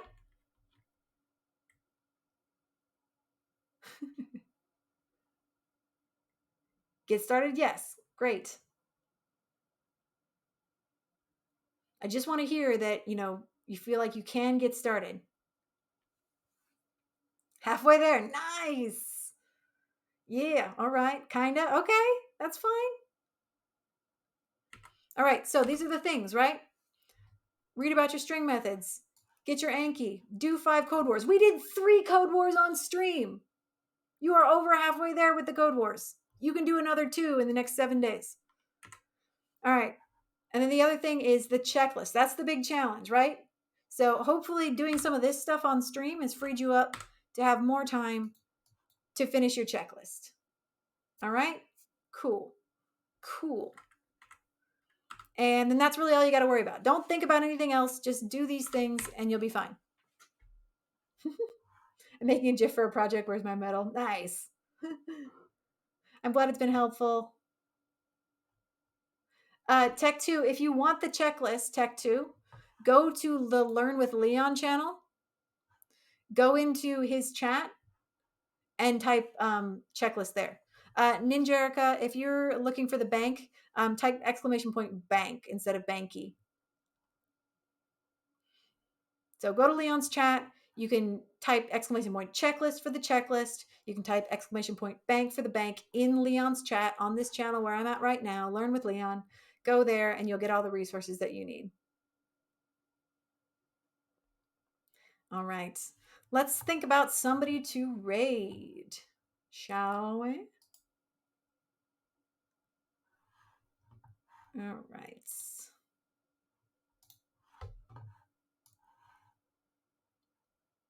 Yes, we will raid tonight. I will pet the kitties for you. Yes, absolutely. I hope to have them on camera very soon. Oh, we got Midnight Simon? Okay. Let me get over there, get the raid going. Oh, we got Freckled Science as well? Rad. Lots of good choices. Freckled Science is always fun. Okay. Let's do Freckled Science. They're super fun. They got great energy. Yeah, they're always I never know what they're working on, so it's always interesting to see.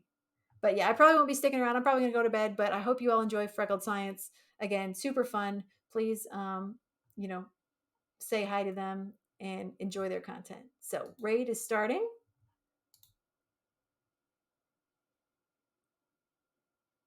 I will see you all again this weekend. Maybe not Sunday, but watch my Twitter for a tweet and we'll get something going. All right. Talk to you soon. Bye-bye.